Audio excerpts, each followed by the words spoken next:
Our invocation, which will be followed by the pledge brought by Officer Condrey of Cobb Police Department. For those of you who are willing and able, please stand for our invocation and pledge.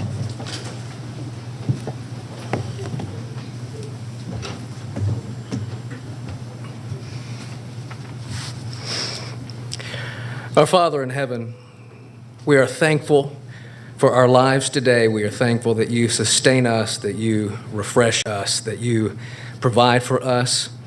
We thank you for our country, and we thank you for our city, for all of the privileges, the freedoms, the opportunities that we enjoy. We thank you for our public servants. We pray, Father, that you would bless them, that you would bless their families, that today you would fill them with knowledge and insight and discernment and good judgment, that they may make decisions that most benefit our city, our town, our citizens, that they will do the things that will continue to maintain our freedoms, to maintain our well-being in this place. I pray for all of our government officials, our leaders at the national and state and local levels, that you would bless them in what they do and bless each person here who have issues that they want addressed, who are here to contribute to the proper functioning of our city. We ask your presence here today. In the name of Jesus, amen. Amen.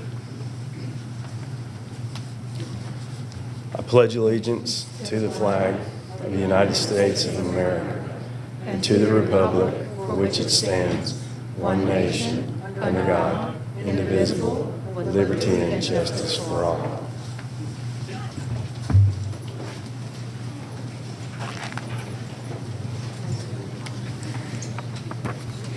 Our meeting is officially called to order. John, I will turn things over to you so you can help walk us through our zoning agenda this morning.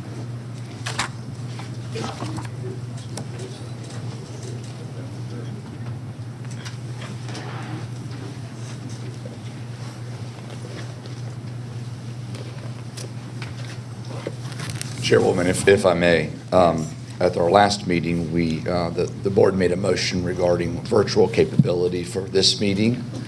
There is now a new declaration of emergency that's in place that actually expires on November 16th at 11:59 p.m., that's our next zoning meeting. It would be November 16th at that date.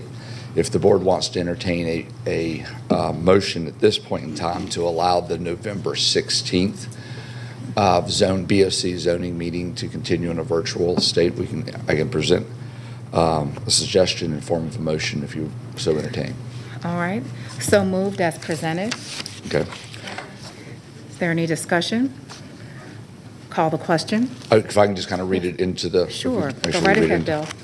I suggest by way of motion made by the board that because of the circumstances of COVID pandemic and while under a declaration of emergency, which is set to expire on 11:59 p.m. on November 16th, 2021, the Board of Commissioners zoning meeting rules are temporarily revised for the November 16th, 2021 meeting as follows. Staff and citizens may be allowed to virtually participate in the meeting. BOC members can vote by voice or hand signal. Persons wishing to be counted as either in favor or in opposition to an application will be recognized in the number of persons provided to the board. Persons who wish to speak virtually in favor or in opposition to an application will identify themselves accordingly to IS technical staff for participation in the presentation of the application. And persons who speak virtually will acknowledge and affirm that his or her testimony before the BOC is under oath or affirmed to be truthful. Otherwise, the BOC meeting rules would apply except as modified during the normal course of the meeting. All right. So there was a motion and a second. Is there any discussion? We'll call the question. The motion passes 5-0. Thank you, Bill. Now, John, you can help walk us through our agenda. Madam Chair and Commissioners, today's hearing will be conducted both virtually and in person. For the virtual part of the hearing, we're going to follow the following procedure. As each case is presented, we will recognize those on site and virtually, both in support and opposed to the specific case. For the virtual attendees, to support or oppose a case, you want to type the word "speak" into your Q&A box. To support a case, you would want to type the following command in your Q&A box. For support, type SUP, the case number, then speak. To oppose a case, the process is to type OPP into your Q&A box, the case number, and then the word "speak." For the speakers, you will be called by name. Your line will be unmuted, and you will say your name, where you live, and you will affirm that you've been sworn in. Today's hearing will be conducted with the following process and procedure. Each case will be called in numerical order. When each case is called, we would ask that the applicant stand and raise their hand to show that they are in attendance. Then we're going to call to see if anyone here is opposed to that specific case. We would also ask the opposition please stand and raise their hand so they can be counted for the record. Then, after recognizing the applicant and any opposition, both parties will be asked to come forward to be sworn in. They will present testimony to the board at the front of the room. The applicant will testify first, and then the opposition, if any, will testify second. It's important to note that each side gets 10 minutes to state their case or concerns. There's not a process to reserve your time, and there's not a process for rebuttal, so you want to convey all your information to the board within your 10-minute time period. Additionally, if more than one person wishes to speak on a case, you may want to coordinate with each other about what you're going to talk about, because each side only gets 10 minutes, and you don't want to cover the same information twice. Then, after both sides have had their 10-minute presentation period, the board will start to discuss the case in hand. From the discussion, they may ask one or more speakers to come back to the front for additional comments or questions. Then, after that, the board will make a decision to either approve, deny, hold, or continue the matter at hand. On today's agenda, Madam Chair and Board, there is one case on the printed agenda which has been withdrawn without prejudice, and that's rezoning case Z44 of 2021, Windsong Properties. This case has been withdrawn without prejudice and will not be heard today. Madam Chair and Board, we did get 3 requests to withdraw some other cases, and the letters came in last week. So the staff would ask the Board to withdraw without prejudice rezoning case Z26 of 2021, Orchards Development LLC. So with this, we would need a motion and a vote, Madam Chair and Board. Okay, Commissioner Richardson. Motion to withdraw Z26. All right, is there a second? Second. Any discussion? And that's without prejudice. Oh, without prejudice. Thank you. All right. Any discussion? We'll call the question. The motion carries 5-0. Thank you. Next case that's asking to be withdrawn without prejudice is rezoning case Z64, Bentley Commercial Properties LLC. The applicant did request this late last week, Madam Chair and Board, so the staff would ask that the board withdraw Z64 without prejudice. Okay, Commissioner Burrow.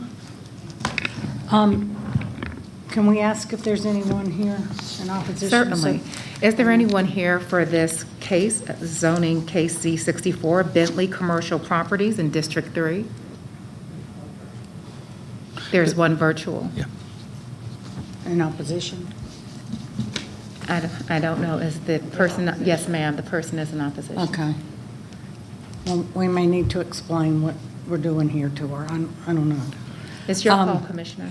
I'll make a motion to withdraw Z64 and SLUP 8 with, can I do them together? SLUP 8? Please do them separately for the minutes. Okay. I make a motion to withdraw without prejudice Z64. Is there a second? Second. Discussion?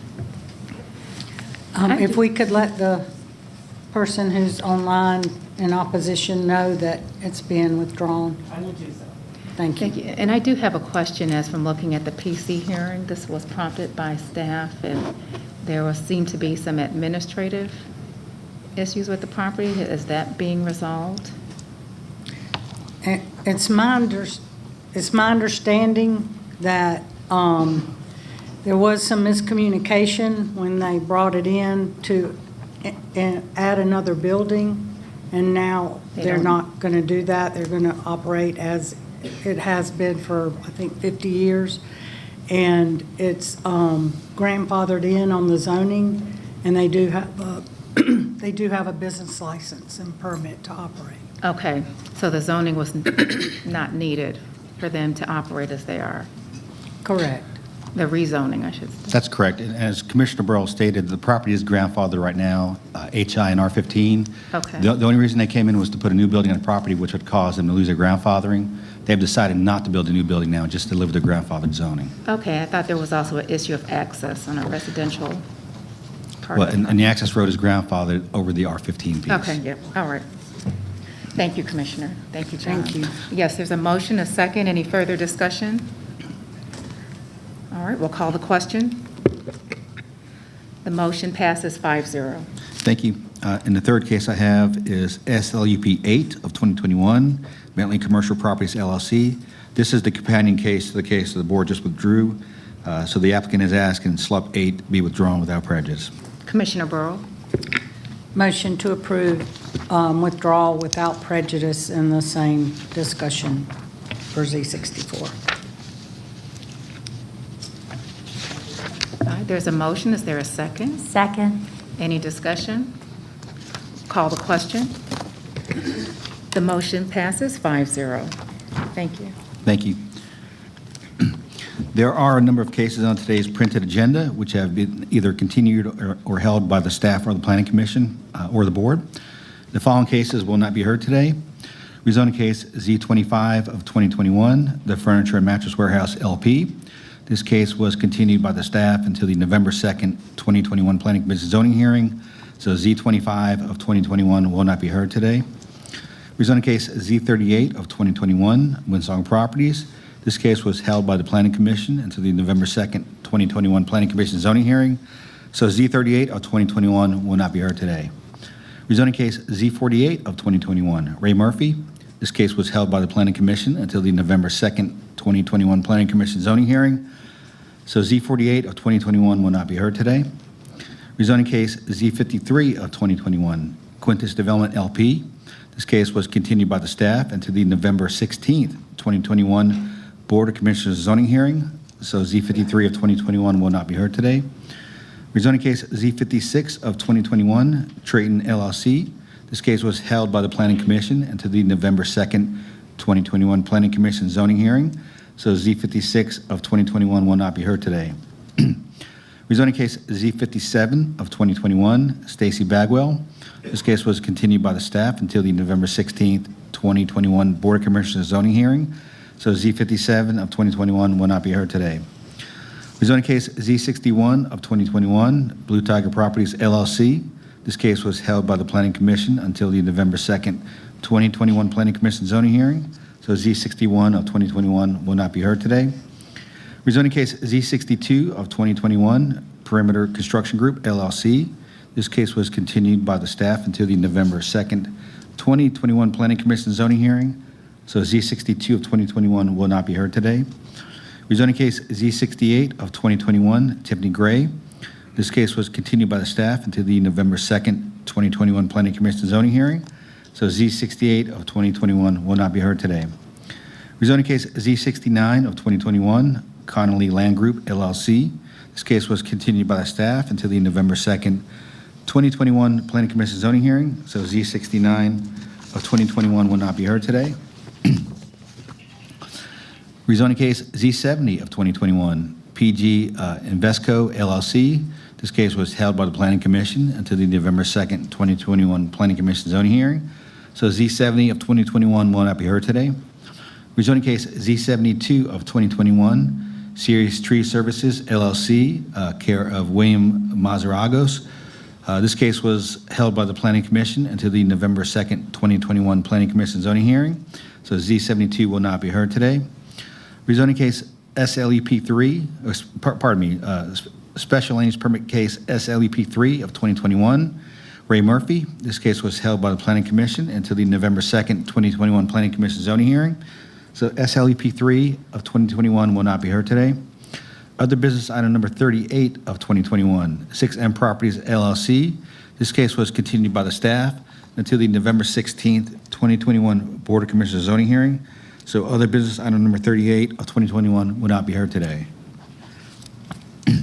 Other business item number 58 of 2021, No DeMello. This case was continued by the staff until the November 16th, 2021 Board of Commissioners zoning hearing. So other business item number 58 will not be heard today.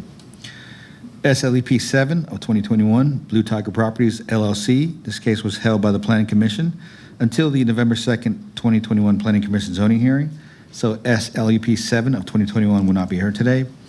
And finally, SLEP 9 of 2021, Serious Tree Services LLC, care of William Mazuragos, was held by the Planning Commission until the November 2nd, 2021 Planning Commission zoning hearing. So SLEP 9 of 2021 will not be heard today. I would like to ask people in today's audience, if you have a cell phone, please turn the volume off on your cell phone. As when the phones ring, they do interfere to broadcast in the presentation. And any person wishing to speak before the Board of Commissioners must file a campaign contribution disclosure statement if they made a campaign contribution to the Board of Commissioners totaling $250 or more to a current member of the Board of Commissioners. Additional information about this requirement is located on the table in the back of the room. And I want to remind applicants, opposition, or any interested party that information is due to this board the Wednesday prior to this hearing. Any information submitted after the Wednesday due date may or may not be considered by the board at their discretion. And with that, Madam Chair and Board, I'm ready to start the consent agenda. All right, thank you. Pardon the interruption, Madam Chair. Yes. I need to add a case on continued. Would I do that now or after the consent items have been read? You can ask now. Go ahead. And the county attorney and I talked about this. You know, that's an afternoon case, so it'll be better to continue that on the afternoon session in case there's people coming in the afternoon for it. All right, thank you. Thank you, John. Yes, Commissioner Gamble. Yes, I would like to make a clerk's note to the OB 38 that's being continued. The request for an additional continuance, and this is directed at the applicant and his representative. The request for the additional continuance has been considered and will be accepted to allow OB 38 for an additional 30 days to the November 16th, 2021 VOC zoning hearing. However, this comes with the direction that all the required and necessary documents and issues surrounding this application must be satisfied prior and in a timely manner prior to the November 16th, 2021 VOC zoning hearing. Otherwise, I will request it to be withdrawn due to the incomplete application. Thank you. Thank you, Commissioner. Is there anything else that Commissioners want to address before we move on to consent? All right, go ahead, John. Thank you. Cobb County Board of Commissioners zoning hearing consent agenda for October 19th, 2021. First case on consent is rezoning case Z66, Praise Harvest Community Church. Request rezoning from NS to NRC for a church in land lot 61 of the 16th District. The property is located on the north side of Jamerson Road, west of Canton Road. The Planning Commission recommends approval to the NRC zoning district subject to the following conditions. Number one, site plan received by the zoning division on August 3rd, 2021, with the district commissioner approving minor modifications. Number two, 30-foot undisturbed buffer along the northern property line per 1985 stipulations. Number three, applicant to maintain the shared parking agreements, which are on file with the zoning division. Number four, Stormwater Management Division comments and recommendations. Number five, Department of Transportation comments and recommendations. Is there anyone here opposed to rezoning case Z66? You have one who's raising their hand. He's the applicant. Is there anyone here in opposition to Z66? No. Okay, is there anyone online in opposition?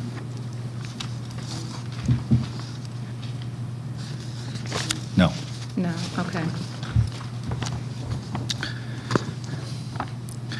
Okay, rezoning case Z67, Shadco USA LLC request a rezoning from LRO to NRC for a restaurant and office in land lot 776 of the 16th District.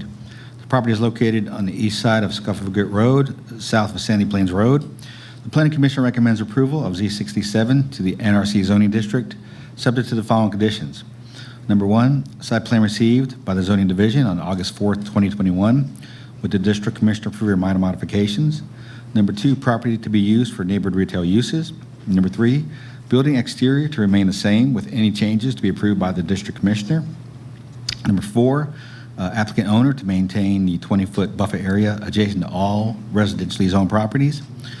Number 5, Fire Department comments and recommendations. Number 6, Stormwater Management Division comments and recommendations. And number 7, Department of Transportation comments and recommendations. Is there anyone here opposed to rezoning case Z67? No. Let the record show there's no one here in person opposed to rezoning case Z67, and there is no one here virtually opposed to rezoning case Z67.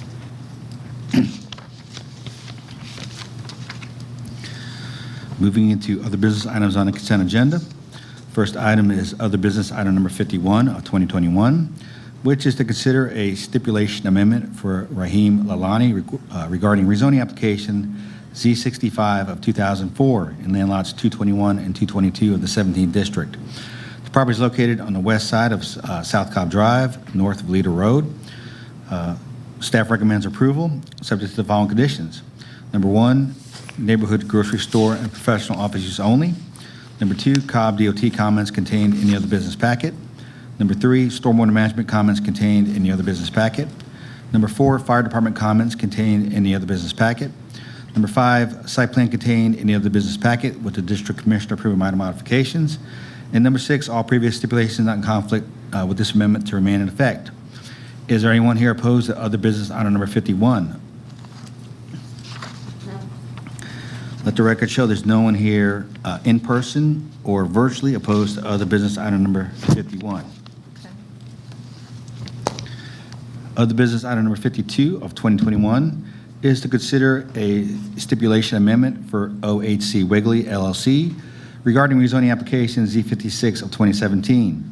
The property is located at the northern terminus of Wigley Road, north of Summertop Road, in land lots 26, 27, 46, and 47 of the 16th district. Staff recommends approval, subject to the following conditions. Number 1, amend stipulation number 4 from the letter of stipulations dated August 20th, 2018 to delete all the sentences after the second sentence. Number 2, letter from Mr. David Evans and Nicole Evans dated September 30th, 2021. Number 3, stormwater management comments contained in the other business packet. And number 4, Cobb DOT comments contained in the other business packet. The applicant is here. Is there anyone opposed to other business item number 52? No. Let the record show there's no one here in person or virtually opposed to other business item number 52. Other business item number 53 of 2021 is to consider a reduction of public road frontage from required 75 feet to 0 feet for Courtney Jackson for property located on the north side of Goodwood Drive, east of Bankstone Drive, and land lots 547 and 564 of the 19th district. Staff recommends approval, subject to the following conditions. Number 1, fire department comments contained in the other business packet. Number 2, stormwater management comments contained in the other business packet. And number 3, Cobb DOT comments contained in the other business packet. Is there anyone here opposed to other business item number 53 of 2021? There. We're not opposed, but we made 2 phone calls to Cobb County requesting information on what effect this zoning variance would have on our property, and both parties said that they couldn't give us any information, that we had to attend the hearing. Okay, let's go ahead and pull that one from consent, Madam Chair. Okay. We'll just put it in its regular place. Okay. John, if this were to go on regular, this would be heard in the morning or afternoon? Since it was in a morning case, we can do it in the morning. Okay, thank you.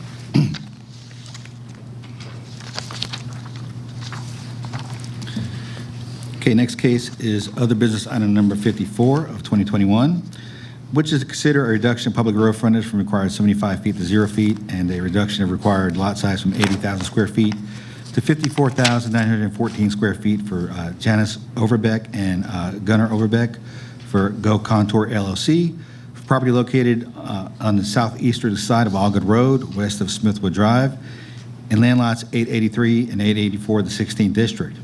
Staff recommends approval, subject to the following conditions. Number 1, fire department comments contained in the other business packet. Number 2, stormwater management comments contained in the other business packet. And number 3, Cobb DOT comments contained in the other business packet. Is there anyone here in person opposed to other business item number 54? Let the record show there's no one here virtually or in person opposed to other business item number 54.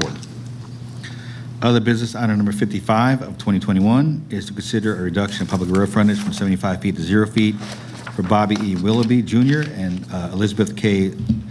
Swisolowski for property located on the south end of Roy Ave, south of Lucky Lane, in land lot 263 of the 18th District. Staff recommends approval, subject to the following conditions. Number 1, fire department comments contained in the other business packet. Number 2, stormwater management comments contained in the other business packet. And number 3, Cobb DOT comments contained in the other business packet. Is there anyone here opposed to other business item number 55? No. Let the record show there's no one here virtually or in person opposed to other business item number 55. Other business item number 56 of 2021 is to consider a site plan and stipulation amendment for West Cobb Senior Living LLC regarding rezoning application Z61 of 2017 in land lots 331 and 332 of the 20th District. The property is located on the south side of Dallas Highway, the north side of Kennesaw View Drive, west of Sandtown Road. Staff recommends approval, subject to the following conditions. Number 1, proposed site plan contained in the other business packet with the district commissioner approving minor modifications. Number 2, fire department comments contained in the other business packet. Number 3, stormwater management comments contained in the other business packet. Number 4, Cobb DOT comments contained in the other business packet. Number 5, water and sewer comments contained in the other business packet. And number 6, site plan review comments contained in the other business packet. Is there anyone here opposed to other business item number 56? Let the record show there's no one here in person or virtually opposed to other business item number 56. And last is other business item number 57 of 2021, which is to consider a site plan and stipulation amendment for Ray Farmer regarding rezoning application Z71 and Z148 of 2006 in land lot 694 of the 17th District. The property is located on the east side of Manor Street, north of Cooper Lake Road.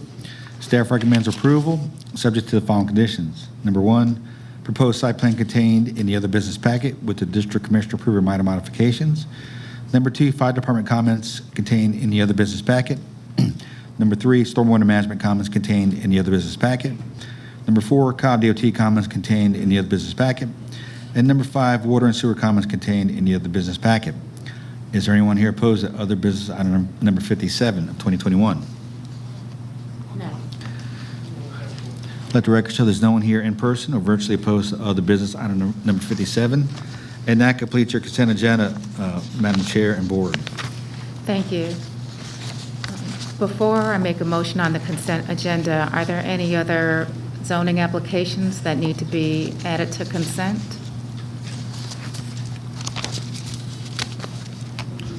I know, you've done a great job, Commissioner Burrell, actually, moving a number of yours to consent. Okay, recognizing that OB 53 will be moved to the regular agenda, I move that we approve the consent agenda as revised. Any discussion? All right, call the question. The motion carries 5-0. Any applicant who is here for any of the cases that we just read on the consent agenda is free to leave at this time. Okay, moving into the continued or held cases. First case is rezoning case Z72 of 2020. North Point Ministries Incorporated request a rezoning from LRO, NRC, and R20 to LRO, NRC, and FST for a church, retail and restaurants, townhomes, and single-family residential in land lots 466 and 467, land lot 470 and 471 of the 16th District. The property is located on the south side of Shalford Road, the west side of Johnson's Ferry Road, the north and south sides of Waterfront Drive, and the east and west side of Waterfront Circle. The applicant is present. Is there anyone here in person opposed to rezoning case Z72? Please stand up and raise your hands. Keep it up, I'm going to go down this side and come back.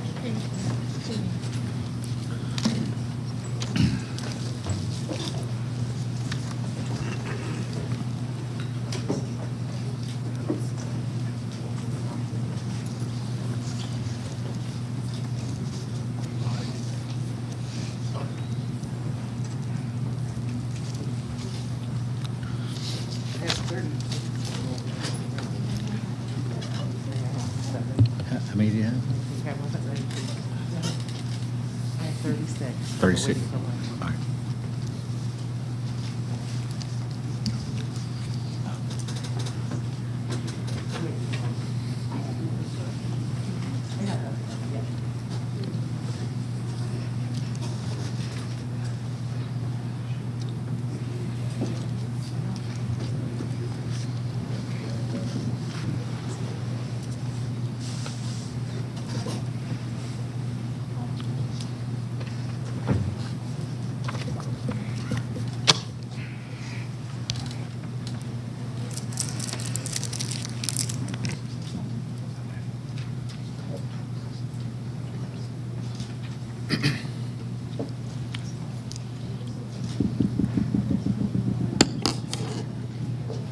Change mine to 39. Okay. So, how many was in the other room? Okay. Okay. Okay. So we'll help support now. Okay. Madam Chair and Board, for the people here opposed, there are 95 people here opposed, and that includes in-person and virtual opposition, so there's 95 opposed. Now we're going to call for people here who are in support. If you're in support of rezoning case Z72, please stand up and raise your hands.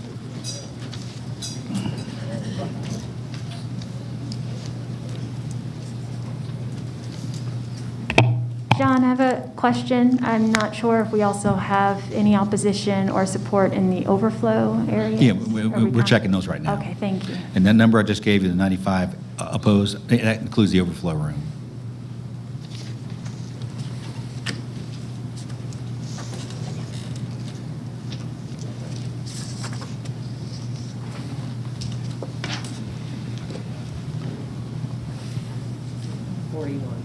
And you have 4. Or you have page 8, 49. Madam Chair and Board, the number of people here virtually and in person to support rezoning case Z72 is 54 people. So all those folks that wish to address the board, please come forward to be sworn in. Thank you, John. Due to my affiliation with North Point Ministries, I will be recusing myself again from this matter and turn things over to Vice Chair Commissioner Sheffield for Z72. Thank you, Madam Chair.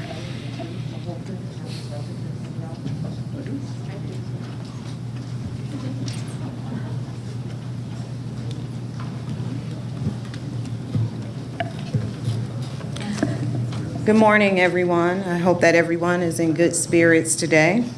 And I also hope that it is not sacrilege to pray to the stork gods to deliver a baby today. So with that, Kevin, we're going to go ahead and get started. You may begin your presentation. Thank you, Commissioner Sheffield and Commissioners. Good morning. I'm Kevin Moore here on behalf of the applicant, North Point Ministries, in this application for rezoning.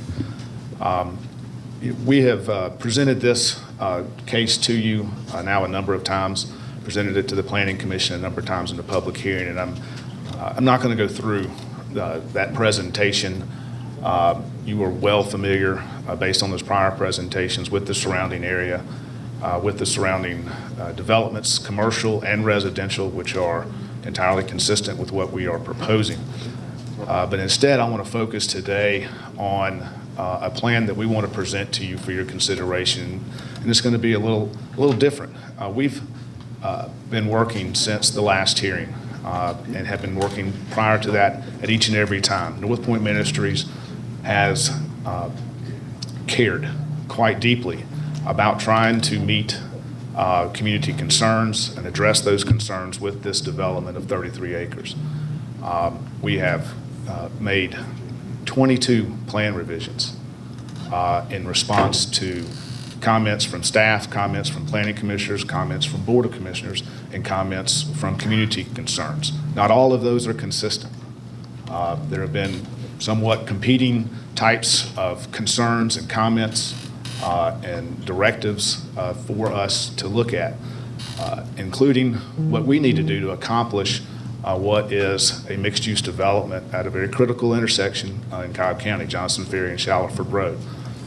Those that are opposed, so to speak, those that are in the community that are opposed, those in the community that are in support of this application, all of those interests have come together. And what we want to try to seek from this board today is approval of what we believe is a balancing of all of those interests and of all of those concerns and address that. I think that in this case, as in sometimes in life in general, when you have folks that can't quite all get together on the exact same page, perhaps maybe if everybody gets 80% of what they want, it's a great plan and a great compromise.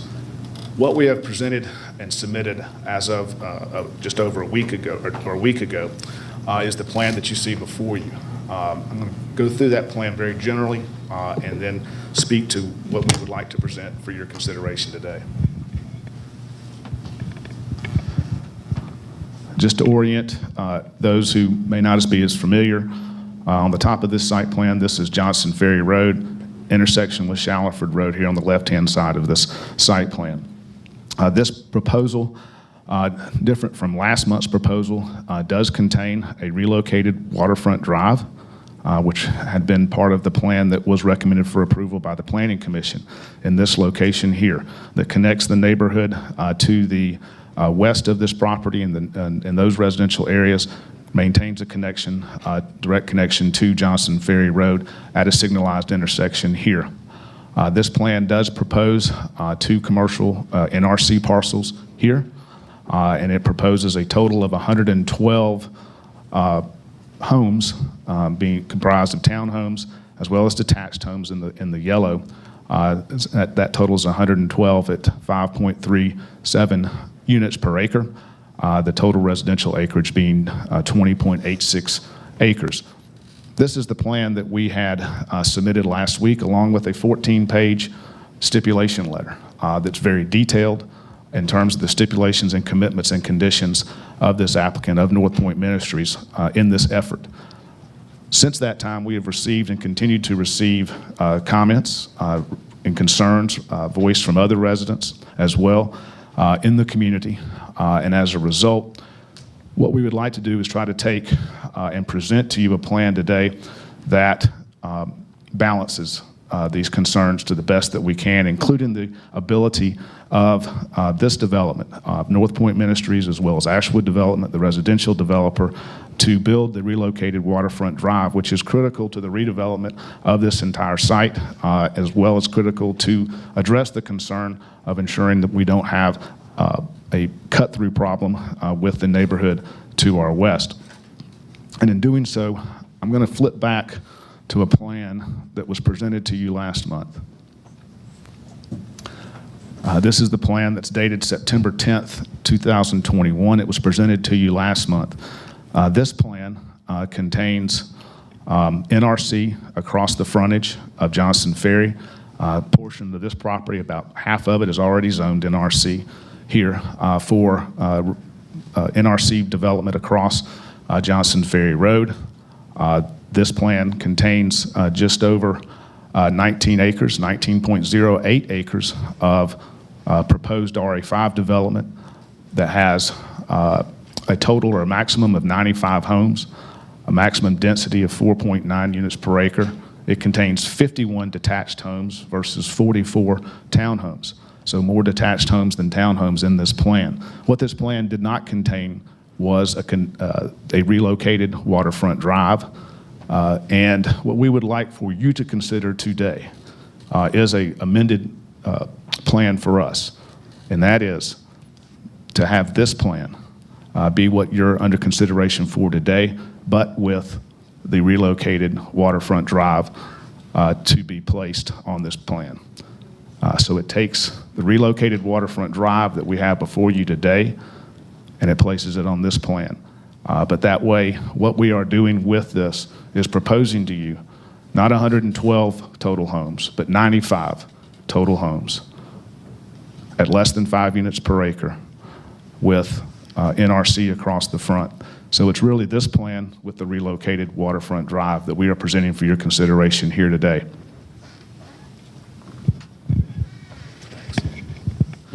know that's somewhat different than sometimes what we see in these zoning cases, but what we are trying to do again is present a balance. It was critical last month from this board that we have a waterfront drive that connects to Johnson Ferry. We want to accomplish that. With what we are presenting to you, we are accomplishing that. What we have heard over and over again that we tried to work through is to continue to reduce the number of townhomes, to continue to push towards less than 5 units per acre. That's what we're presenting to you today, less than 5 units per acre. What we've continued to hear is there a way, can you, a concern about can we have more detached homes than townhomes? That's what we're presenting to you today, to meet those concerns. What we believe is that with the plan that we are now presenting to you for rezoning and for your consideration is one that takes all of those elements and puts it into this presentation, this plan for your consideration. It places all of the elements consistent with the Josh plan. It presents all of the elements to you consistent with this property's designation under the future land use plan, which is in a neighborhood activity center. A neighborhood activity center would encourage you to develop the site as LRO. We have that along Shilerford Road with the church. It would encourage you to place NRC along Johnson Ferry. We have that. And it would encourage any residential development to be no more than 5 units per acre. And with what we're presenting to you today, it has that. We've also been able to accomplish the relocation of Waterfront Drive and accomplish that with this type of plan. We know that's a change from what was sent to you last week, but with that change in the plan, meaning this plan dated September 10th, 2021, with the relocated Waterfront Drive and subject to our letter still of October 13th, meaning of last week. This letter, again, applies to this plan that we're presenting to you. It just simply changes those numbers as it relates to the overall acreages and numbers for the residential component to what I'm presenting with this plan to you today. We do believe that this strikes the proper balance given all of those different considerations that have come forward.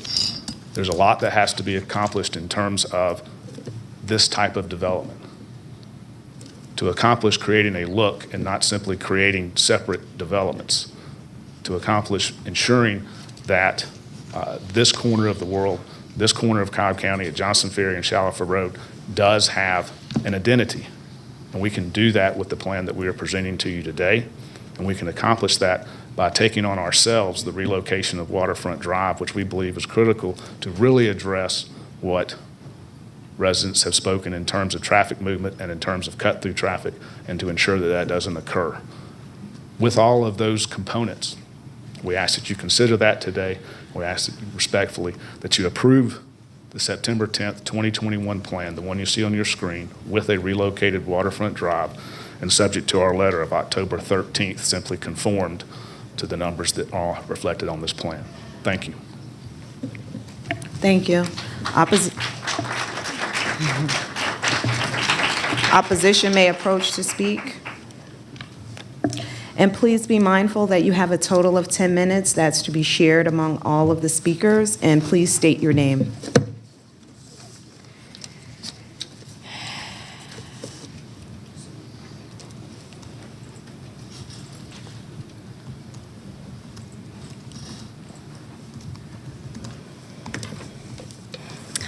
Good morning. My name is Ruth Michels, and I'm a longtime resident of the Marlanta subdivision and also represent the waterfront subdivision, the estates of Chimney Lakes, and Chimney Lakes subdivision. Frankly, I'm at a loss for words. Mr. Moore's last-minute revisions to this plan leave us at a loss for words. We have not had time to consider this, and it is completely inappropriate. Even with these proposed changes, we still do not support this development proposed by North Point Ministries and reserve our constitutional rights as property owners to challenge any approved rezoning as infringing upon those rights. As Mr. Moore mentioned, this application has been in the planning stages for over 10 months. We were before the Planning Commission 4 times, and now this is our 3rd time before the Board of Commissioners.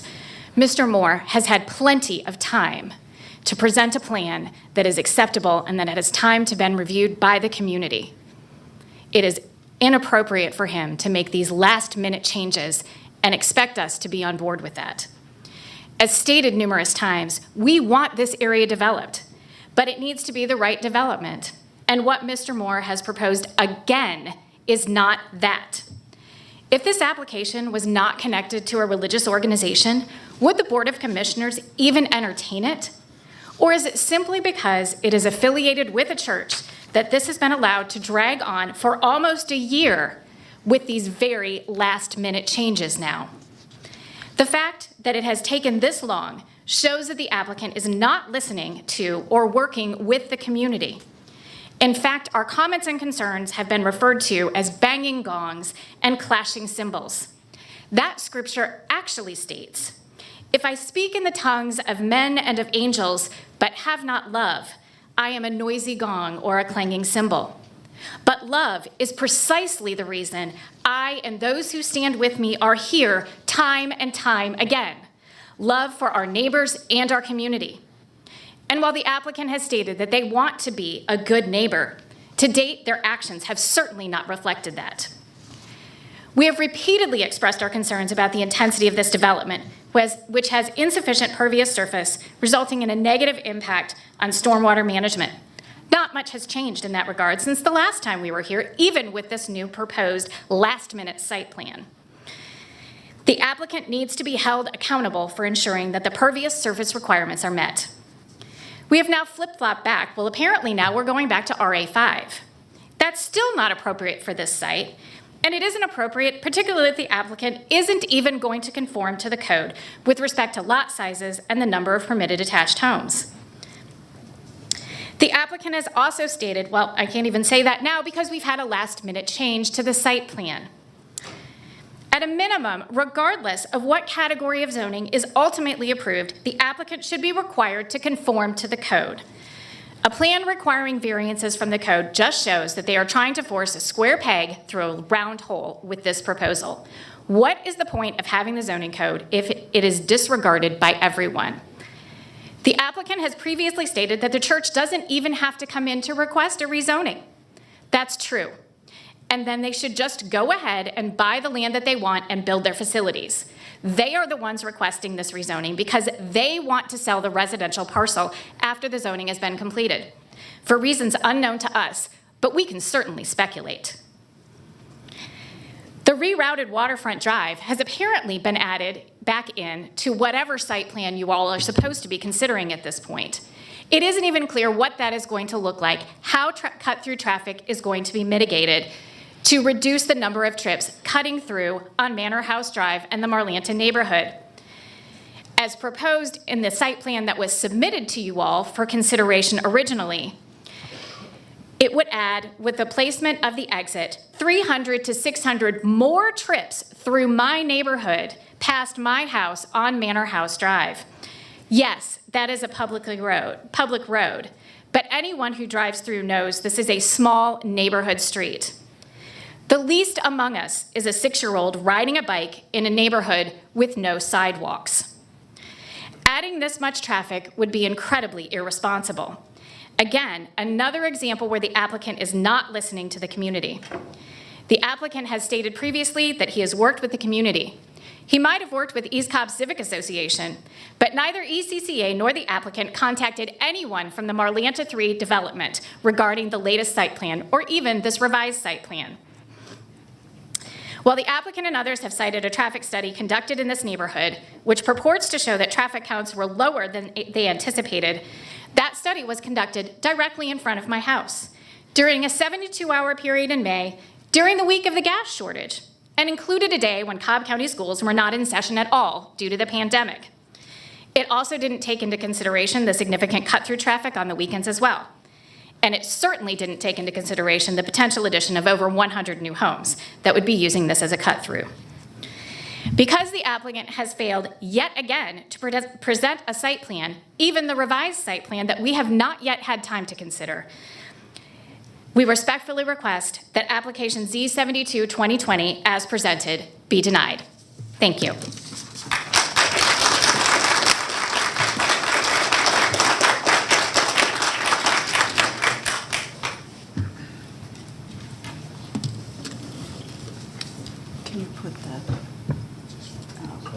colored. Right.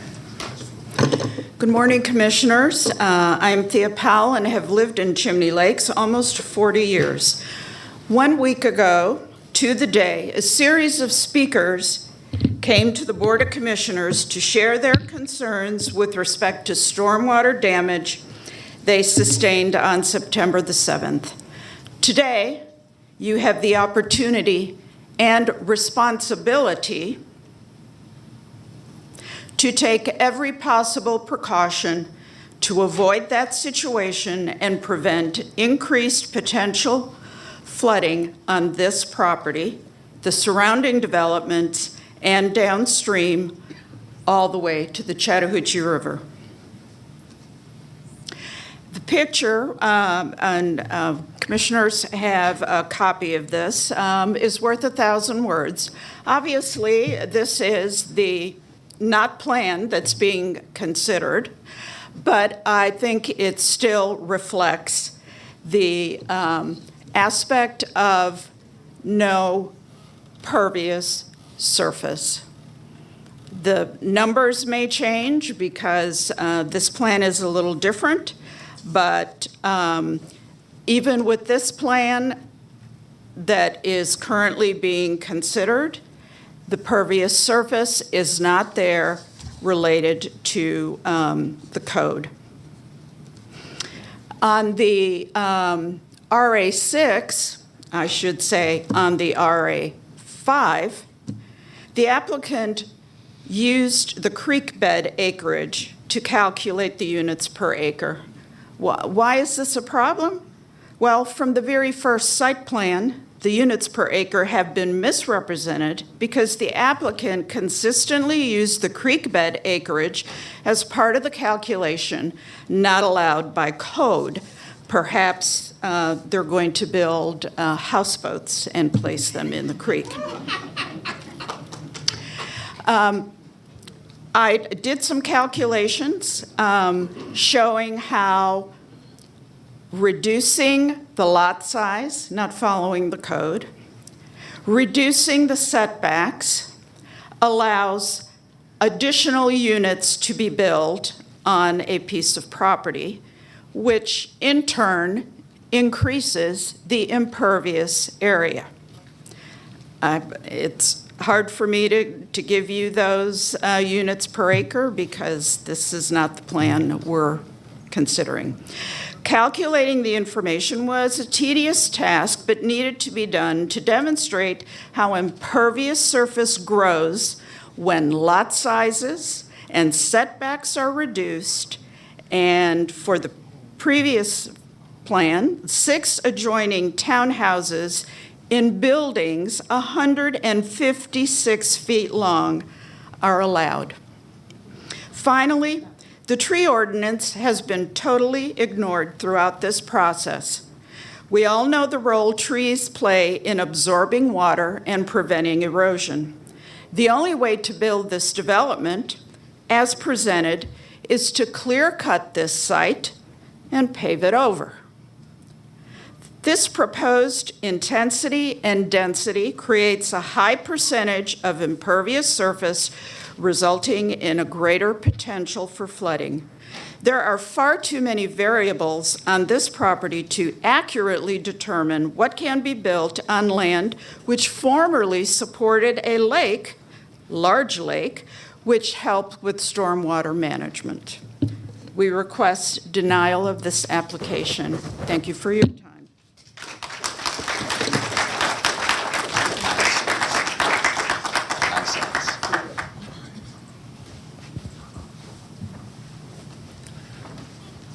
Board of Commissioners, my name is Chad Carroll. I reside at 3045 Waterfront Circle. One point to make that hasn't been made previous is just want you to take into consideration the fact that Waterfront and Waterfront Drive are a bus stop. And as we're talking about this traffic, I just want to bring a real element to the fact that we have 10-minute time is up. standing out there every day. Thank you.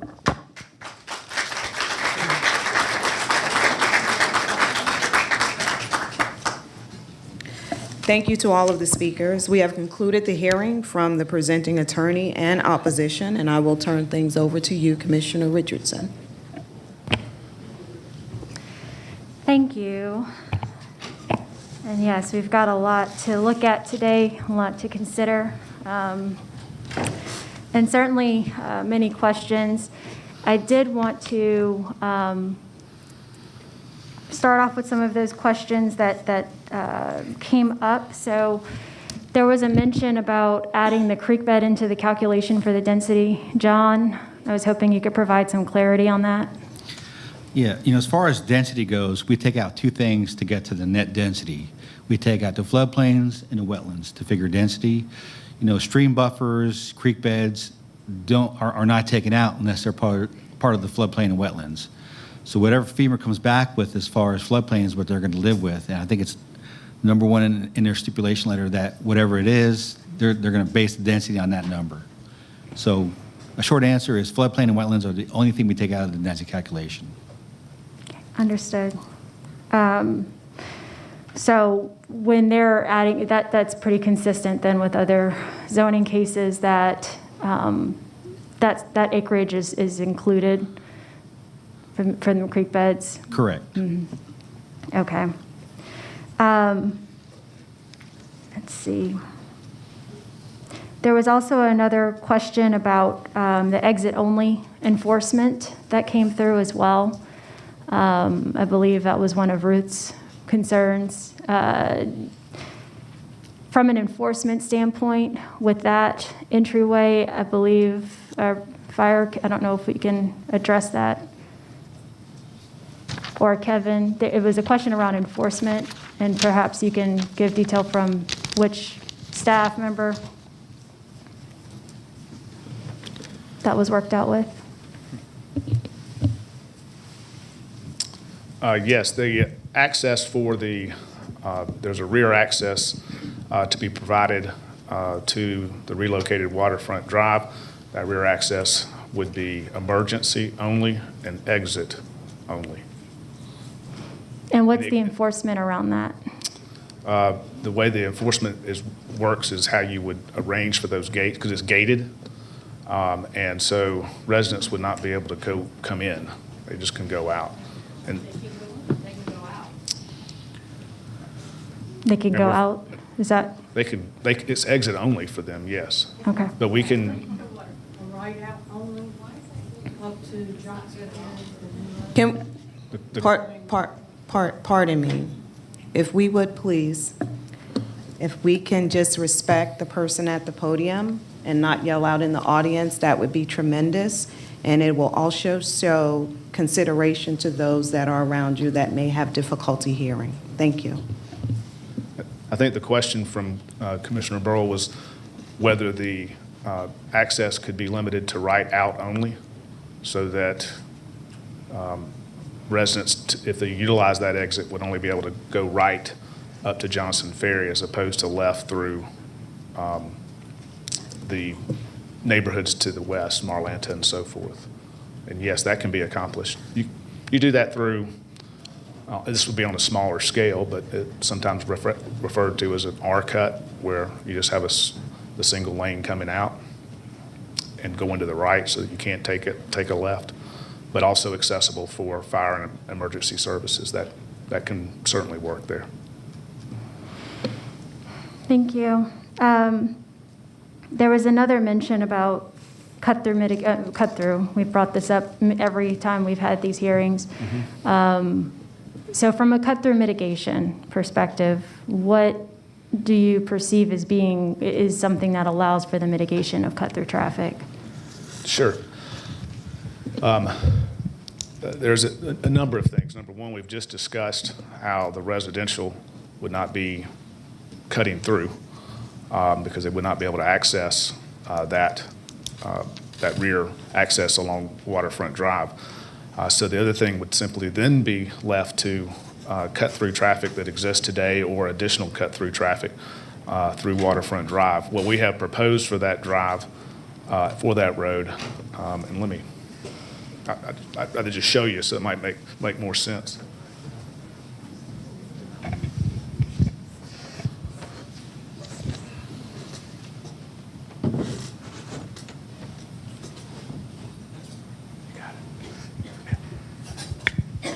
right, this is the relocated road here.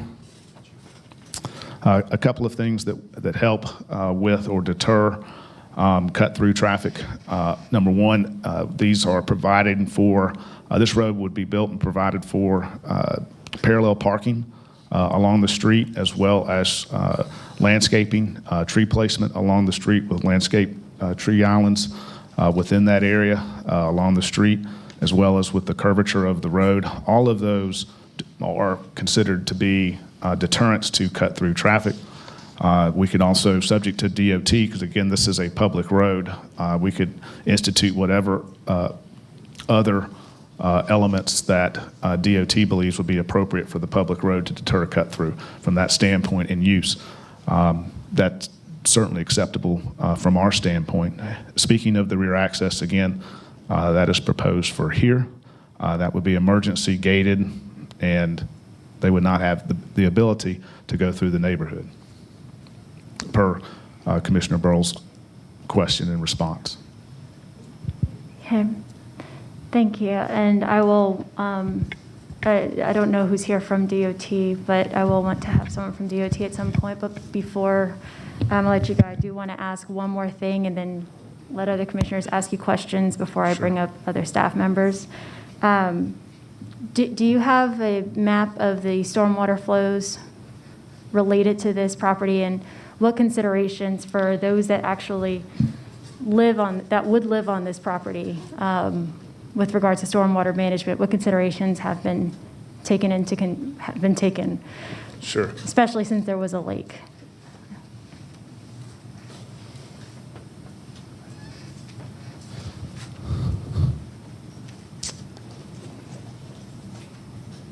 Well, I'll leave it like this.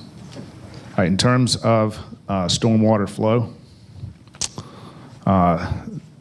this is the direction of the stormwater flow going down essentially from Shallowford Road through our property to Johnson Ferry Road. Once you get to Johnson Ferry, the stormwater system that's in place in Johnson Ferry is piped through Johnson Ferry, through the commercial area, into this direction. Ultimately, there's a subdivision, East Spring Lake subdivision, that is the downstream lake or lake for all of this flow, keeping in mind that there is additional stormwater flow that's above Shallowford Road that comes through this area, a great deal of it that comes through this area, and then continues through our property. We have specific stormwater conditions and stipulations that we have worked with East Spring Lake Subdivision and their homeowners association, and those are included in our letter where we will be providing them and sharing with them our full stormwater plans and hydrology plans as part of our permitting process before our LDP can be issued, and ensuring that we are adequately and more than adequately meeting stormwater regulations and requirements, and also giving them that opportunity as well to protect them. So we have specific protections for where this water ultimately ends up, and that is the stormwater. Now, understand too, from a stormwater flow, this is waterfront circle here that dead ends about in this location. That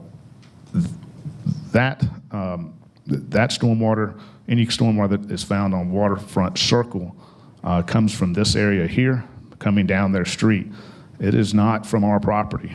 We're actually downhill from waterfront circle, our plan. We will have no stormwater from our plan that is directed in this direction towards, or goes in this direction to waterfront circle.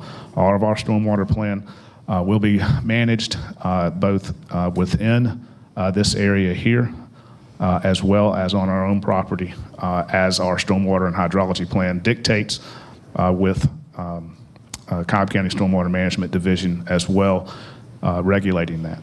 So for this particular plan, stormwater management regulates it, as well as the state, as well as the federal government will be a part of managing all of that stormwater flow, those various agencies, because we are reestablishing the stream as part of this plan.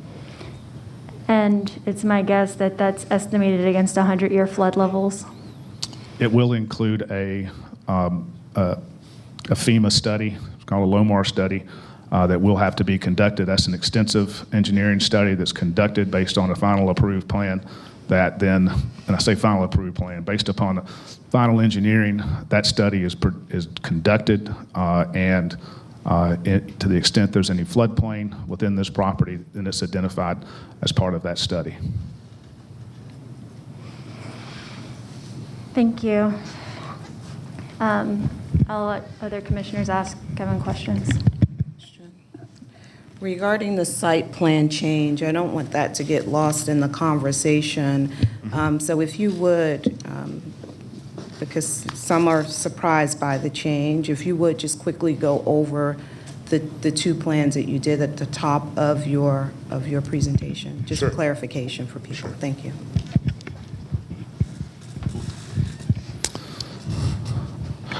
This is the plan that we have the relocated waterfront drive.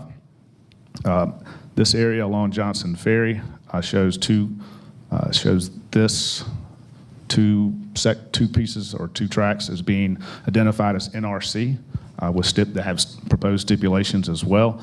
Our plan that we presented this morning would then take this section here and rather than it being townhomes as proposed residential, this section would also be NRC, leaving the balance of this property here, which is just over 19 acres, as residential for a total of a maximum of 95 homes. This plan presents it as 112 homes, including this section here, this piece here. What we are doing is taking that off and putting that as NRC, which it is today. And for reference, if you look at this plan, this is the plan from last month. This is dated September 10th, 2021. This does show the maximum of 95 homes and shows this is proposed as NRC against Johnson Ferry.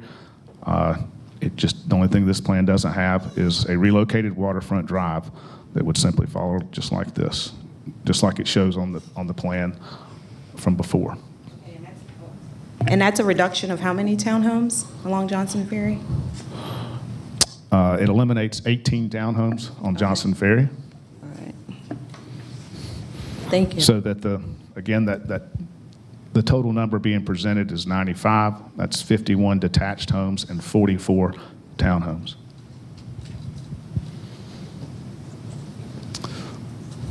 Thank you. That's all I have, Commissioner. Thank you. Is Amy Diaz on the line? She is. Virtual? Yeah, I was going to pull staff in. Okay. Yeah, I'll ask Kevin. Sure.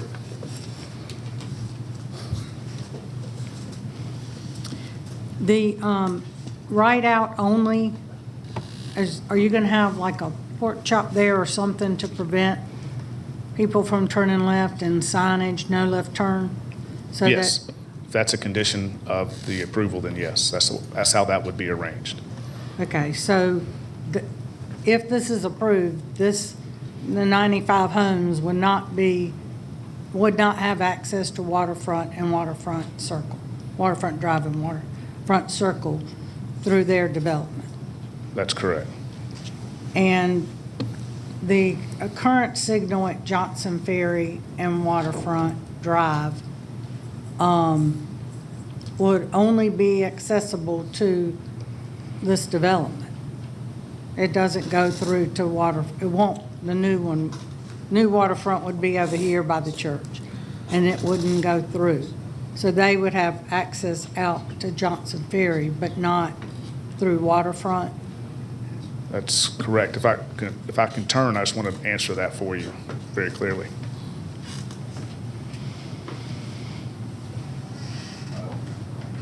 Commissioner, that's correct. The residential access would be to Johnson Ferry here at the signal. This is the McDonald's and the Walgreens.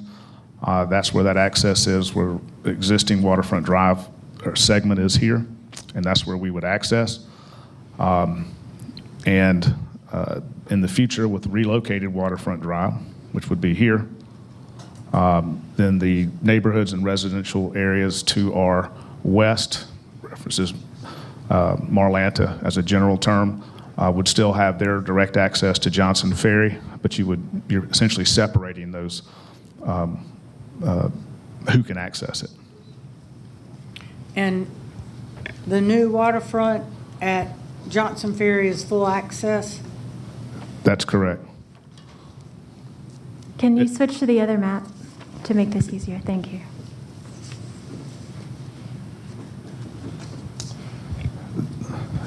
This location here at Johnson Ferry with where the relocated waterfront drive is, that is an existing signal at this location here. It lines up with the Kroger Shopping Center directly across the street, and that existing signal would be where this ties in. Okay, and just one other thing that needs to be addressed. In your STIP letter, you have 45% impervious surface, and RA5 allows 40%. So Yes. I would make a STIP that maximum impervious not to exceed 40%. And that's fine for us. We would meet a maximum impervious surface of 40%. And we also have, for the LRO tract and the NRC tract, those are controlled impervious surface-wise by future land use plan under neighborhood activity center. So the maximum impervious surface is 70%, and those tracts also would be under 70% impervious surface. Okay. My other question is for DOT. I'll hold my questions until I hear your motion. Okay. Thank you, Commissioners. I hope we're far from a motion because we have to hear from staff. Yes. Commissioner Thank you. Commissioner Sheffield, if we may, we're at this stage with this many people in the room, we don't have enough space for us to be able to socially distance. Okay. And so we ask that everybody please mask up if they would, allow them to be able to continue to be able to participate while they're here. Okay. Or obviously we're too close pursuant to the guidelines and what the directive is for the county manager. So Okay. we have masks for them to be able to Okay. do that. Is there anyone in the room that needs a mask? Please raise your hand. We're going to ask that you keep your masks on because we have far more people in the room that we intended or was supposed to have this morning, but we will allow you to remain in the room, but we ask that in exchange you will wear your masks.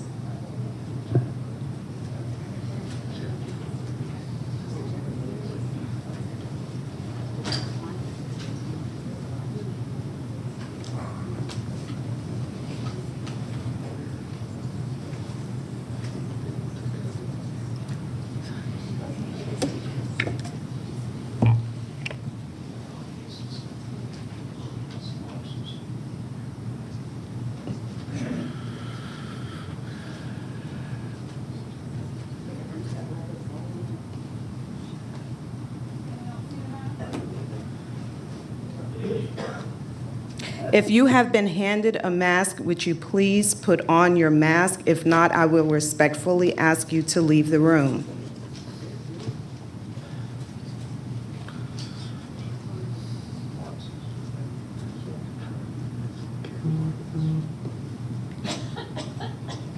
Thank you. Thank you. So to Commissioner Pearl's question, is Amy Diaz online available? This is Amy Diaz, DOT. Awesome. Thank you. Thank you. So we're kind of bouncing in between the two plans here. And of course, there have been a couple of different traffic studies conducted. And so just wanted to get your perspective based on previous studies with the NRC being frontage and the residential here. We're looking at additional traffic flow than what was previously determined? Since excuse me just a second. That's the reason I'm at home. So I did not know until this morning that they were combining the two plans, so I don't have a comparison of the trip generation. However, they have done 4 different traffic studies, and we've kind of looked at this area a whole lot. There will probably be some increased traffic flow comparing that square footage of commercial to that number of single-family homes in the PM. That's what kind of typically happens, is commercial is lighter in the AM than residential, but heavier in the PM. So that would be my estimation without having the hard numbers in front of me. Thank you. And I may call Ruth up here, but it was mentioned that an additional 300 to 600 cars would be expected by one of the exit areas. And I'm Ruth, can you come up really quickly? Amy, just hold a second for me. I want to get some clarity. Sure. Thank you. Hi. 300 to 600. How are we getting that estimation? So if you look at the plan that I was originally commenting on, since I didn't have the updated plan, we're looking at 110 homes. Each home's going to have 2 cars, so that's 220 cars. If they are driving through the neighborhood multiple trips a day, which happens to all of us, I drive through my own neighborhood a couple, 3, 4 times a day. So if you add that all up, that's how you get a higher estimate, because you've got 220 additional cars driving through the neighborhood. Okay. Thank you.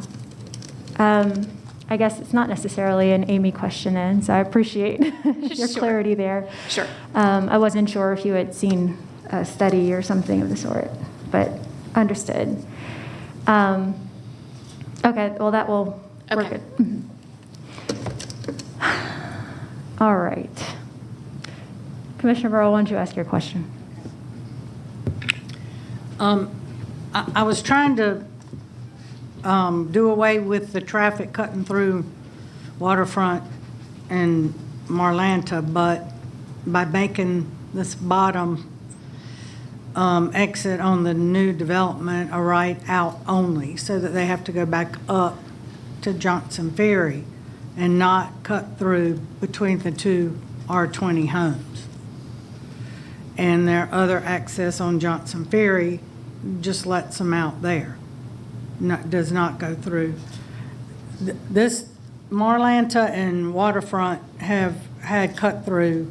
When this was in my district, I had a lot of complaints on it then. So I know that, the impact of another 95 homes or whatever it's going to be. But with those access points restricted, I think that would help as far as the new development not being able to go through. The other question I have for Amy is,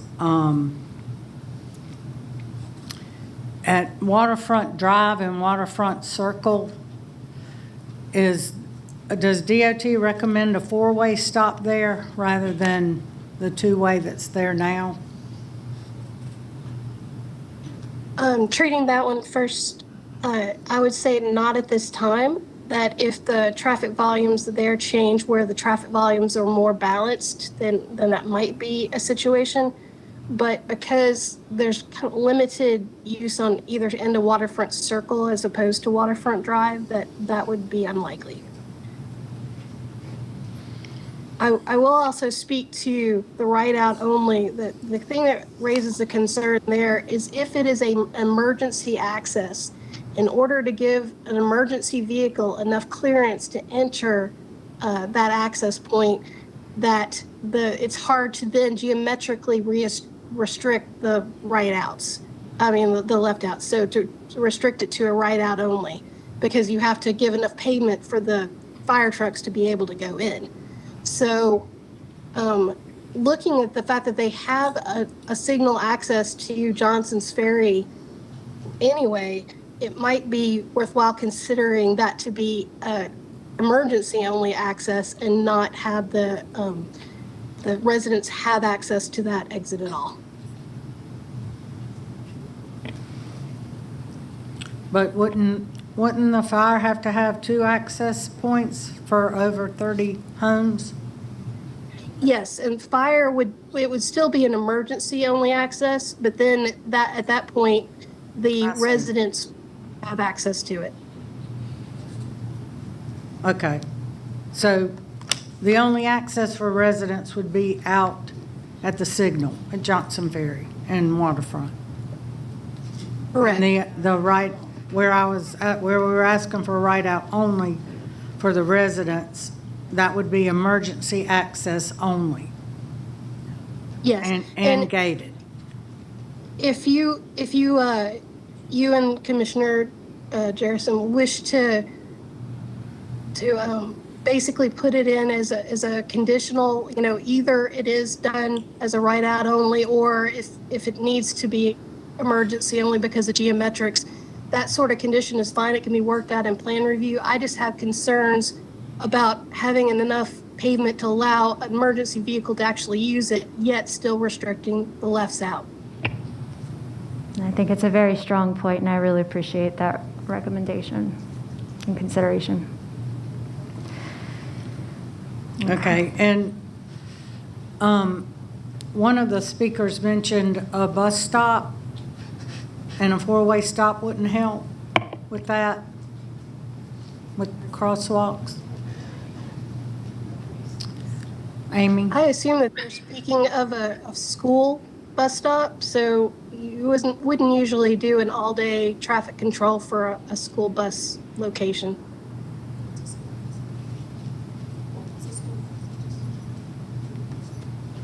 Okay.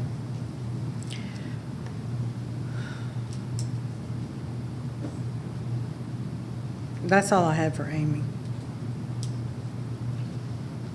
Thank you. Commissioner Sheffield or Commissioner Gambrill?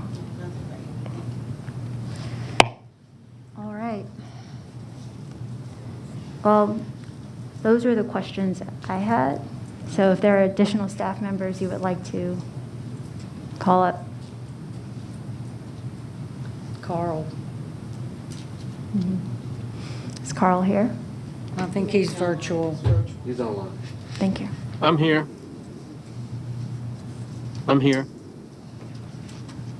This is Carl. Hey, Carl. Jerica, do you have? No, you can go ahead. Yeah, go ahead. Carl, what did,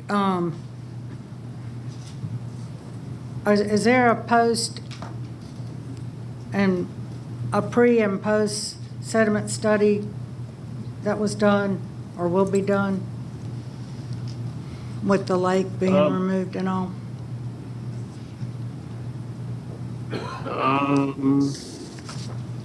Is that required for this? We did not, I don't think we required it because the downstream lake was out of the range of where we normally would require that. But they've included in their stipulations the subdivision evaluation of that downstream lake. Okay, and is the detention underground for this? They would be doing it in the stream area, or what was the stormwater control area behind the residence. I don't know if they may have some underground stuff, but it's not shown at this time.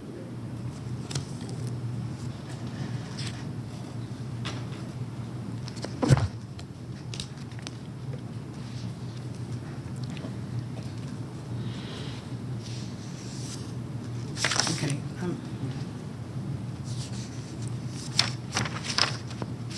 I'm trying to find Carl's comments here.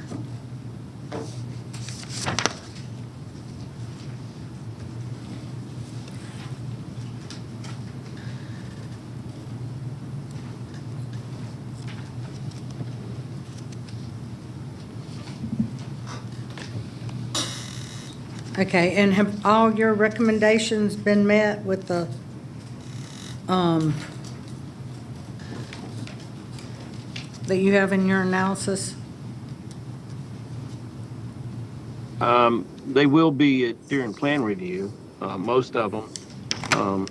Some of them are just for information, but the FEMA study will have to be provided to us to review before it's sent to FEMA.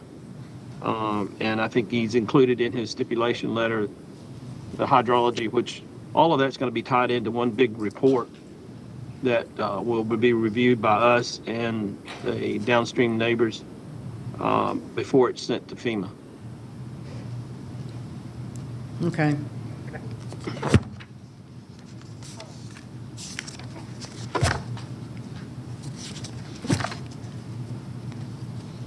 And are you familiar with what the current impervious is on the residential? Well, if they're going with the RA5, we will be enforcing the 40%, like you suggested earlier. Right, but I didn't know if we know what this plan shows right now, even with the 112 or the 95, what it's currently. I don't think it is stated on the plan. It's hard to read at this scale, but Well, that, I know. Yeah, it was. But you haven't determined, I mean, you haven't. no, Okay. I don't have the means to scale that to that point, Okay. to that level. And say, I know originally it was looked at it as 45%. You're welcome to address how you got to 45%.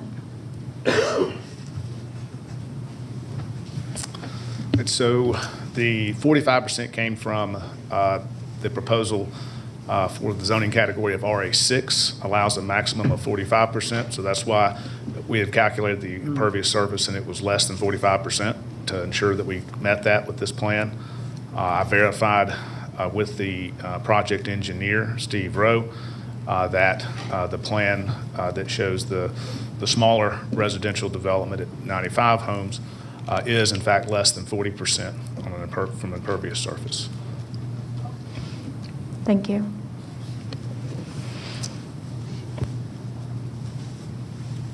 So that was verified with the professional certified engineer.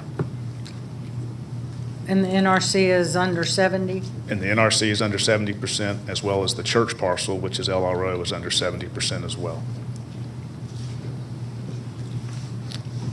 Okay. We verified that as well.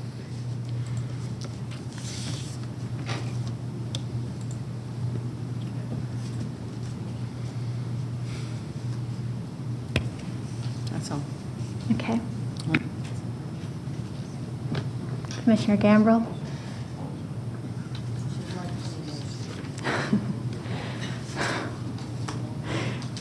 Any other members of staff that you all were interested in calling? Commissioner Burrell? Commissioner Gambrill? Okay. So I'm going to make a few comments before I get to a motion. So one of the things that I've mentioned in prior hearings is that I had appreciated the collaboration that had taken place with the developer and the community. However, it became somewhat clear that there were portions of the community that had not had the opportunity to bring in some consideration to this plan and what would eventually become what was proposed. So with that, I would like to commission a Josh area community group.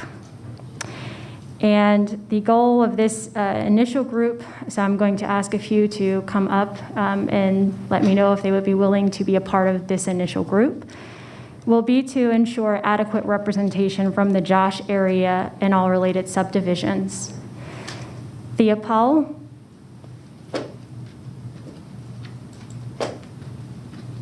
David Rumrell. Ruth Michelle.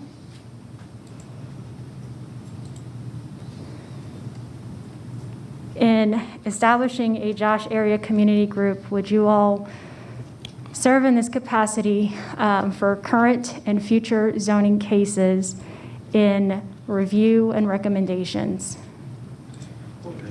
for the Josh area? Yes. Thank you. And you may be seated.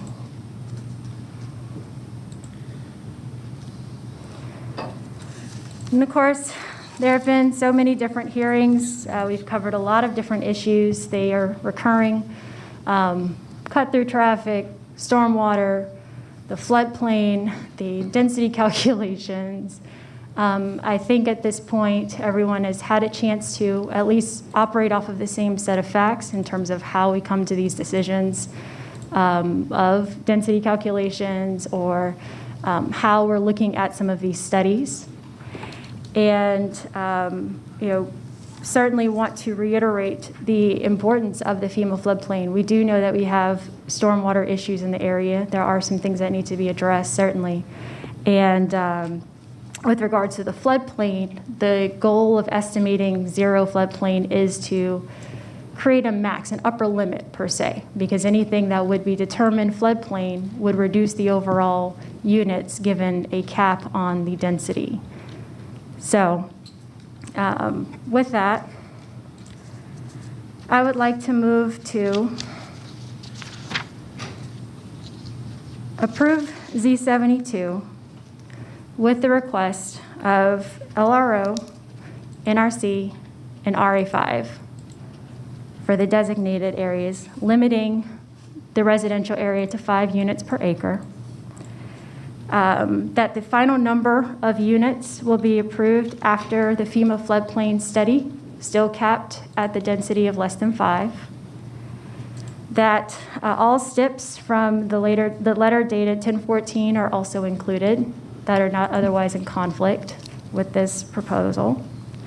That there is a cut-through mitigation strategy that is developed as well that includes the following: crosswalks, 4-way stops, right turn only or emergency entrance only, school bus traffic control as well. And that strategy is something worked through as a part of the final site plan. That at a minimum, for all meetings that are including ECCA's recommendations or reviews, that at a minimum, one member from the Josh area community group is a part of those same conversations. And that they would participate in all review and recommendation activities as well. That the final site plan would be approved by the District 2 Commissioner after the recommendation from both ECCA and this, and including the Josh area community group. That we make sure we reiterate the 40% max impervious or max pervious for the RE5.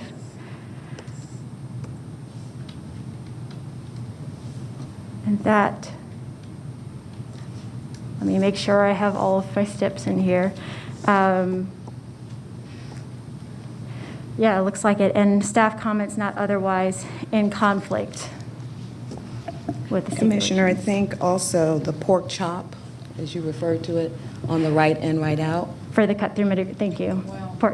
We can. If that becomes a fire access only, you won't need that. And so I'm grouping it all under the cut-through mitigation strategy, so it's fine if we can list that as another option as well that they can consider. Okay. Okay, and then I had a couple things to clarify too. Sure.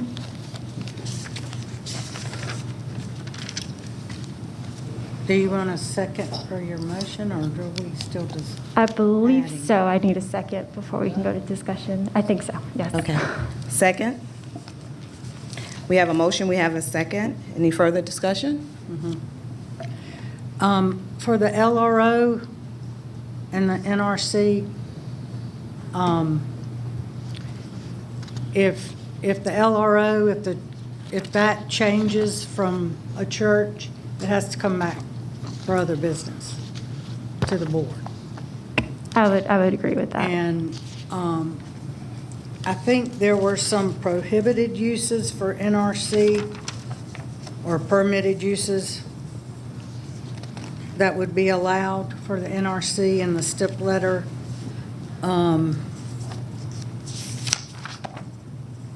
Number 26, section 5 on page 9 of October 13th stip letter, permitted uses for NRC.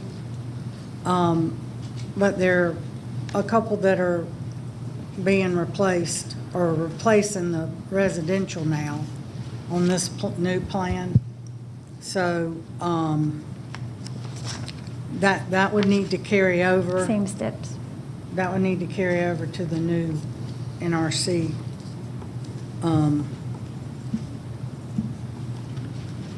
And so since we don't know what those will be, you may want those to come back for other business as well. That's would be my suggestion. And any of your approvals, like for the final site plan and all, would have review from the Josh committee before you sign anything. Correct. That was included. Okay.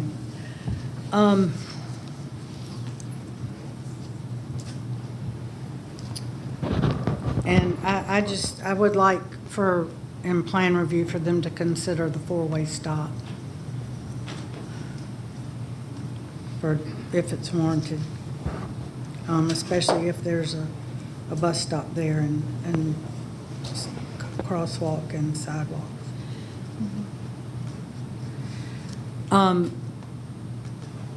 I just want to say one thing, that there's been a lot of emails, both for and against, and a lot of valid points made on both sides. I know with the RA5 or even RA6, with detached units, which are more preferable to neighborhoods than attached, you know, that's sometimes where the variances come in. But folks would rather see detached homes for the value and look and style, as opposed to attached townhomes. I've had that in my district as well. And so I understand, you know, why that requires a variance.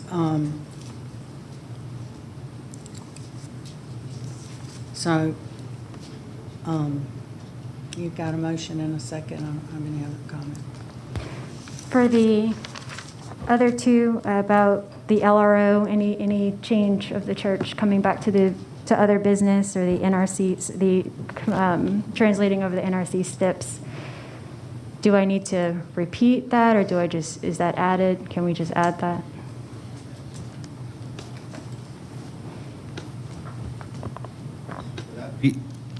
For that piece, what you'd want to do is revise your motion and then get permission from the second to revise the motion. Okay. To revise my motion. Second. Thank you. So I would like to add to the previously stated stipulations the following, that any change of the use of the church on the LRO portion of the property would come back to the Board of Commissioners as other business. Secondly, that all the restrictions of use placed on the NRC property would be, it previously iterated, would be issued for the newly identified NRC portion of the property. Yes, and that any changes to those uses would come back as other business as well. And for the four-way stop, that was included in the mitigation. I just want to make sure that in what DOT is working with. And that will conclude my change in my motion. Second.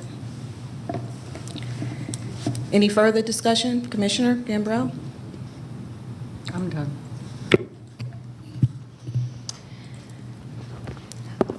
So we have specific code that addresses development for LRO, NRC, and RA5 to the UDC because we're not following our existing code. What we have today, I'm going to consider speculative because, again, we're taking a plan that was submitted back on September 9th. We submitted a new plan for consideration for today, and then at the hearing today, staff had no idea. I had no idea. I don't know about the other commissioners.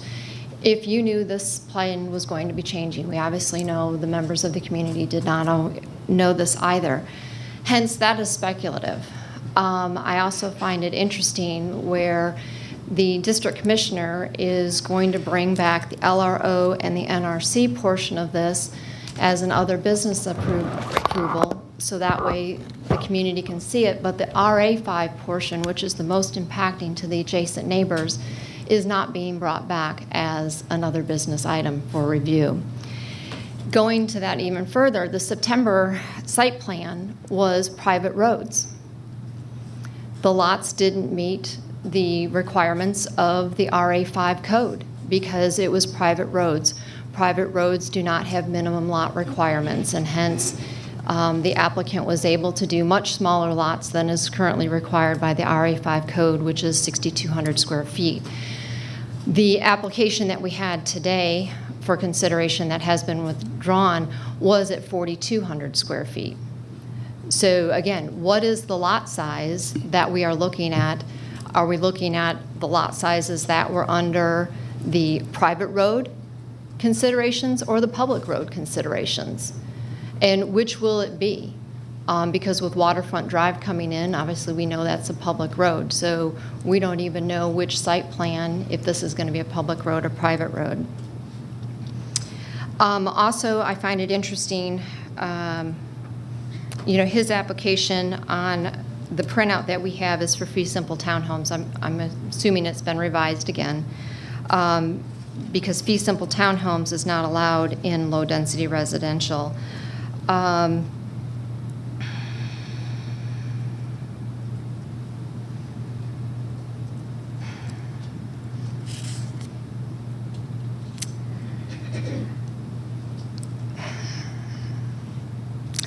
I guess I'm just very surprised at how this is being handled, a little disappointed with all the community work that's being done. And that's going to be my comments for now. Are the internal roads private? Yes.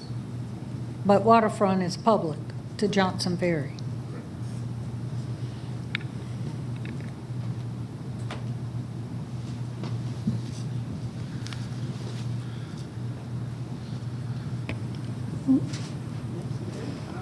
Thank you. Call to question. Oh, sorry. I did, not otherwise in conflict. Okay. At this point, we will call to question. All right. The motion passes 3-1 with Commissioner Gambrell. Pardon me. Allow me to finish. The motion passes 3-1 with Commissioner Gambrell in opposition and Chairwoman Cupid abstaining due to conflict of interest. And a special thanks to all of you who have participated and who have been vested in this zoning application and this process. We know that it's been quite some time, but we really appreciate your interest in the zoning process. Enjoy the rest of your day.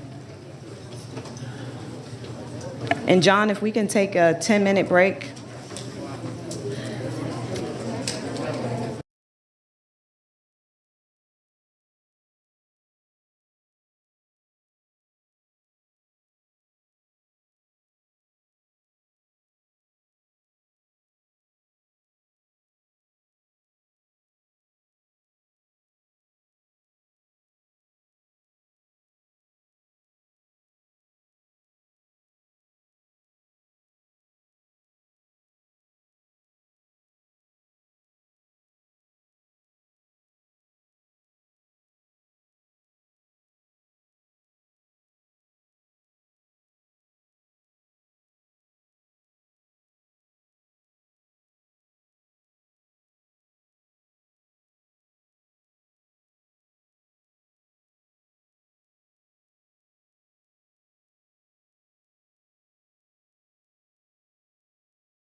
Commissioners' zoning hearing.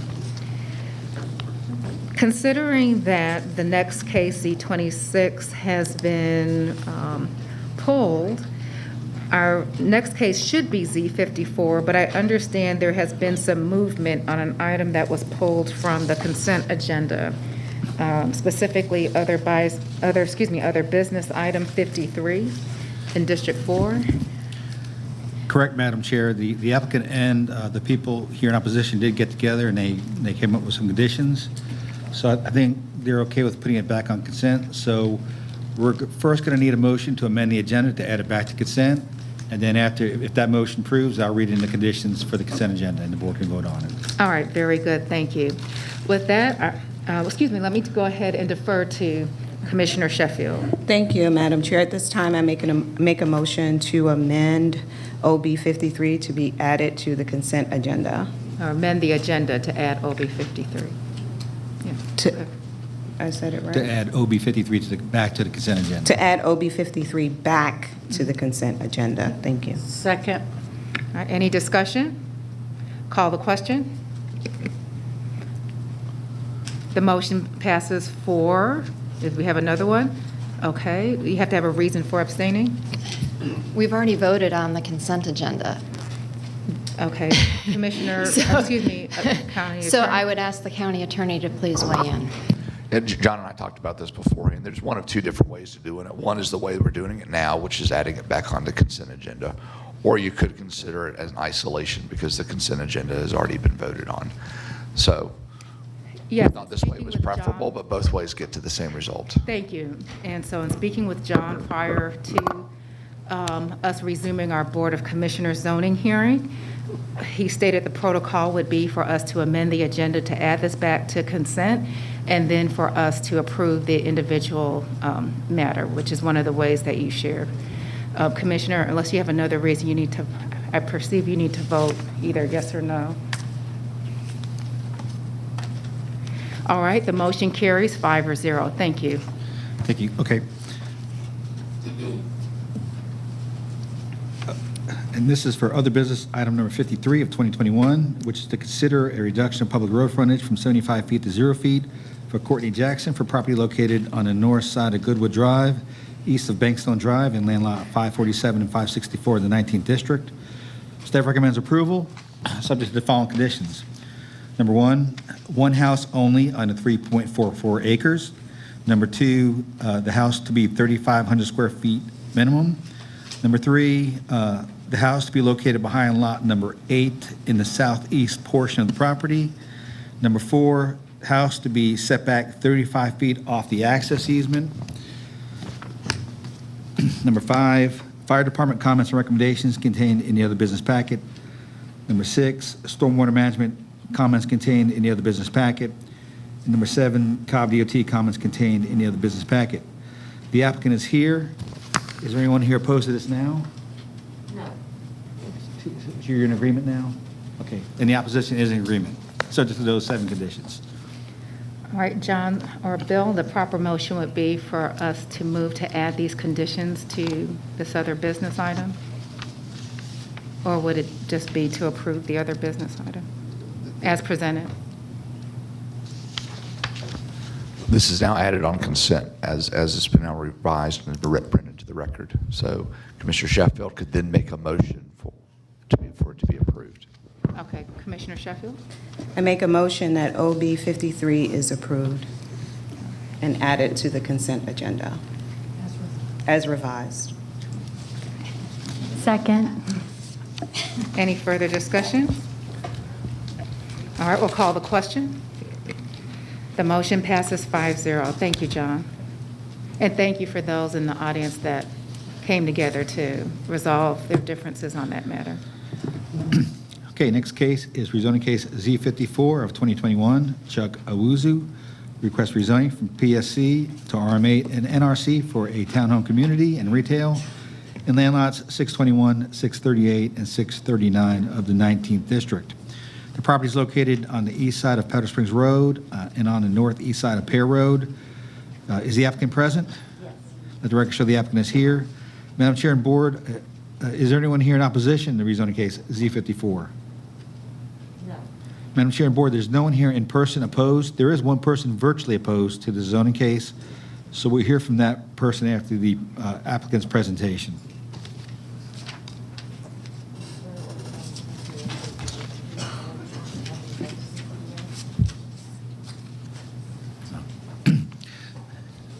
And Madam Chair and Board, before we begin, it's my understanding that the one person who is opposed does not want to speak.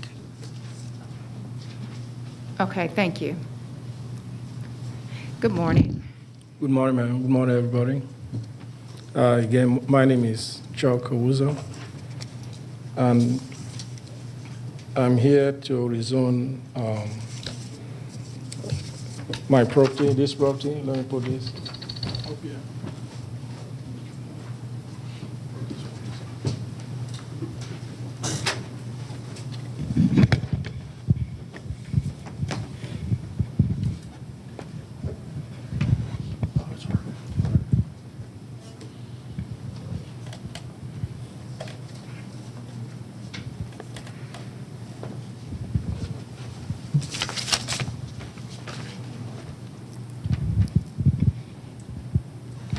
Yes, this is a 5.1 acre lot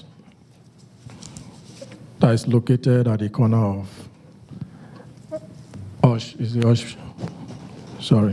the corner of Powder Springs. It's on Powder Springs Road by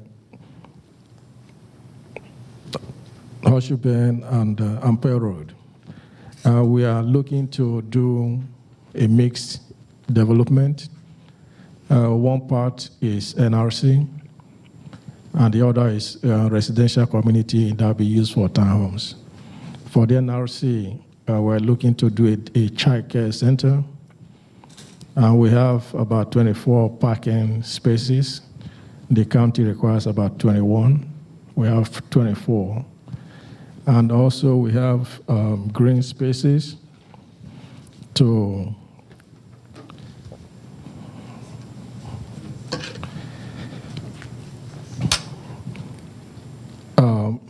we have green spaces in order to accommodate community activities. This originally the request was for 24 units of townhomes, but after speaking with Commissioner Sheffield, 2 of those will be taken out in order to accommodate more green spaces within the townhome community. Also, this application, every townhome that we are putting together do have a 6-foot strip of landscape on both sides.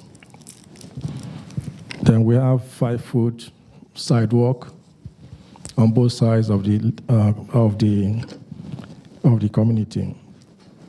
Right now, we have the residential community as gated, but it's an option that we may have to take and take away.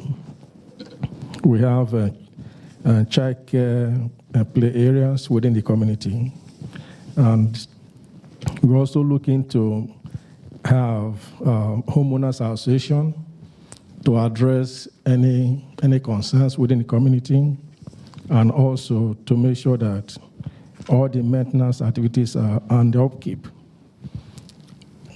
of the community is properly taken care of. Each unit for the townhomes will be about 29 by 24 square feet. 29 feet by 44 feet. That is about 2,500 square feet each.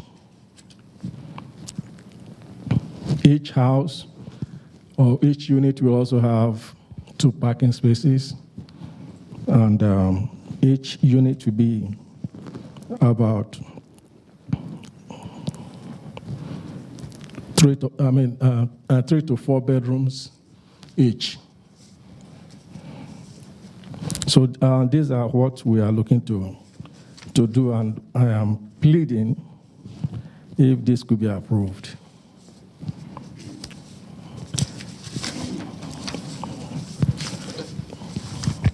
I can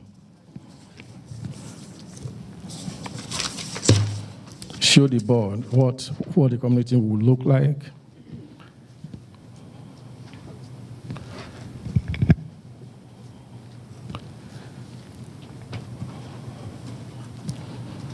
So this is a 3D drawing. So we are looking to do a mix of bricks and hardy planks. As you can see, we also have 5 feet sidewalk on both sides, and this is for the townhomes. For the child care, we are using all bricks and stucco. Yeah, you can see the front and the side views.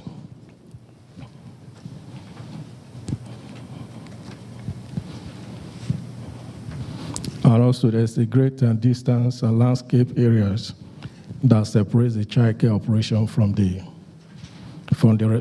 residents.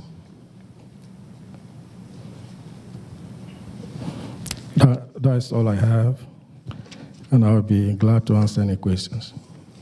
Thank you for your presentation. Thank you, ma'am. I understand there's opposition that does not wish to speak, so Commissioner Sheffield, I'll turn things over to you.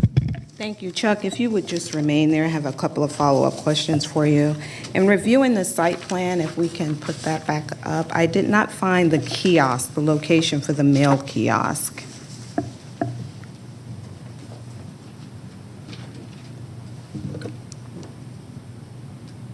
Can you? It's located here at the back here. It exists, it's very tiny on the drawing. Okay. But we are planning to move it in between. Since we are eliminating two units, we're trying to move it in between, like halfway into the units. I'm not too sure about that. My only concern is that it may back up traffic for people that are getting out to check their mail. But we can flush out that detail in the final site plan. Okay, thank you. Also, above Lot 6, I'm just going to call the lots on the eastern side, the other side, where you see the circle there at the bottom. So if you count up 6, there are 2 red circles there. Can you describe or explain to us what that is? Move it. Oh, right, yeah. Go up. Oh, this way? The two right there by the 2 red circles right there, yeah. Okay, here. This is kind of a separation between the two blocks. So here we have about 12 feet landscape area between the 2 blocks of 6 units each. Okay, but 15 feet will be required, is that correct, John? Okay. Okay. Yeah, we can increase that. We have room to increase that. Okay. And also, on your plan, you have a gate. Is the plan to still have this as a gated community? No, we are going to remove that gated community and have at that entrance a double entrance in out. I'm sorry, what do you mean double entrance? Like in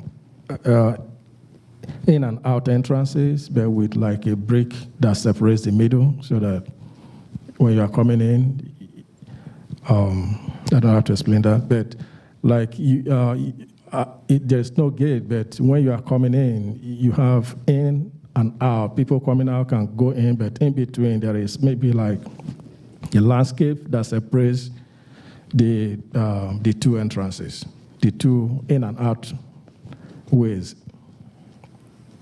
Okay. Does any other commissioner have any questions for Chuck while he's here? Okay. So is this an RA5 plan, or is We're gonna get it to that. still RM8? Okay. So just a couple of things, and this was in my comments, but I'll share now. The original application was for RM8. Staff recommended a reduction to RA5, and my recommendation will be at RA6. So at RA6, that will put us at 24 units, but I am also asking with a reduction of 2 additional units. So it will be no more than 22 units.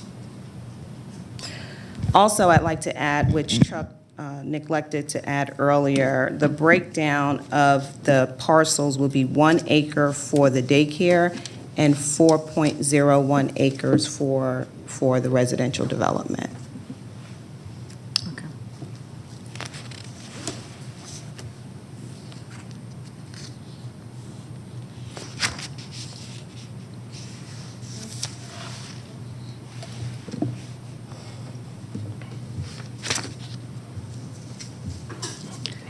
Does he have parking spaces at the kiosk?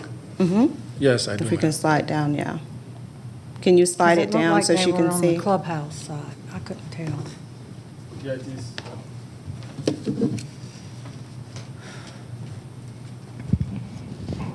That it is right here. We have the clubhouse. Okay. And actually, we can keep it there if it is okay with the board. We can keep it right there.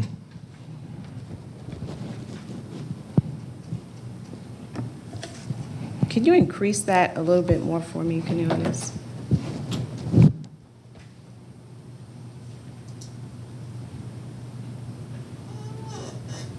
This is a better view. So, Chuck, if you would again, for clarification, just put your pointer above where the kiosk will be. Yeah, it will be here, right here. Okay. Okay, thank you. You're welcome. Over here. Okay. Okay. Any other questions of Chuck? No? All right, thank you, Chuck. I do have a couple of questions for staff. In reviewing the site plan review, there was a comment that the peninsulars, there were not enough peninsulars to meet the tree ordinance. Do we have someone available that can speak to that and primarily answer the question of how many peninsulars are required? Chuck, you can have a seat, thank you. John?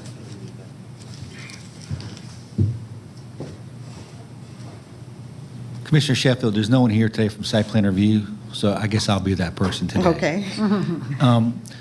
As far as the peninsulas, our tree ordinance requires a certain number of trees per square feet in a parking lot, and it may be that this applicant needs to add 2 peninsulas in the very center of the daycare parking lot, which will provide shade over a certain area in the parking lot. So that'll be worked out at site plan review. Okay. So if he's overparked a little bit on the daycare, he still can meet the minimum parking requirements. Okay.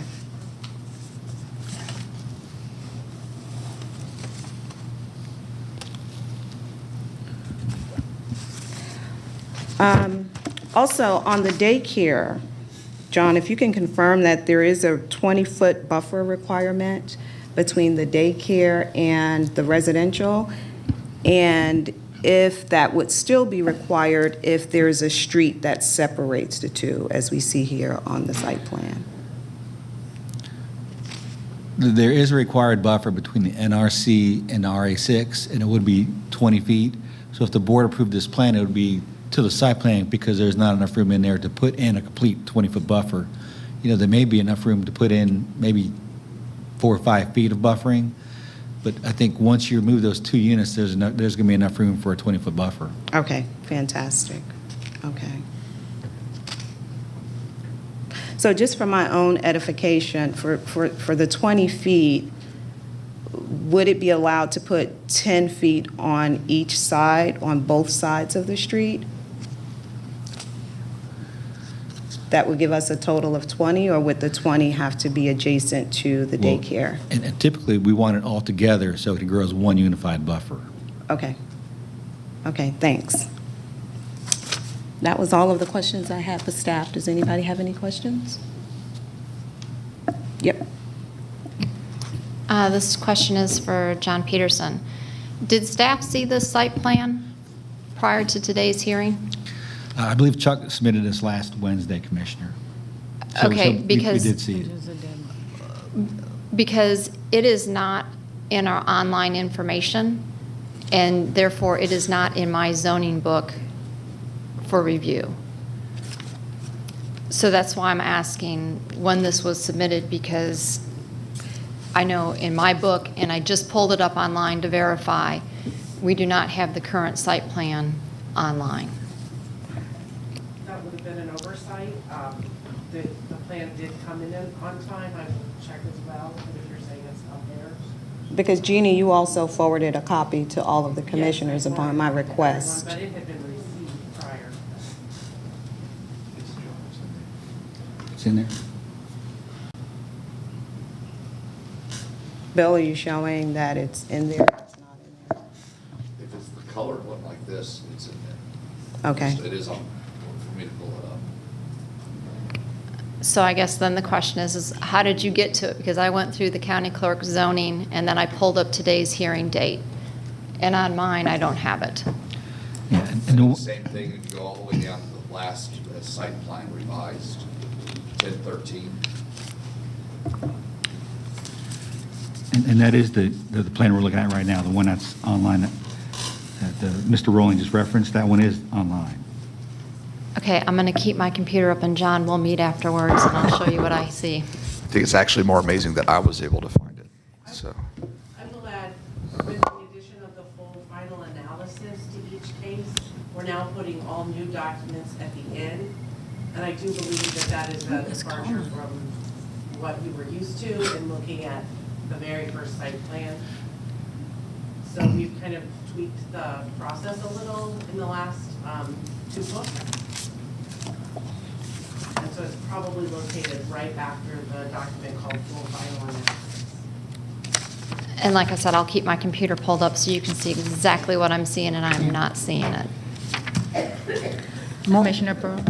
More reason to get rid of civic clerk, because nobody can find anything anymore. We don't get the final stuff. We get it in an email once it's filed on the Wednesday before. We do get those, but to find it online is still a difficult task. And to add to that, you know, Okay. the public is not privy to the emails that are sent to us individually with those changes. But they are online. Yes. Correct, okay. Thank Duly you, noted. Commissioner. Duly, let's, okay, how about just ask that we proceed back to the application at hand? Well, thank you, Commissioner. Okay, any other questions for staff? Or any other comments anyone would like to share? Okay. All right, as I mentioned a short while ago, the initial application request was for an RM8 category, which would have been a total of 32 units. Staff recommended deletion to RA5, which would be a total of 20 units, thereby reducing the overall development by 12 units. Considering the commercial uses to the west and south of the proposed development, I will reduce the RM8 category to RA6 with a maximum of 22 units. Okay. With respect to the daycare, I support staff's recommendation of approval, and with that, Madam Chair, I'm prepared to make a motion. I make a motion, and I'll make two. John, do I need to make two since it's two different? No, it's one application, so you Okay. can make one motion with everything in one Okay. motion. Okay. I make a motion to approve Z54 with the following stipulations: that the daycare will be built on one of the 5.01 total acres, that the required that the required 20-foot landscape buffer along the northern property line of the daycare to be installed, additional peninsulas to be added to the site plan.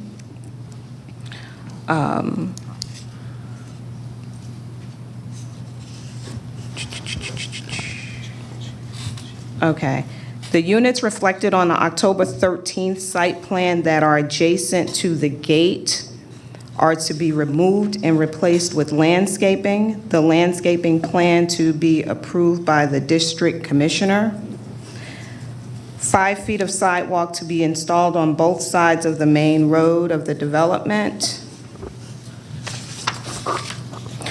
The applicant will increase the size of the detention pond if it is determined in plan review that the stormwater volume will have an adverse impact on the Horseshoe Village HOA's detention pond. Construction hours to be between 7 a.m. and 8 p.m. Monday through Friday, 9 a.m. to 6 p.m. on Saturdays, and no work on Sundays. The final site plan to be approved by the district commissioner. This motion will also include the Planning Commission minutes dated October 5th, 2021, and all other staff comments and recommendations not in conflict. Yes, John? And I just have one clarification for Commissioner Yes. Sheffield. Can the motion be restated just to say that you're approving the NRC as shown on the site plan and you're deleting the residential part to RA6 as shown on the site plan, except for how you just amended it? Absolutely. Okay. I approve the NRC as reflected on the site plan and reduce the RM8 category to RA6 with a maximum of 22 units. And then all other things you said okay. beyond that. And all other conditions to remain and stipulations to remain the same. And reducing is equal to deletion. Just for clarity's sake, when you say reducing, you mean deletion into that other Yes, zoning. deletion, yes. Thank you, Bill. I'll second and add discussion. Yeah. Do you want to include maximum impervious not to exceed 45% on the RA6? And what is it for NRC, 70, John? It is 70% for NRC. Okay. Okay. And if I may also add maximum impervious surface not to exceed 70% on NRC, and maximum impervious not to exceed 40% on the RA6. Is it 45 or It's 45% in RA6. 45% on RA6?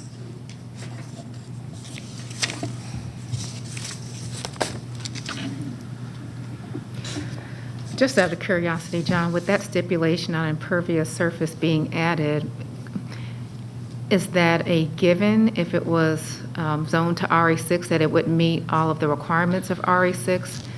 Does that need to be specified to ensure that the final site plan reflects that?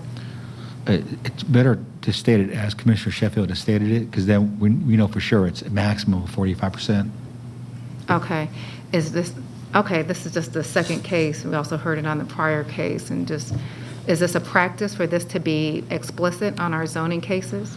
It doesn't have to be explicit, Madam Chairwoman, because if y'all approve it RA6 and y'all don't express what variances they have, then they have to meet all parts of the RA6 code. This is just underscoring something just that would underscoring. have already been given. Okay. Just curious. Yeah. Okay. All right. Do you have a rental cap on your? That's in the. Wonderful, thank you. Okay. That's in staff comments, Planning Commission comments, yeah. Thank you, Commissioner. All right, we have a motion, a second. Is there any more discussion? And we'll call the question. The motion passes we're missing one more vote, 4-1 with Commissioner Gambrill in opposition. All right, our next matter up is Z60 TLM Realty. Excuse me, John, I feel like I'm taking over. Please don't take Your my job, moderation of the please. zoning cases. I'm just trying to get through. Okay, rezoning case Z60 of 2021, TLMM Realty requests a rezoning from PSC and PVC to PVC for mixed-use development in land lot 855 of the 19th District. The property is located on the southwest side of Hurt Road, the southeast side of Austell Road, on the east side of Brookwood Drive, and on the west side of Floyd Road. The applicant is present. Is there anyone here in person opposed to rezoning case Z60? Madam Chair and Board, there's 4 people here in person opposed to rezoning case Z60, and there's an additional 3 people virtually who are opposed, with 2 of those wishing to speak. So at this time, I'd ask all those in person to come forward to be sworn in. Thank you.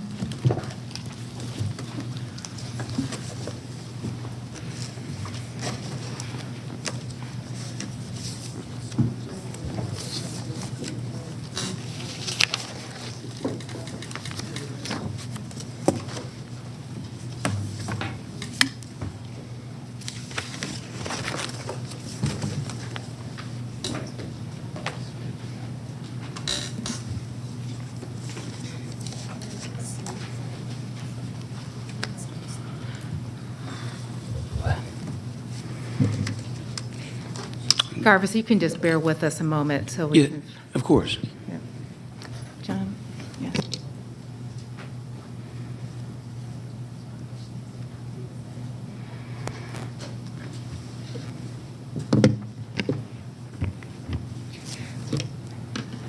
Garvis, you can feel free to proceed. Thank you, Madam Chairwoman. Good morning, Madam Chairwoman, members of the Board of Commissioners. For the record, my name is Garvis Sams, the law firm of Sams, Larkin, Huff here in Marietta, and I've got the pleasure once again of representing Graystar. Also, one of the applicants' property owner is TLM Realty. This is a New York real estate developmental group that owns substantial holdings in the state of Georgia, of which the property at issue is one of those. I've got a couple of people here with me today. Our traffic engineer, Mr. Blake Bredbender of Low Engineering, who's done several iterations of the traffic and transportation analysis on this, not just trip generation models, but also building on the previous in-depth traffic impact studies he did on the contiguous site last year, which was also approved as a mixed-use development. So Mr. Bredbender is here as our traffic engineer.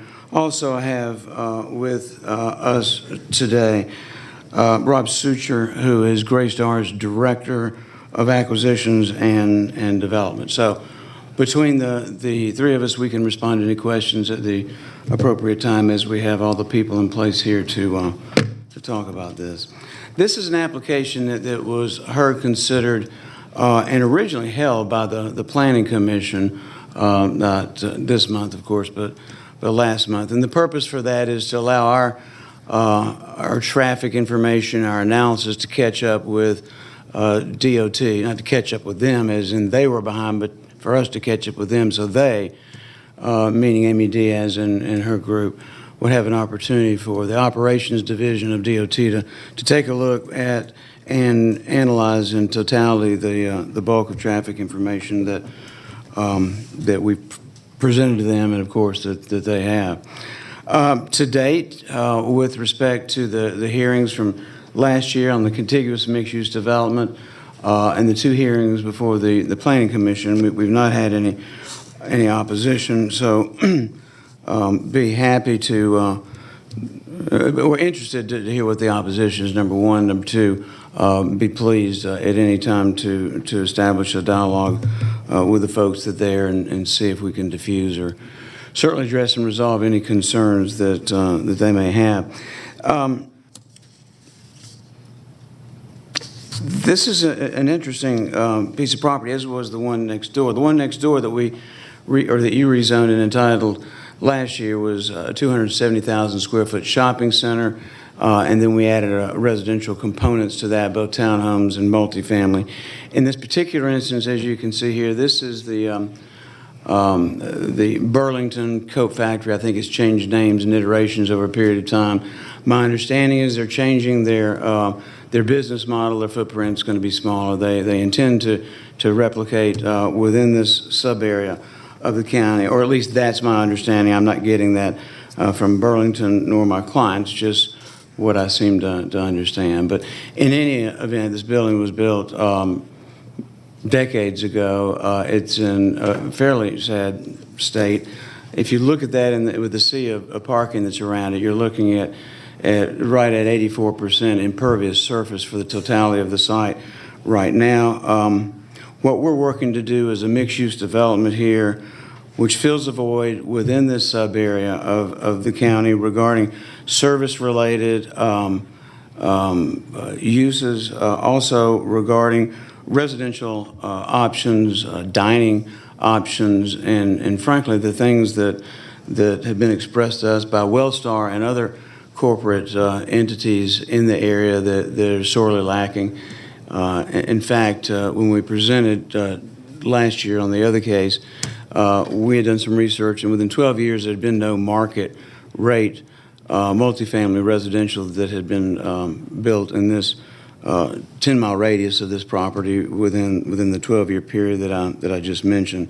So I've got the authority to say that Scott Brooks, who is the Executive VP and Senior Director of Acquisitions for Wellstar and the entity itself, chime in terms of supporting this application. I've received an absolute plethora of information from DOT, and I think Ms. Diaz is listening remotely, but kudos to her and her staff for not only communicating with the traffic engineer, but making sure that we get the information as well. It helps to be able to coordinate things. But at this point, and as of the time when I communicated last with the district commissioner in terms of coordination between both DOT and our engineers, it's my understanding that we either have or are in a position to address and resolve all the concerns that DOT had. And I'll cover some of those in a minute, even though, of course, we're short for time. This is going to be called the Village at Brookwood. It is being rezoned from PSC, which is a non-existent classification. It still exists, still in your books, you just can't apply for it, to the PVC zoning district in substantial conformity to the site plan that we'll get to in just a minute. As you can see, all of the property, as in the tract that was developed before it, is in an area in that sea of red, which is denominated as a community activity center. On your future land use map, the yellow, I guess, or orangish color, that's medium density. The blue color up in the north western part is parks, institutional, maybe transportation related, but in any event, you can see that all of our properties within the community activity center on the future land use map, which does envision, does articulate, and specifically support mixed-use developments under a PVC classification. We are asking that there be a waiver of the requirement for PFC as a minimum amount of 25 acres. We're at 15.81 acres, so that's our deviation. That's our request for a concurrent variance. My understanding is, I don't know if you've outsourced it, and you may have made a decision as to who's going to be doing it. My understanding is you're looking at a unified development code that may look at PVC, UVC, and some of these other zoning classifications that haven't been looked at quite some time. At full build-out, well, this is your GIS map showing you what the surrounding zonings are. This is the site plan that was submitted, and then this was resubmitted, a revised site plan on September the 28th. So it's the September 28th site plan that you're looking at that was formulated during the period of time in which the Planning Commission held the application principally for DOT considerations, but they also had some components they want us to add in terms of open space per unit, and we well exceed the open space per unit. As you can see, we encourage and facilitate pedestrian connectivity and walkability throughout the site with respect to both the residential and the commercial components. And in terms of detention and water quality, This development is going to be combined with the development that I mentioned that was rezoned last year. And so there'll be an overall master detention pond, and we've agreed to all the written recommendations from the Stormwater Management Division. And of course, with something like this going onto the water system, we'll be doing a complete submission of a sewer capacity study, a sewer flow study, and our sewer goes to the South Cobb treatment plant area, and there's plenty of capacity there. Low engineer, as I mentioned, are our traffic engineers. We've agreed to the voluntary donation and conveyance of each road we touch from the center line, dependent upon the speed limits and what DOT has requested. So I won't go over all those, but it's Allsdale Road, Hurt Road, Brookwood Drive, and also the installation of interior streets within the development as well. All existing points of access will have a deceleration lane and a taper. And as you can see, we've reduced the number of curb cuts on Brookwood, so it's down to one curb cut. So what we've agreed to do, part of the issuance of any permits on this at all, for the district commissioner to certainly have an opportunity to review the architecture and the landscape and any other component which the district commissioner would like to see. I use this word too much, but it's stunning. This is the architectural style and composition of the buildings, and as you can see, we've got the commercial components along the front, 25,000 square feet. Probably about 75% of that we anticipate will be restaurants, hopefully chef-driven restaurants. That's what we're looking for. And then the balance of the tract are 3- and 4-story buildings that will contain the luxury Class A highly amenitized apartment component. Madam Chair, may I have 60 seconds? Yes, that time will be given to the opposition. Yes, sir. Thank you. I appreciate the courtesy. So the non-residential component will contain a flexible mix of both retail and restaurant. Again, we are focusing on restaurants for this. There'll be a maximum number of 340 luxury multifamily units. You see the architectural style and composition. Then you get another viewpoint of it with respect to just the residential component only. And of course, on the bottom of that will contain leasing offices as well as workout and business areas as well.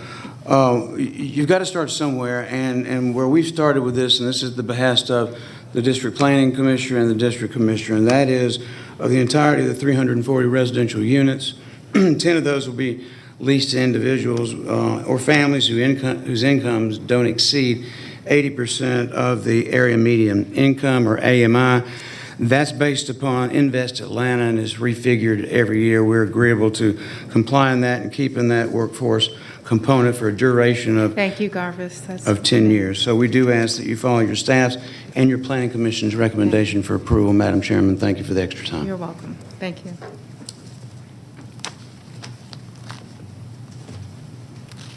All right, opposition. I understand there's 2 here. Do we have any online in opposition? Okay, so 2 extra minutes. we'll have 2 extra minutes, and just for those who are here, let's be mindful that there are some persons online who will share that 10-minute time with you. Yes, ma'am. Yes, please. And you can just state your name, and then you may proceed with your comments. Good morning. My name is Valerie Goodson. I am speaking in opposition to Z60 in regards to the fact that the Austell Livable Studies had design guidelines, housing choices.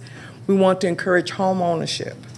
The challenge that I have with the design is that you're putting a lot of people in a small area. Both sites combined, you're looking at 792 units. That's 1,500 people. And traffic's going to really be impacted by that. The schools will be impacted by that.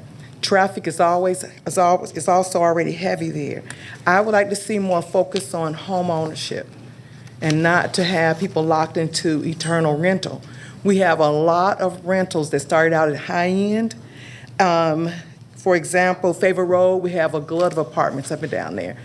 That affects the transition rate, transience of the attendance at the school. The other thing is Hickory Lake, same thing happened. Franklin Road, that happened, started high-end apartments. We want to encourage stability. We would like to have home ownership, condos, small cottages. Big is not always better. Make it affordable for people to buy homes. The last thing is that there's this unit, I would really suggest that we stay with the standard, we raise the standard.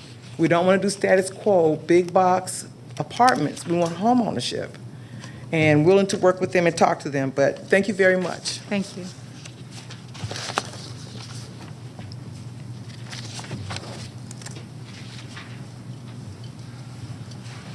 Good morning. Good My morning. name is Ricky Dickens. I'm speaking in opposition of Z60. One of my biggest concerns is, like she said, a lot of people coming into a very small area. I live right across the street from that.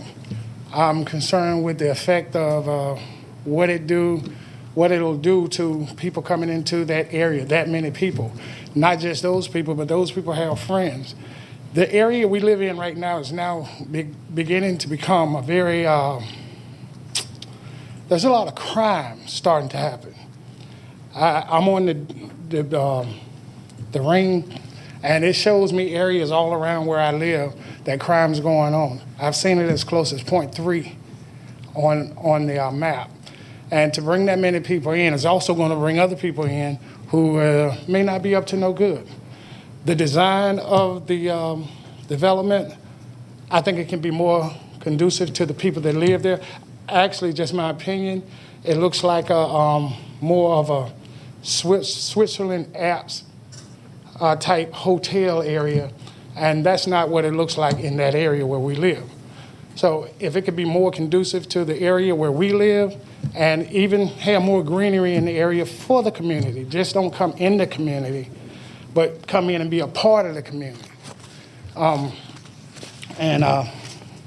The crime is really my biggest, I think in this area, I know personally that at least 2 young people have been killed right down here on Austere Road.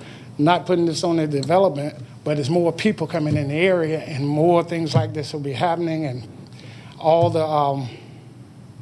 crime that comes along with big developments like this.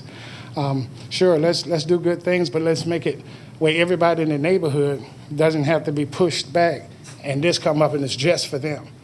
Even like the square right here, it could be something also developed in that. So I'm more against the design and the crime that it brings. Thank you. Thank you. All right, next speaker.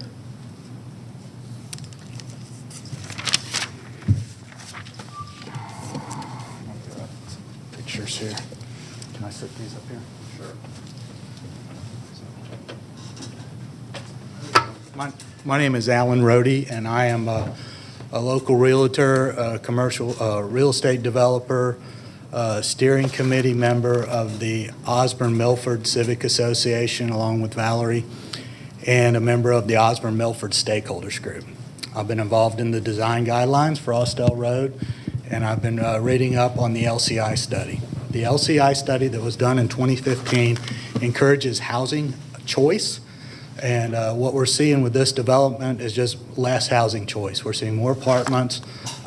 In the last 30 days in the metro Atlanta area, 150 people have closed on condos of 1,000 square feet or less.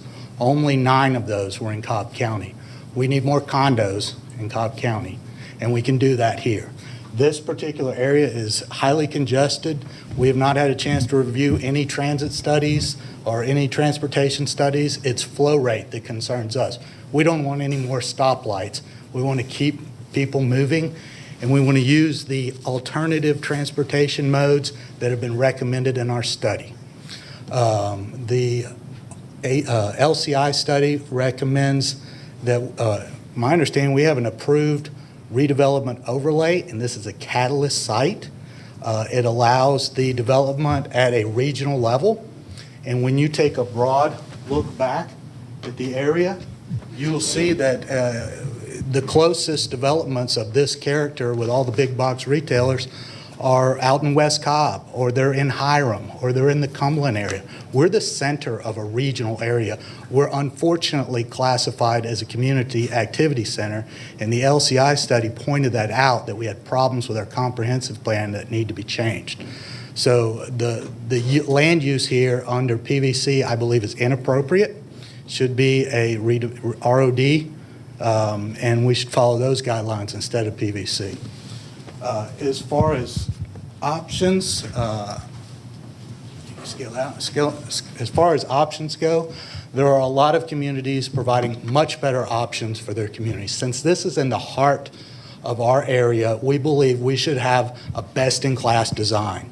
If you look at Alpharetta City Center, or you look at Duluth, or you look at downtown Woodstock, those are areas that have significant activation with green space. Their retail is on the bottom of their residential, and it draws people from a regional area. We don't have that with this. And from a commercial real estate perspective, the retail, it looks like it's below street grade, which is a big no-no for anybody buying a shopping strip. That is really bad. That is bad design, and it's bad, and this is uncool for our area. This is not a people-centered design. This is a car-centered design. You will notice that the retail establishments all have drive-throughs, and the shopping does not provide a community that is wholly inclusive and reduces trips. It promotes trips. Graystar Properties, these are their reviews online. They're middle of the road. They're the world's largest property management company, and their areas for improvement are, it's hard to read that. Their areas for improvement are work-life balance. They don't seem to understand this whole thing about community at all. They're a bad mix for our community. We don't want people like that don't understand our community. This is Alpharetta City Center. The blue shaded area down there is roughly 10.2 acres. And over a third of that is green space. There's plenty of opportunity for activation. Those are apartments, they're 4-story, the retail's on the bottom. There's even a hotel right across the street.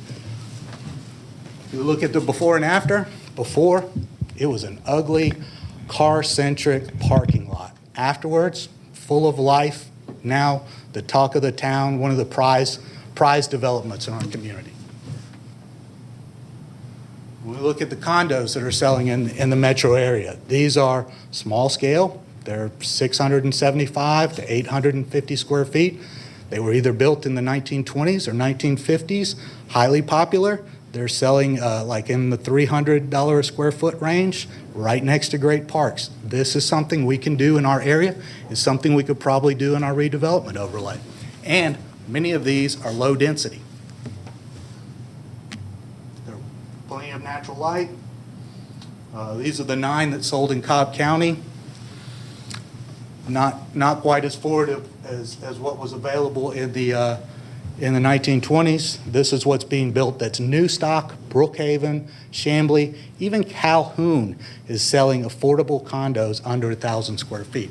We need these in Cobb.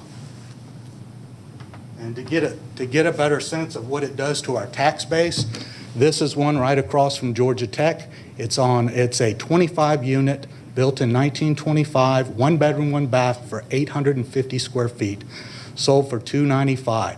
That puts the land value of that 1 acre at $6.9 million an acre. The taxable value for that into the tax revenue would be about $99,000. It's hard to get that in low-density residential. This is good for Cobb when we can do these kind of things. We need that. We can pay for our infrastructure. We can pay for our stormwater repairs. We can pay for all the things that we need to maintain when we allow good creative development that's promoted by things like the Austell LCI study. So we ask that the design needs to be improved. We don't like the partner, and we'd ask that we ask the developer to revisit the site plan. We don't like this at all. Thank you. Thank you. That leaves 2 minutes for those that are online. Our first virtual speaker is Renee LeClaire. Renee, you've been unmuted. Hi, good morning, everyone. My name is Renee LeClaire, and I live in the Wintercrest subdivision. A lot of the people that have already spoke share in those same concerns that I have. I am fairly new to the community. I bought in April of this year. And so one of my main concerns is how will this affect my property value? As a new homeowner, had known this huge development with many apartments going in right next to me, that would have definitely affected my decision in buying a home in this area. So not only that, I'm also concerned about the crime that comes with bringing a substantial amount of people into a small area. And the flow of traffic in this area is already very heavy to begin with, and just adding about 1,500 more people on a daily basis would heavily impact that. So I would ask that they also revisit the type of homes that they're putting in this area. And, you know, I think that we're all very willing to work with them as a partner, but we want people that are going to have a stake in this community to make it better. Thank you. I appreciate your time. Thank you. Next is Travis McComb. Travis, you have 30 seconds left. Yes, good morning. Yes, good morning. Travis McComb, Cobb County School District. Approval of this petition will cause concern for Cobb County School District as it will result in the impact on the enrollment of one school already over capacity. Thank you. Thank you. Our final speaker is Kimberlyn Screen. Kimberlyn, you have about 15 seconds. I just want to I'm really concerned about what all apartments would do to my property value. I've invested in over 50 grand in just updating my own property. I live in Wintercrest subdivision. So I'm just really concerned that all apartments are going to just devalue my property. I've been there for 23 years, and I think it's just really unfair. Thank you, ma'am. Okay, thank you. That concludes the presentation in opposition. I'll turn things over to you, Commissioner Sheffield. Thank you, Madam Chair. Is Travis still on the line? I have a follow-up question for him for the school capacity. Travis, are you there? Yes, I am. Which school in particular is over capacity, and if you can share with us the number of students that is over capacity? Yes, Garrett Middle School, currently over capacity, 18 students. Okay, thank you. If I can have the applicant to come up.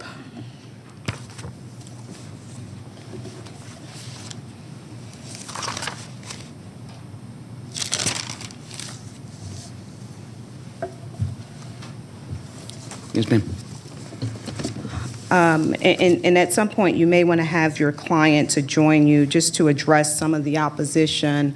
I understand that last month you did not have any opposition, so we want you and the opponents to have an opportunity to flush out any concerns.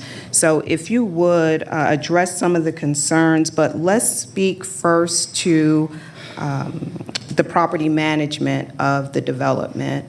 Because anytime you have a development of apartments, which I am finding people rightly or wrongly associate crime with apartments. But it's interesting because when I drive in other areas of the district, particularly by the Cumberland Mall, there is a significant number of apartments there, but I rarely, if ever, hear anyone associate crime with that particular area. So if we can speak to your style in terms of your buy and hold strategy and your property management, if you can just talk to us a little bit about that. I can talk to you very briefly about it and then turn it over to Mr. Sucher, who is certainly more articulate and eloquent than I on that point. But you'll see in the stipulation letters that we've agreed that Graystar will own, manage, operate, and continue to own, manage, operate. They are the biggest operations entity in terms of multifamily properties on the globe. So that is contained in the letter. But to flesh that out significantly with more detail, this is Mr. Rob Sucher of Greystorm. Good morning, and thank you for the time. Before you get started, is that a development that you guys have on Powers Ferry Road? Yes, ma'am. Yeah, okay. All right, thanks. We have 2 projects that are under construction right now on Powers Ferry. And the project next door is also under construction. So combined specifically to the Greystar, the residential portion, as Garvis mentioned, our active partner here is TLM Realty, which owns the existing 150,000 square foot shopping center that is on the 16-acre property. This is just a really unique partnership to be a catalyst and a continued catalyst for the redevelopment of this area. We look at it as an amazing opportunity to be a part of the community here. While we are the largest, both in the globe as well as the Atlanta metro, we manage these individually as communities. And the unique opportunity here to make a combined investment of $125 million in this district is something that we don't take lightly as a company. Crime, as you mentioned, Commissioner Sheffield, I think is definitely unique to specific areas. We believe we're part of the solution. If there are challenges within the area, this is a 24-hour operation. We have security and on-site management, as well as the community that's created by the residents that live here. So for us to have what is kind of closed for business, and if anybody has been on this property, they understand that the Burlington is less than ideal in terms of its current performance. Obviously, they're moving to a smaller box. That is what has changed in retail. That can only be, to me, it's just a grand understatement in terms of honestly what's happened in the last 2 years specifically to retail.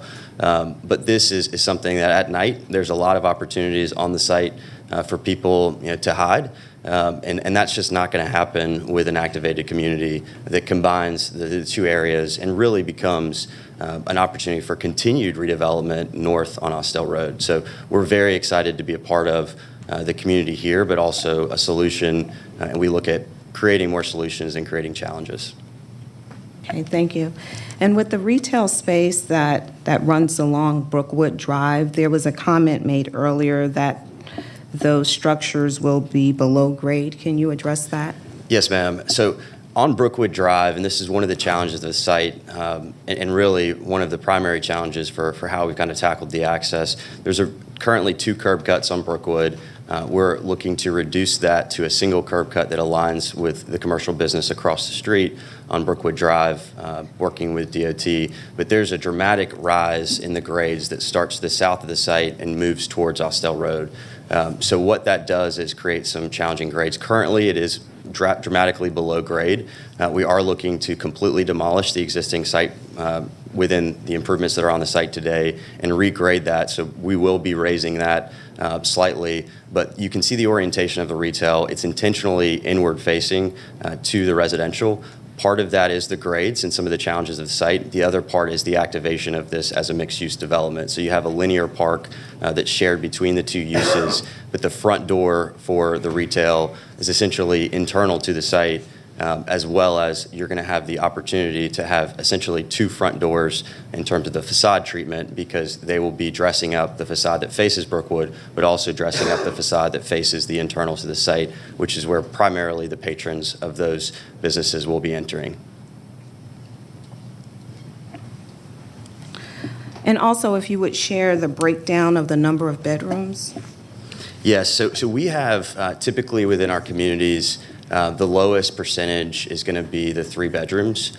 So right now, we've got this pegged as a 10%, no more than 10% of the 3 bedrooms. But these are buildings that are placeholders and will continue to be massaged and moved in terms of the bedroom mix. But right now, you're looking at about 50% of 1 bedroom and studios, and then 40% of 2 bedrooms, and then 10% for 3 bedrooms.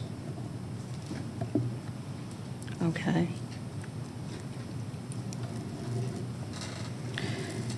And my next question is for Garvis.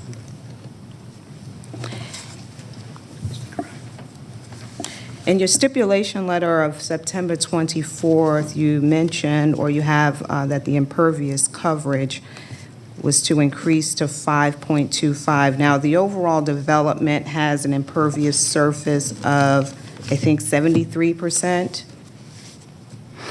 Yes, ma'am. Right now, it's 83% impervious, which is 13.14 acres.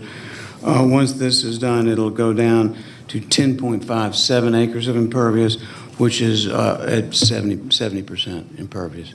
So a significant decrease and in line, of course, with the PVC regs. Okay, so it will meet the 70% Yes, ma'am. impervious? Yes, ma'am. Okay, my other question is with respect to the dumpsters on the property. Will there be dumpsters, or will there be a compactor? Yes, and you can see on the site plan, there's kind of a suggested placement, but that's something that will continue to be moved throughout, and we can work on what is the best placement for the site. Okay, and I reviewed this and couldn't find it. I know that it may move, but can you just point to it on this plan? If you see the, yeah. Oh, it's right You got it. there, Perfect. okay. Thank you. Okay. Also, if you can cover what the outdoor amenities will include. Yeah, it's an exciting opportunity. Right now, amenities and kind of what's being programmed is changing a lot within the industry. This one has the opportunity to have 2 robust green spaces. So you have the pool area, which is the U-shaped building kind of in the center of the site. We'll have your traditional resort-style pool. And then the second is a unique opportunity because you can see how the entrance aligns off of Austell. Kind of as you're looking forward, you have this green space. Instead of being faced with building, you're faced with green space to allow a flexible lawn that allows us for a lot of different varieties of programming that we'll have there. So that is intended to have kind of some string lights as you go north. That's between the 2 L buildings, kind of internal to the site.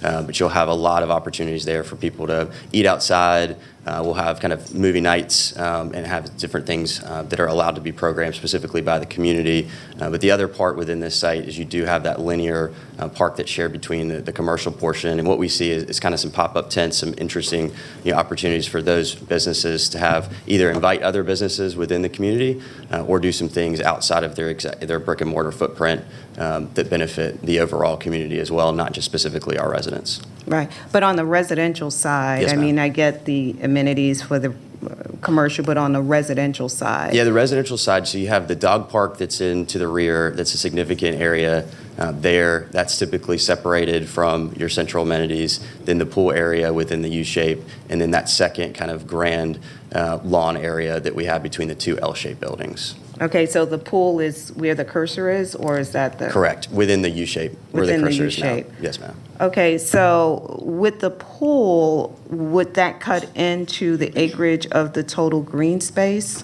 Yeah, so that portion that's counted right there, that's kind of below the U between the 2, that you can see kind of the dotted line, that's not counted within the calculation. Okay.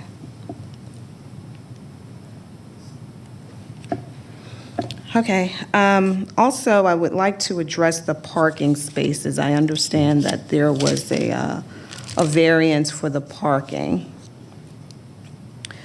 Well, I'll let you explain. Yeah, so one of the challenges is there's really no, within code, as it's written today, relief might be the wrong word, but there's no relief that's provided for shared parking. So because of kind of the intentional positioning of the 2 businesses to benefit, it's a symbiotic relationship between the 2 with the commercial component of the residential. You have a balance of peak hours here. But the orange spaces, as you can see highlighted on the plan, those within a declaration and agreement within the 2 parties, being Greystar and TLM, those are designated as shared parking. So we've got a total of 99 spots that are shown in this plan. We lost a couple based upon the relocation of that drive and kind of the snaking of that drive to align per DOT comments with the business across on Brookwood. But we've got just under 100 spaces that will be provided as shared parking. So if you count the shared parking towards the residential, we're compliant with the residential requirement of 1.75. If you count the spaces towards the commercial, we're compliant with the commercial. Essentially, we're asking that the counting be allowed because of the shared nature of the 2 towards both calculations. So it's long, kind of a confusing way of saying we meet the intent of the code in our opinion, but we do benefit in both the residential and commercial benefit from a significant amount and intentionally significant amount of shared spots. And would the shared spots require any type of easement? They do. Yes, Easement that's going to be agreement? under easement agreement, correct. Okay. So the blue dotted line is kind of in the middle of the site. That reflects the commercial tract, and you can see currently the orange spots are within the residential tract, but they're obviously very close in location to the commercial, so they'll have the benefit of those in their peak hours, and then at night, the residential will have the opportunity to utilize those as well. Okay.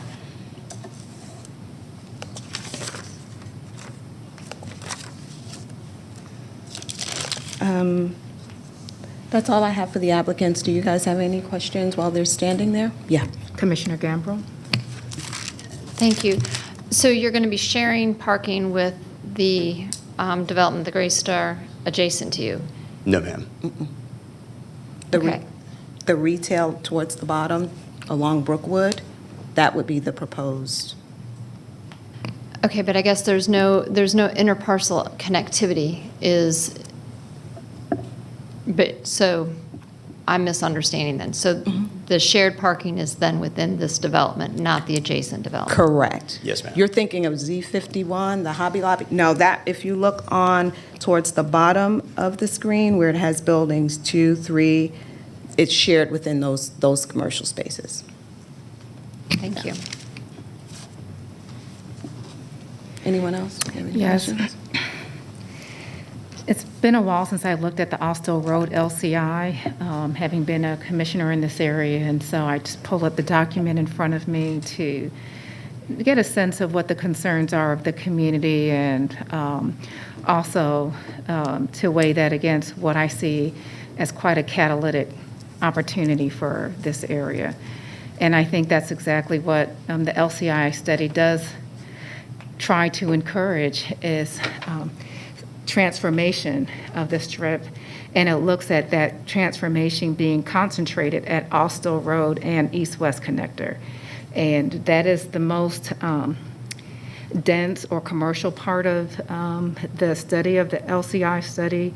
You will see the CAC as was shown in the applicant's presentation there.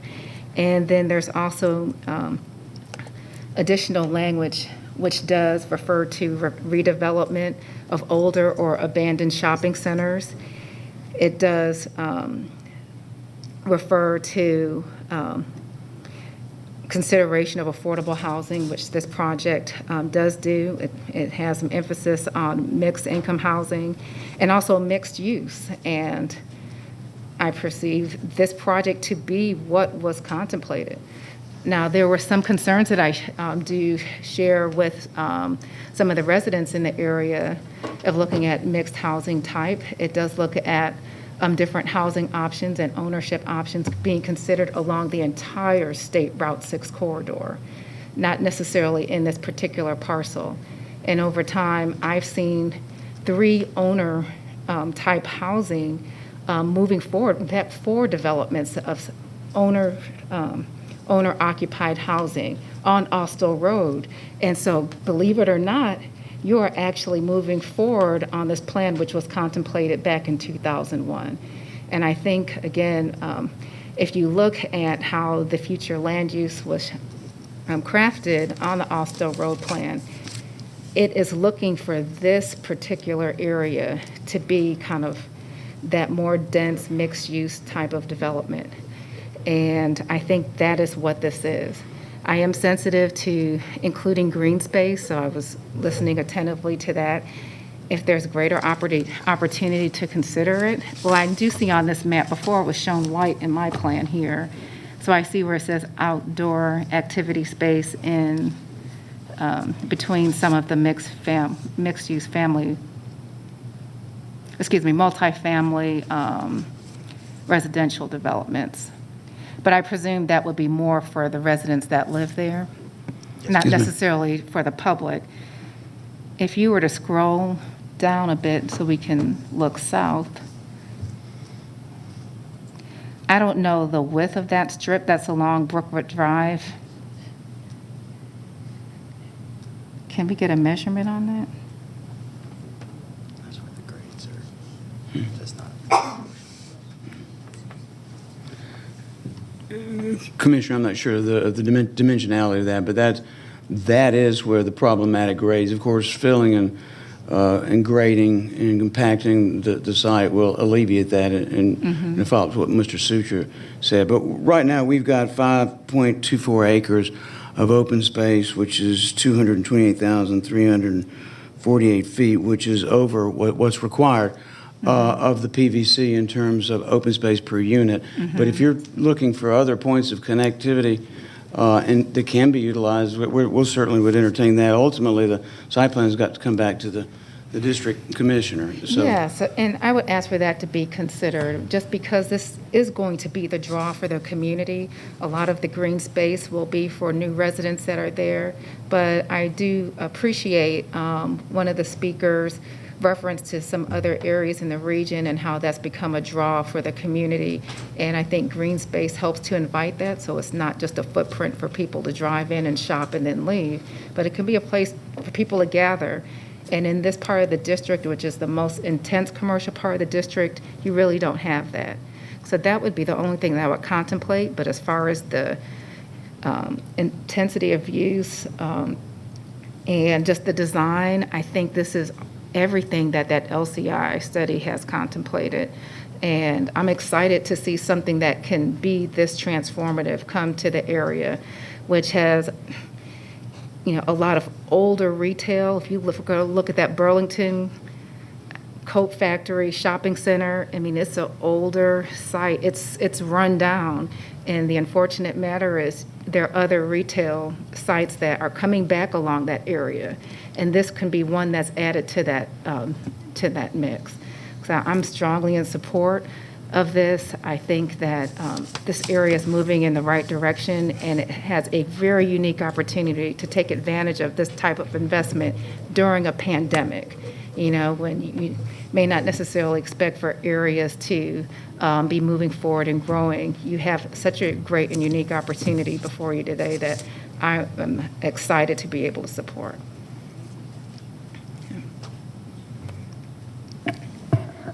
Go ahead, Commissioner Burrow. Do you want discussion after a motion?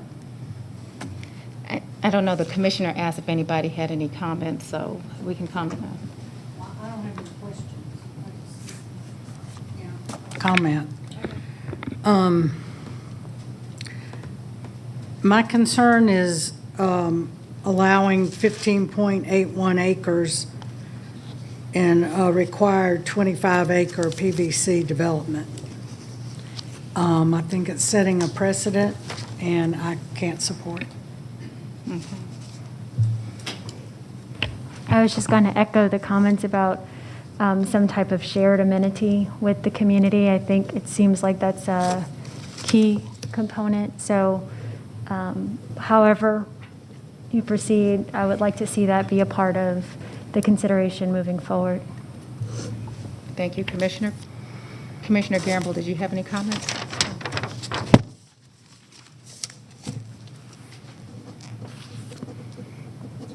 Back to you.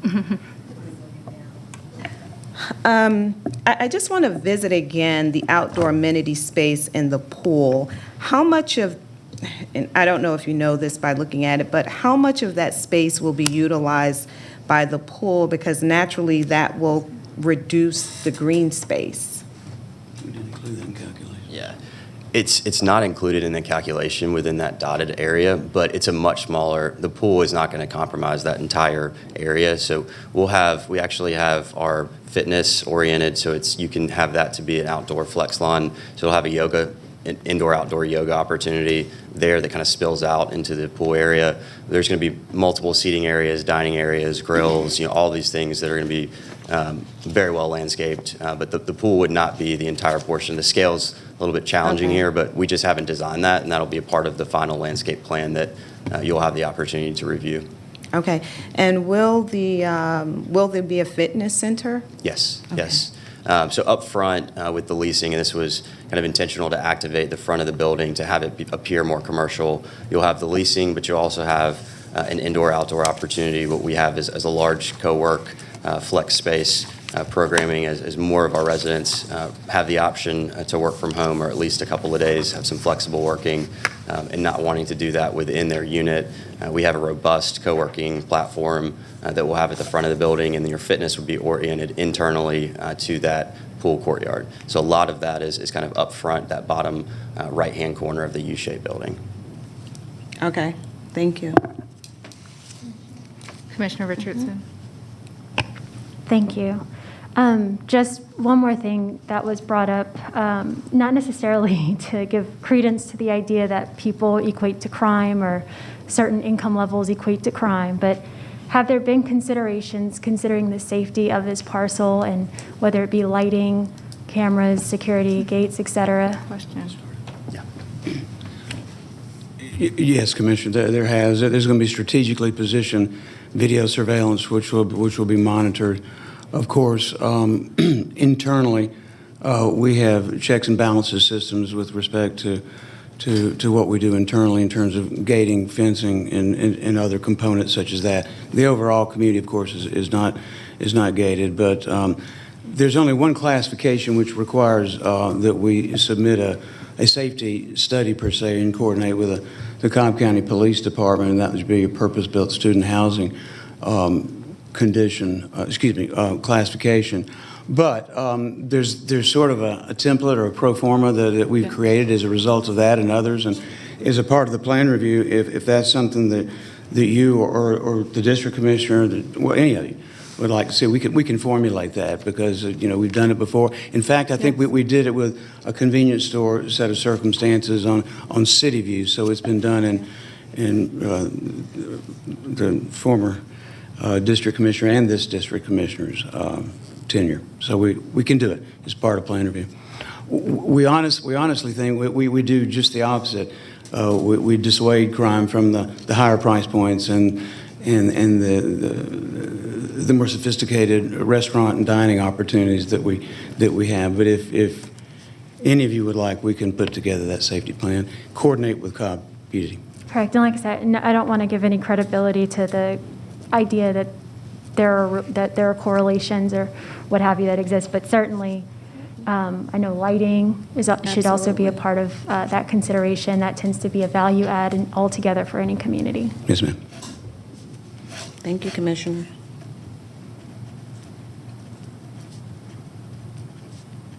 Okay. Thank you for that. Just kind of break up the monotony a little bit. I think I covered everything that I had. Oh, no, Amy, are you still with us? This is Amy. Amy, thank you. With the revised traffic plan, the applicant was required to have a left turn lane onto Brookwood.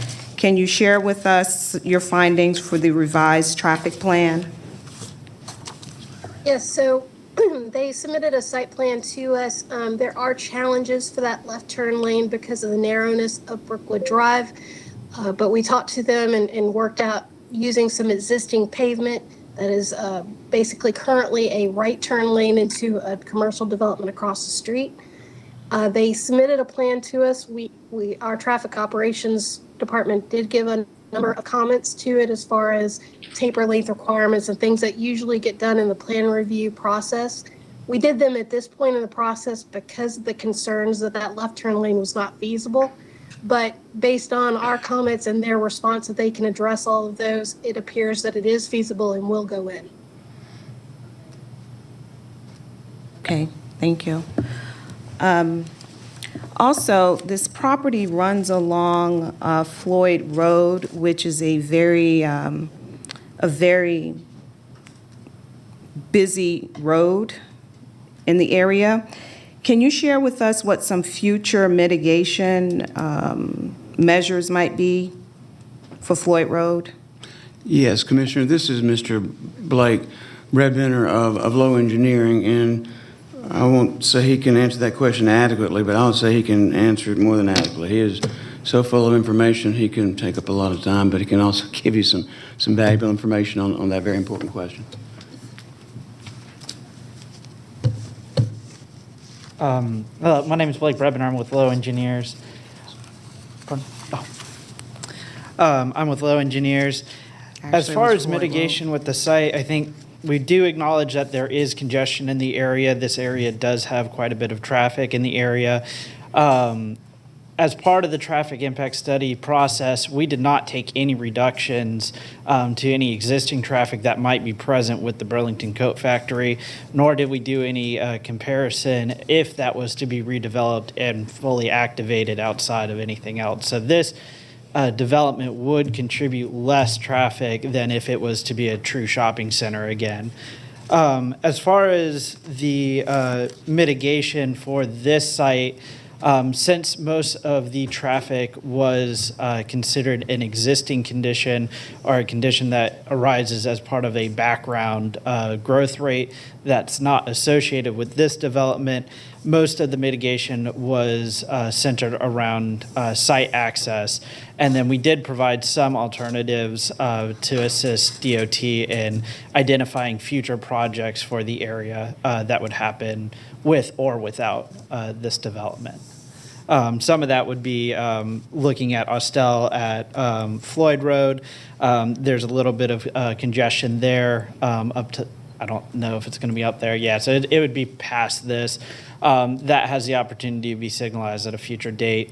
Brookwood at Austell Road, we've discussed with the previous project and with this project as well that we anticipate that either becoming an R-cut in the future where you have the left in but you restrict the left out from Brookwood onto Austell Road.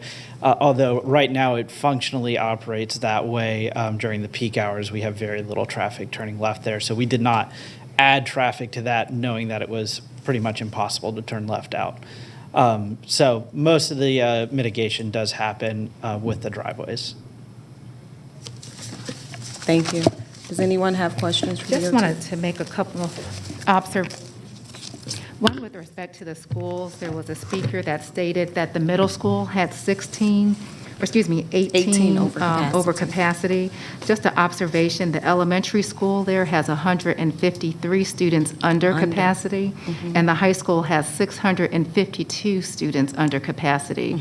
So the middle school is the anomaly for this area, and presuming that all your students will not be within that 3-grade bandwidth, there is opportunity for the students to be accommodated within elementary and high school.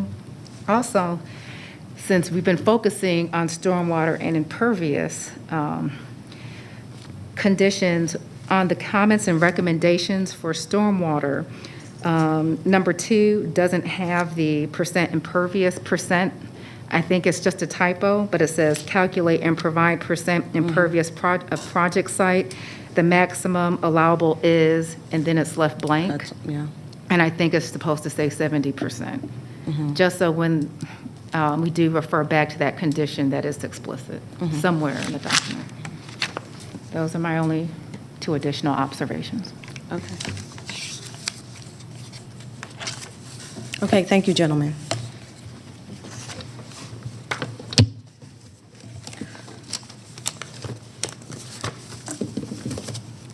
If you can turn off the mic, I guess it doesn't matter. Okay. Thank you for your presentation and for the feedback of those that are in opposition. This is a very interesting time in zoning, not just in Cobb County, but I would imagine across the country as retail shopping habits have changed over the last several years, leaving many retail spaces empty or nearly abandoned. The current site of this proposed development is occupied with a few ancillary retail stores and a Burlington Coat Factory. There is a tremendous amount of unoccupied space at this location that can better serve as a higher and better use for our community. The future land use category for the subject property is a community activity center, which will include low to mid-rise office buildings or department stores, which can effectively create more traffic than the proposed development. I do support staff analysis in that the rezoning proposal would be consistent with the CAC future land use category and compatible to other properties in the area. The overall density of the project would be generally consistent with the existing density in the area as well as the comprehensive plan. The proposed development would offer a long-awaited and much-needed redevelopment of the Burlington Plaza and will offer additional housing options to healthcare professionals at the neighboring Wellstar Hospital. Austell Road is one of the major corridors of District 4, and as we move forward, redeveloping the area and increase mobility options through our comprehensive transit plan, the area will be one that will offer a pedestrian-friendly, walkable community that will rival our neighboring municipalities. And with that, Madam Chair, I am prepared to make a motion.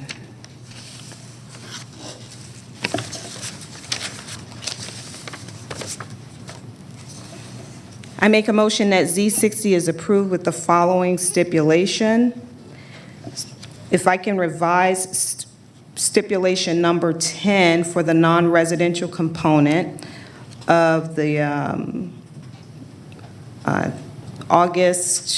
the September 13th special stip letter.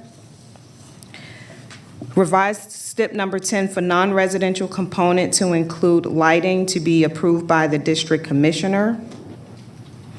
That the outdoor amenity space to include additional green space, community amenities to include but not be limited to gathering spaces, benches, and a gazebo. Excuse me.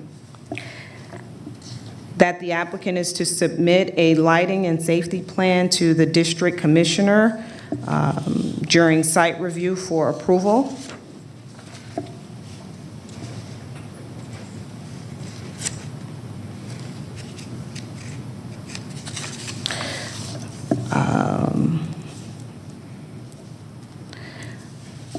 Please revise stormwater management comments to reflect the appropriate impervious surface to 70%.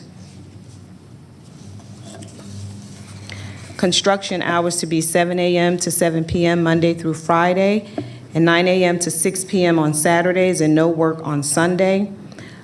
Letter of agreeable conditions from Garvis L. Sams dated August 24th, 2021, and the revised site plan submitted by same dated September 28th, 2021, and all other staff comments and recommendations not in conflict.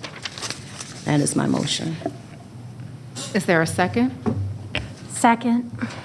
Vice Chair Sheffield, if I may suggest that you approve the final site plan as opposed to conditioning this per the site plan in case there's opportunity to add additional green space. You won't be limited and have to come back here for other business to do that.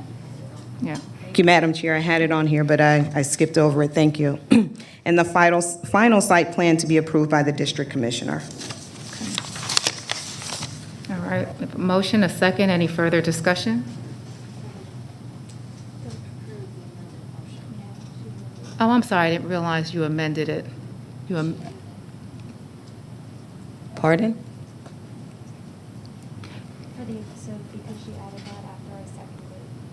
Okay, can we just add that to her motion without having to restate a new motion? I think it's okay for that to be added.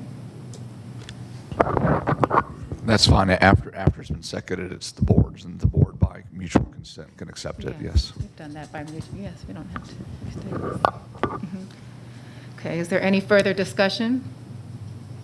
All right, we'll call the question. The motion passes 3-2. We have a land use permit before us. Before we break for lunch, do commissioners need 5 minutes or before we get started?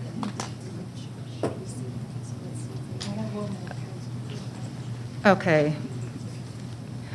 Okay, John, there's some question if the applicant for LUP 19 is here. And I think she is here. She's here. Thank you. Okay, Ms. Ada, do commissioners need to break, or are we good to go? This is our last application before lunch. Oh, we're going to eat lunch today. We will eat lunch. All right, we'll go ahead and go right into LUP 19. Okay. LUP 19 of 2021, Linda Kennedy requests a temporary land use permit for a grooming, boarding, daycare, and bakery in land lot 40 of the 20th District. The property is located on the southeast side of Cedar Crest Road, northeast of Governorstown Drive. The applicant is present. Is there anyone here in person opposed to LUP 19? No. Madam Chair and Board, there's no one here in person opposed to LUP 19.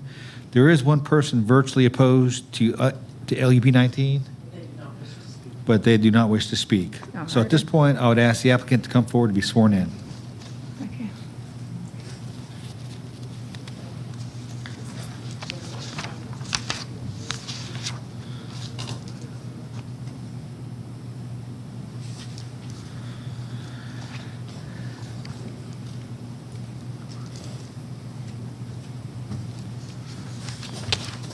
Good morning. Good afternoon. Oh, afternoon, you're right.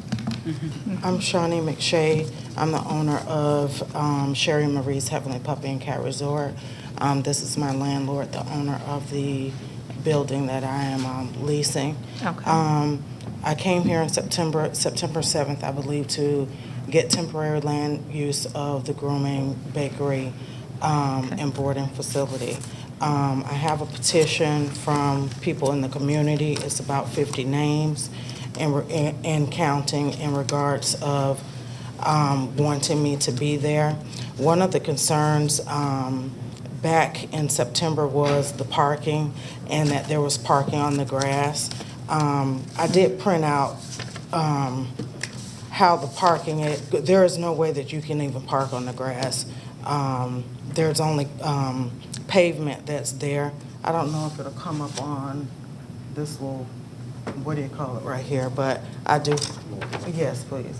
There's no way that there can be any parking on the grass because that grass goes down into like a slant. So if anyone, and it's soft there because of the septic tank. So if anyone were to try and park there, you would actually get stuck there because it's soft ground there. I also have ratings. I've been in business for 4 years, and I've actually have 5-star ratings across the board over the course of the years. Haven't had any problems at my facility, actually. And that's basically, it is a no-cage facility, so I'm not the same as the typical facility. Most facilities, they cage dogs. They cage their dogs. They go out walking twice a day, and basically that's it. The service that I provide for the community is a home environment for the dog. So I actually have certification and training, so I scrutinize every animal that comes in. And upon boarding, we have individual rooms that's set up with couches, TVs, and actually video monitoring so people can actually see their dogs or whatever. And it's just it's a harmless business. I've been doing it for years, and I just want to continue on from this particular point. Thank you. Does that conclude your presentation? I can actually show my 5-star reviews that I have that you guys can review. I have a picture actually of that was another concern.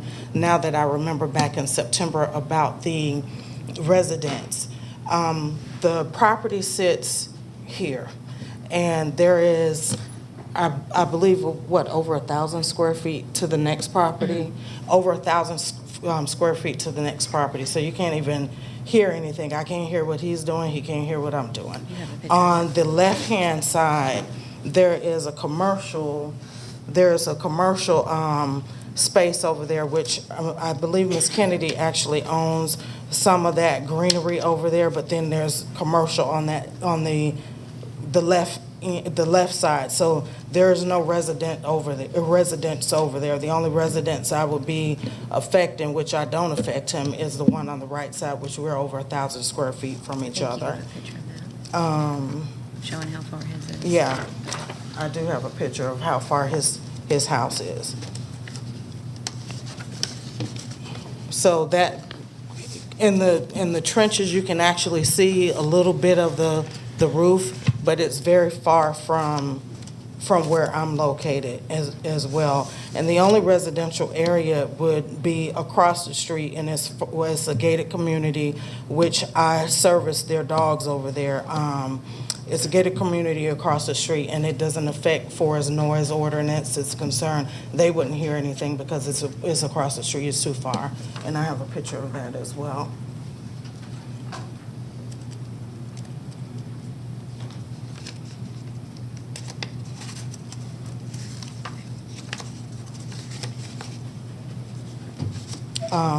Here are some of the reviews that I have in regards to me being a 5-star rating that I've worked so hard for 4 years to maintain. I just haven't had any issues, and I just want to move forward from this.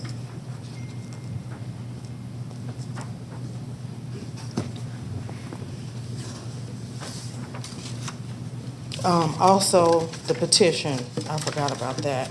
I'm kind of nervous, so I'm sorry. Commissioner. This is also the petition that's been signed.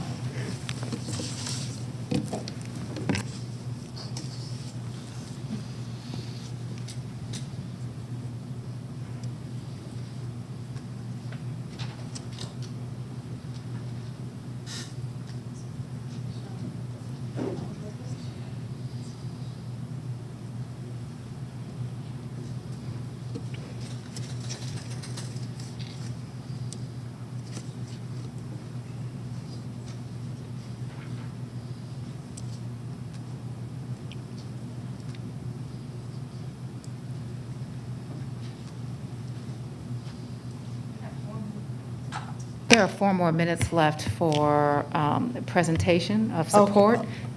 Okay, there was an issue, because I'll bring it up myself because I have nothing to hide. There was an issue in regards to barbecuing there. When you don't know, you just don't know. There was a guy, a young man in my neighborhood actually, and he was out of work. One Sunday, he gave me a plate of food. I didn't know him, but he sells spices. And his wife is working. They have a family of 5. And I taste this food. And I was like, this is amazing food. And I said, why don't you come to my shop to barbecue so you can try and provide for your family? Nevertheless, I got cited for that. I didn't know that I couldn't do that, but now I know. And the barbecue is no longer going on. And God is so faithful with how he does things sometimes that in the process of me getting cited for that, there was a guy across the street in those mansions across the street, and he actually on 2 weeks ago had a vacant building, a restaurant in Paulding County. So from that man tasting that food, he actually has opened up his own restaurant and able to provide for his family. That's what I wanted him to do. It wasn't anything to harm the community. It was actually helping somebody that was down on their luck. I got cited for it, and we stopped it immediately. So now he's with Fat Philly cheesesteaks. It was Fat Philly barbecue, but now he's Fat Philly cheesesteaks in Paulding County now. So that was another issue that I had, but I rectified that issue as well. And I'm glad he got blessed, you know, in regards to something that I didn't know, trying to help him. But at least he got blessed as well. So that's basically all I have. Appreciate that. If that concludes your presentation, then I'll turn things over to the commissioner. Okay. Thank you. I know you have someone with you as well. Are you here for support, or are you a I'm the landowner. Okay. So I own the property. Okay, did you have a desire to speak in support of that? I just wanted to say that I think it would be great for the community, great for the area. To the left side of the property is going to be commercial. It's already approved for, I believe there's a salon going in there, some restaurants, a couple of shops. So the area that she has this in is already a very commercial area. And like she was saying, the residence next to it is probably, would you say 4? 1,000 square. Yeah, at least, yeah, it's far. So that would be the only residential area there that would be affected by it. But I would think it would be a positive, good thing for the community. Thank you. Thank you. All right. So that concludes the presentation in support of the applicant. We did have someone in opposition that was virtual, but they have elected not to speak. So Commissioner Sheffield, I'm sorry, this is for Commissioner Gambrell. Excuse me, Commissioner Gambrell, I'll turn things over to you. Thank you. Could we zoom out on the aerial, please? Applicant, you are free to sit down unless the commissioner calls you back up.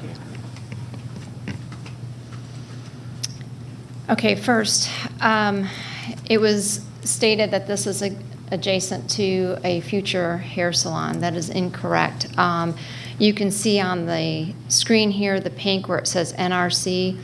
That is commercial development that a permit has been pulled for and is currently under construction, but that is not adjacent to this site.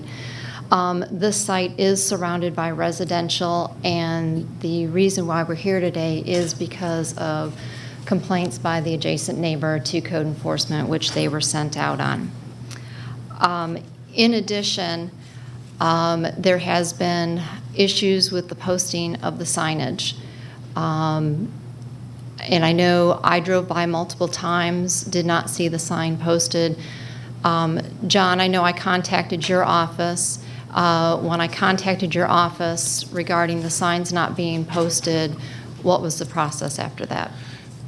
I believe at that point in time, my senior planner, Jeannie Payton, did try to email the applicant about the signage being down.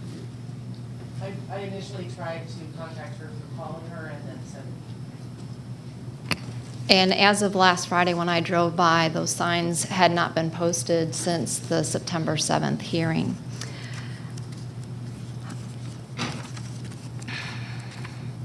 Is Tim Davidson on the line? Or anybody from Water? He's there, he can unmute him, he unmutes himself. Okay.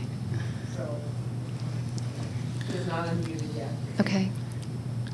Tim, I have a question for you.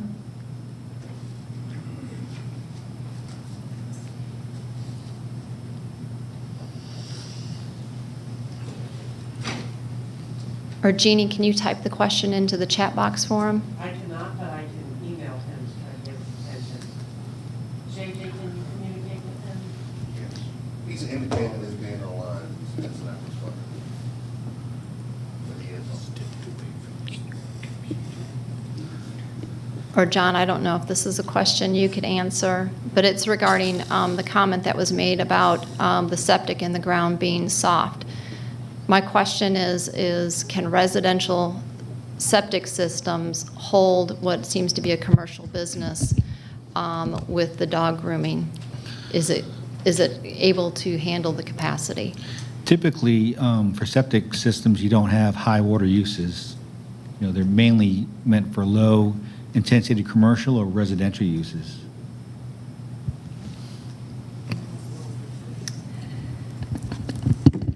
Okay, so again, this proposal was brought about due to code amendment, or I'm sorry, not code amendment,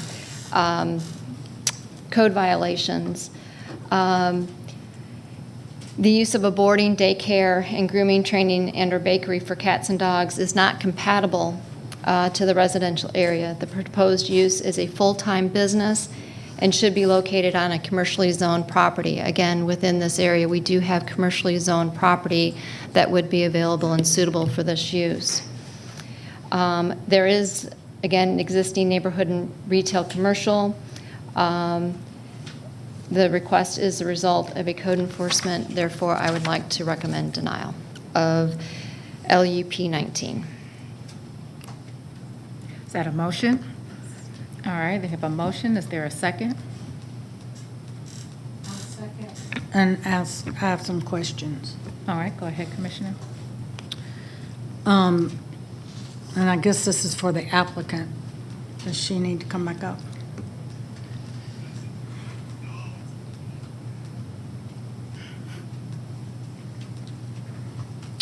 The code enforcement violations, you mentioned about the barbecuing outside.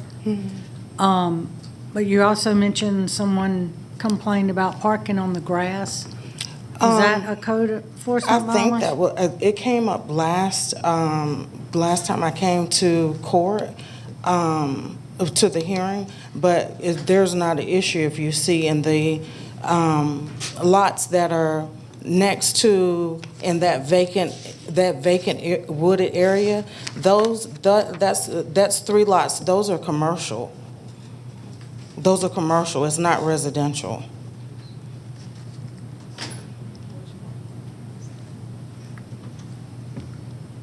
Well, it looks like you're surrounded by R30. What commercial are you referring to? In the there's a vacant, Miss Kennedy, because she's the owner of the property, she can explain it better than I can. So the lot to the right, yeah, that and the next one. They already have signs up where there's commercial development coming in. Okay. A signs that may say it's attracting commercial doesn't necessarily mean it's zoned for commercial. It could be what they're marketing towards. Okay. But, you know, right now this map is showing it's residential. Now, maybe staff can help enlighten me if there could be a delay in Yeah, I in could time that find out if it could be there's- zoned. I can find something out if else, and there's maybe the map isn't documentation. updated. And then also, as far as the septic goes, once that commercial development is completed, I will be tapping into their sewer system. And it only takes, in regards to my facility, is low usage of septic. So I think according Excuse me, to... I'm sorry. Can you hold on for a moment? I'm hearing a phone or... Oh, my. Oh, okay. Just give us one moment. In regards to the septic is concerned, it has to be at 0.9 or 0.7 something acres according to Cobb County, and the property sits on 0.9 something acres. So it can actually deal with my water usage that I have. Okay. Okay, and then is this fenced in? Yes, ma'am. And do you keep dogs or cats overnight, or just your hours, I think, were 8 to 6? Yes, ma'am, with an attendant there. It's usually myself or my mom. So they are there overnight? Mm-hmm. But your hours say 8 to 6? That's for grooming, yes, ma'am. Okay. Typically, in any boarding facility, they're going to have their public hours, which would be from this point to that point, and then after hours, they really don't list that as a 24-hour kind of facility kind of thing when you're boarding.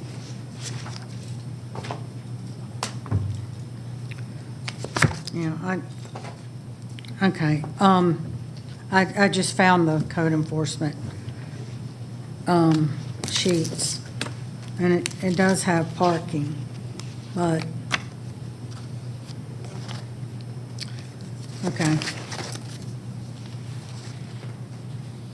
Yeah, this is definitely in residential, R30. It may be, you know, what is the land use, VLDR or LDR, John? It's VLDR Okay. in that area. And if I may answer a few questions. So yes, it is a future land use of an AC in this area, but we're asking for a land use permit in a residential area. We're not asking for a commercial zoning. In addition, you will not be able to connect to sewer to the north, which is in the NAC where we have the current existing development shown. I'm hoping you all are following. I'm pointing here, but I know you can't see me. So sewer up there is very tricky. We have limited sewer, and we actually have 2 different sewer agreements in there, potentially 3, depending on how you want to look at it. But where you have the NRC and the NAC, that parcel right there is with the Governor's Town Club, and they have their own separate sewer agreement with Paulding County. So for this applicant is not eligible to tie into their sewer because this parcel is actually within what is called the Pumpkin Vine sewer area, which was approved an agreement between Cobb County and Paulding County to service a limited area with a limited capacity.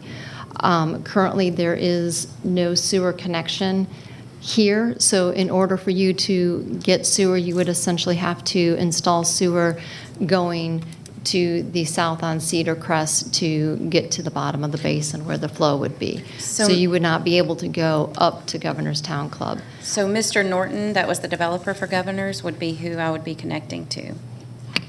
I understand that, but because this parcel is, that parcel is in an IGA, this parcel is in a different IGA, that can't be done.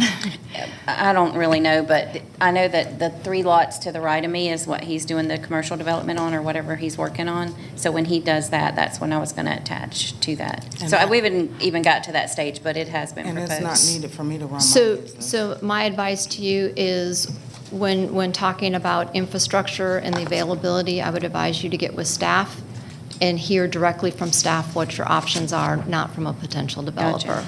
We do think it would be low water usage. So I was just letting you know that it is a potential, or could be a potential. Right, but I know when I was there for an on-site visit, again, the front yard was concerning to me because it was soft. You could kind of see potentially where the septic, either the fill lines were and the yard was sinking. Mhm. And in your presentation, you even stated that people can't park on there because the ground is soft. Well, it's no need for them to park on it because it's grass, and we have the actual hard pavement for them to park there. And we did actually have the septic tank pumped, and I can show proof of that. So I'm not sure what date you were there, but it has been pumped since then, and that was the first time it had been pumped in 20 years. So I do have proof of where that was pumped. Commissioner Burrow, are you done asking questions? Yes, I'm sorry. Commissioner Richardson? Thank you. I just have a question. What is the long-term intent for this business, like this operation? Is it your desire to stay on this property, or is it your desire to eventually move it somewhere else? It's temporary. It's temporary. It's something that I ended up acquiring because of the pandemic. Staying in business has been hard, but I've been able to keep that up. I would not like to go out of business because I worked my butt off for 4 years with a 5-star rating. I don't want to have to pick up and move and lose clients and lose income all over again. Everything that I've saved, I invested in this business. And no, for long term, no, I don't see myself there for 4 or 5 years. I think the owner knows that. But for right now, it's a right now for right now, yes. Couple follow-up questions. Commissioner Sheffield? Yeah. Oh, sorry. Where was the business located before COVID?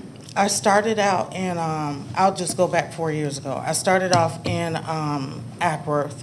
It was in a commercial area, wrong location, no business, and it was too small. Then I moved to Dallas. The lady, she decided that she did not want to put improvements into the property, so I had to move.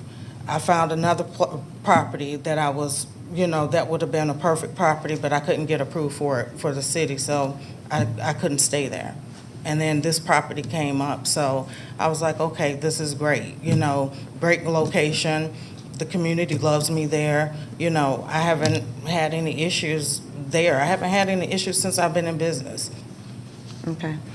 And how many pets are housed there? According to my license, I'm able to house 10 to 15 pets there. Probably 4 cats, 10 dogs, or vice versa. But at the most, I have like maybe 8, 9, 10 sometimes. Okay, is there a weight maximum? No, ma'am, I don't have a weight maximum. They just have to be calm, that's all. Okay. Are there any employees there? Yes, ma'am. How many? 3.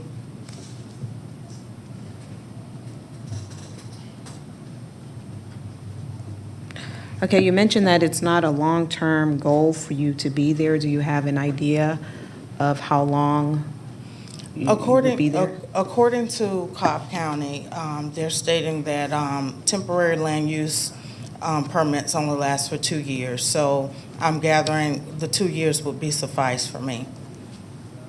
And of course, you know, I would probably outgrow the place. Okay, thank you. That's all. I don't know, Commissioner Gamble, for the applicant, you have a residential neighbor. Do you know how long they've lived there? How long has the guy? I would say probably 20, 25 years at least. Okay. But he also has a sign on the front of his property for sale, potential commercial as well. If he's been there a long time, something must have happened this April date to precipitate this, because if you've been there for 4 years and you haven't been there for 4 years. You've been in business for 4 years. You just purchased it. Oh, okay. Yes, and she just rented it. How long have you been there now? Since March. Yeah, so I've just owned it for a year. I see. I see. But since then, we haven't had any problems with him or anything. He's actually been to my bakery to get food from the bakery, so. And like I said, he has a for sale by owner potential commercial sign in front of his property. So his intent is for it to be commercial as well. This is a tough case, and certainly you are to be commended for going into business and staying in business during a pandemic, doing very well, getting very high reviews. I am a pet owner, and I send my dog off to someone who I believe probably has a similarly situated site. They keep my dog overnight in a residential area. I feel better about keeping my dog there than taking them to, a commercial site where they're going to be locked up in a cage. So I have a lot of empathy for what you're doing. I think for pet owners like myself, they may feel a lot more confident having their pets stay with someone like you than, again, a commercial boarding site. Considering, however, that the site next to you is residential, I have to put myself also in the shoes of that property owner on whether or not it's reasonable for them to have that volume of pets and commercial activity next door, if that's something that they should have to live with. The wrench that's been thrown is that you state the property owner is looking to sell their site commercially. But, we're dealing with right here and right now. And as much as I'm empathetic to it. It's so far from each other. You can't even. The resident has complained, and this property or this activity on this site has not been permitted for this use. And again, as much as I want to support it, I don't perceive it's reasonable for someone that moves into a residential area to have to live next to a site that has that type of activity. If it's coming in after that resident has been there, perhaps, even if it comes in, and even if you were there before and a resident moved in afterwards, I still can't necessarily perceive it's reasonable being in a residential area without having a permit. Right, and that's what you're seeking, but it's somewhat after the fact. And so I can understand where Commissioner Gamble's coming from. I was hesitant to, second it because, again, the empathy that I have, but just looking at circumstances right now, I can't support it. However, if time is on your side and if there's grace on your side by the board and with the commissioner, maybe there's some contemplation about what the future looks like for this area to allow you to. So I'm supposed to just lose everything? That's just lose everything that I worked hard for 4 years? I'm speaking, and I'm not going to go back and forth with you. I'm just sharing my comments about my perception about this, but I'm not going to go back and forth with you. Commissioner Burrow.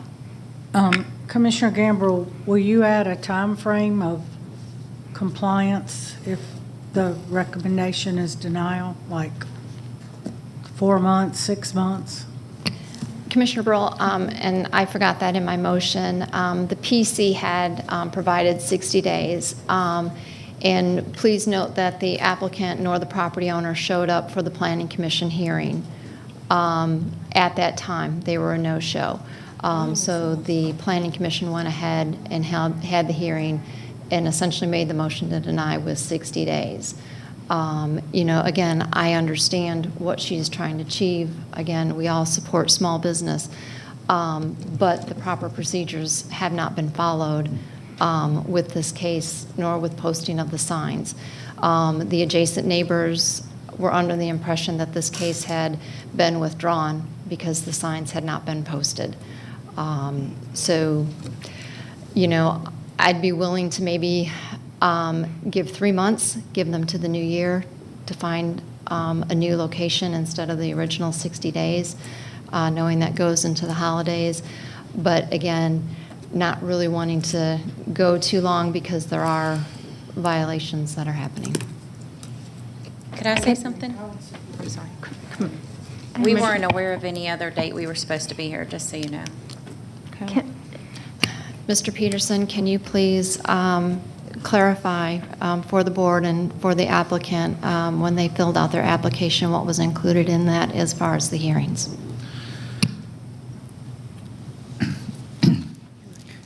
In the application packets we give out to the public, there is a whole page dedicated to what they have to do. And one of those things in the instructions is where this hearing is and when you have to show up. When the Planning Commission held it in September, they made certain to state that, it was continued for 30 days, which would have put it at the beginning of this month. So the applicant should have been there I was here September 7th. for the beginning of October. For the October 2nd hearing is when you should have been here, after they continued it for 30 days. Didn't you get notification that we were going to be here October 19th? That's the date that I we have got. in writing where we were told October 19th. That's for this hearing, but when the Planning Commission held your case from September, they told you to come back here in 30 days for their hearing. No, she took my email address, and then she contacted her and told her October 19th. That's not correct.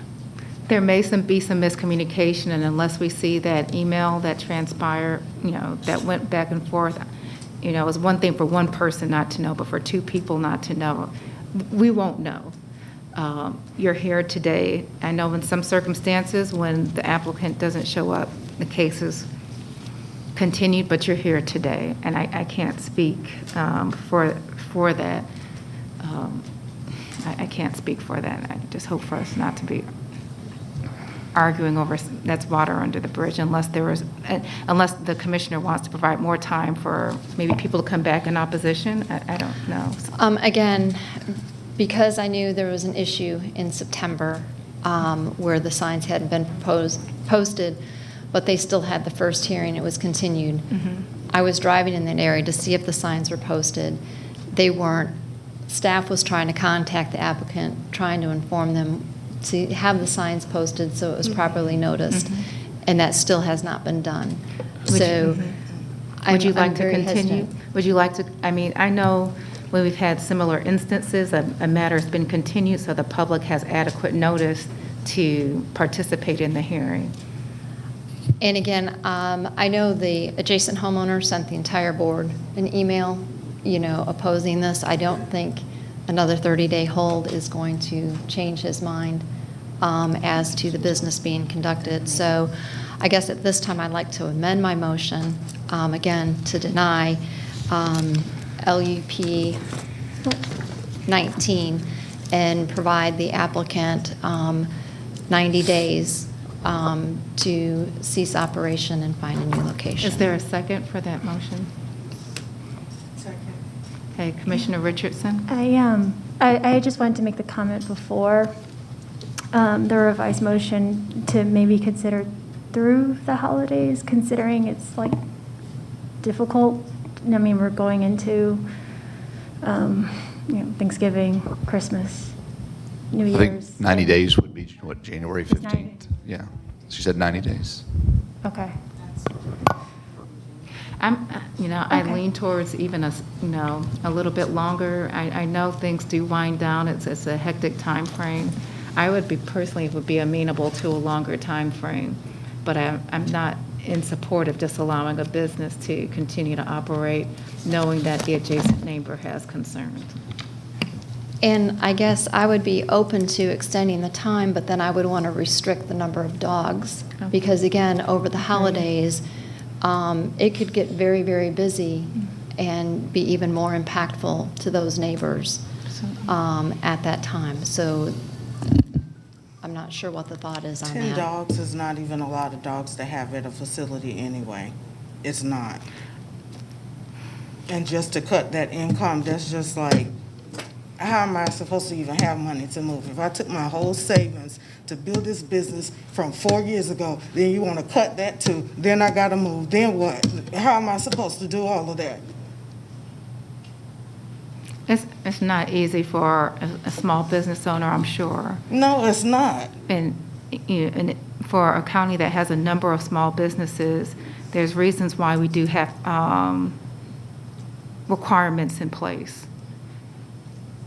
And as much as we want to protect our small businesses, which are the lifeblood of our economy here, our residents also make up our county and also have rights that should be protected. You have other And residents, 50 of them actually, that actually signed I'm the telling you, petition. What about them? We are trying to be compassionate here, but I tell you that you continuing to argue with us is not helping your case.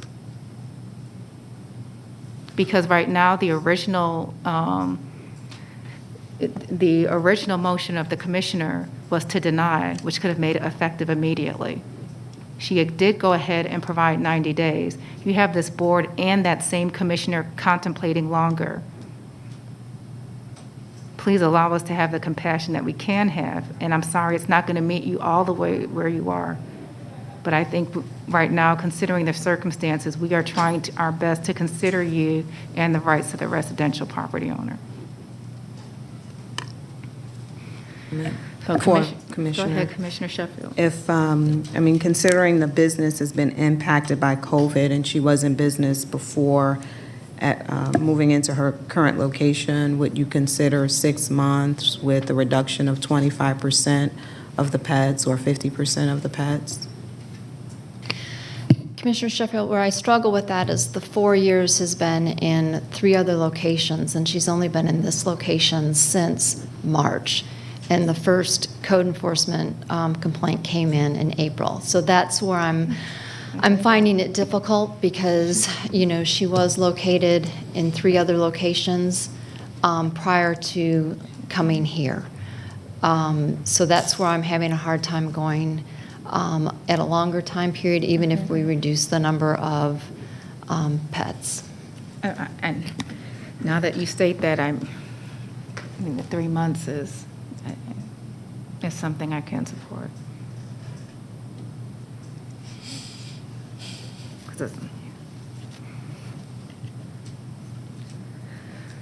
So there's a motion, there's an amended motion and a second. We've had discussion. Is there any further discussion?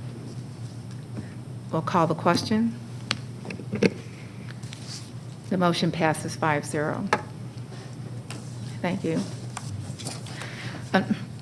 John? Unfortunately, it is now 1:08, and we have people who are here for our afternoon cases. However, what was originally contemplated was that the board would have lunch between the morning and afternoon cases, and we have not had lunch yet. And as much as I know that you are here eagerly awaiting your hearing, I know that you do not want your hearing to be heard by hangry commissioners. So I will ask that you please indulge us in taking, I would say, at least 40 minutes, maybe 45, until 2:00 p.m., because commissioners may have to go out, get food, and come back. I promise that the likelihood of at least us being considerate to everything being proposed will be much higher if we have that opportunity. And with that, again, I certainly do apologize. Our morning hearing has run long, but we will take a break until 2:00 p.m. Thank you.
Welcome back to the Cobb County Board of Commissioners zoning hearing this October 19th, 2021.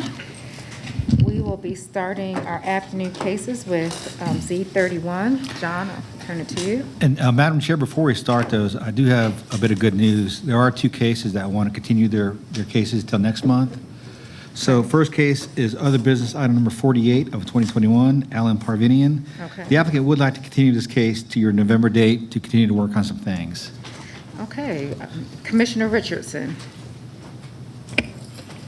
Motion to continue that case or grant the continuance for another 30 days until the next hearing.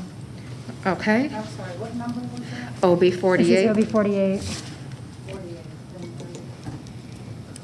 All right, is there a second to continue that to the next zoning hearing? Second. Any discussion? We'll call the question. The motion carries 5-0. Okay, and your second case that would like to continue till your November date is other business item number 50 of 2021, Brandon Cove LLC.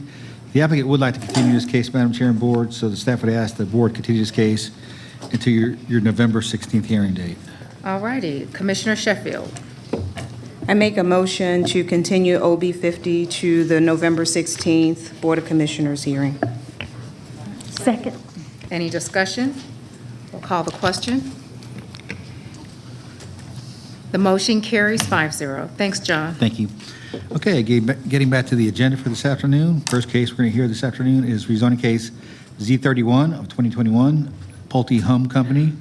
Request rezoning from R20 to R15 OSC for a single-family residential subdivision in land lots 303, 304, 345, 346, and 347 of the 16th District. The property is located on the west side of Ebenezer Road, north of the intersection of Ebenezer Road and Blackwell Road. The applicant is present. All those folks opposed to Z31, please stand up and raise your hands. So it says no virtually? Oh, okay.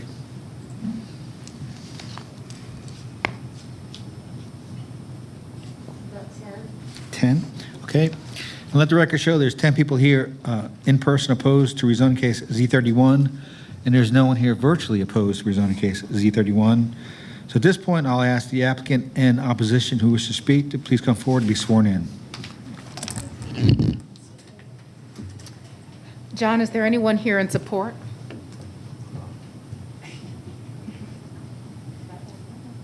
Two. Madam Chair and Board, there's two people here in support of the application. Anyone virtually in support? No. I have no one virtual. Okay.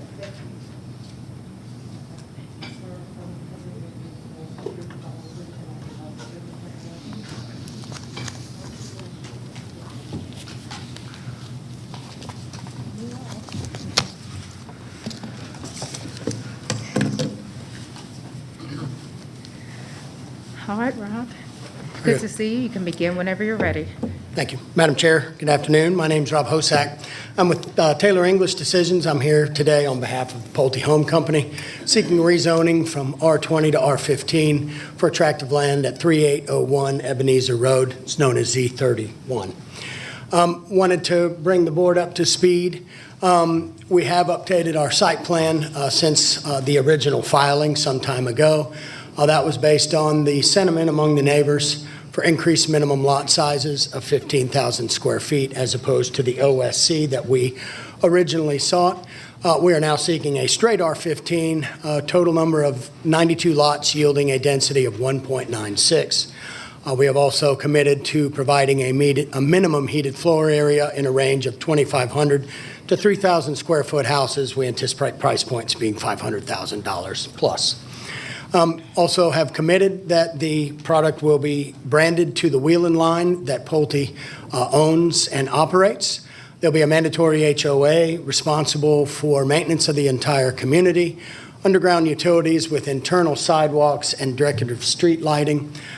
This is a shot of the revised plan that has been filed with staff. This was done basically to accommodate some site distance requirements from the DOT as well as some fire marshal concerns. It does have a four-way stop at Maybreeze and then a full access at further down Ebenezer Road.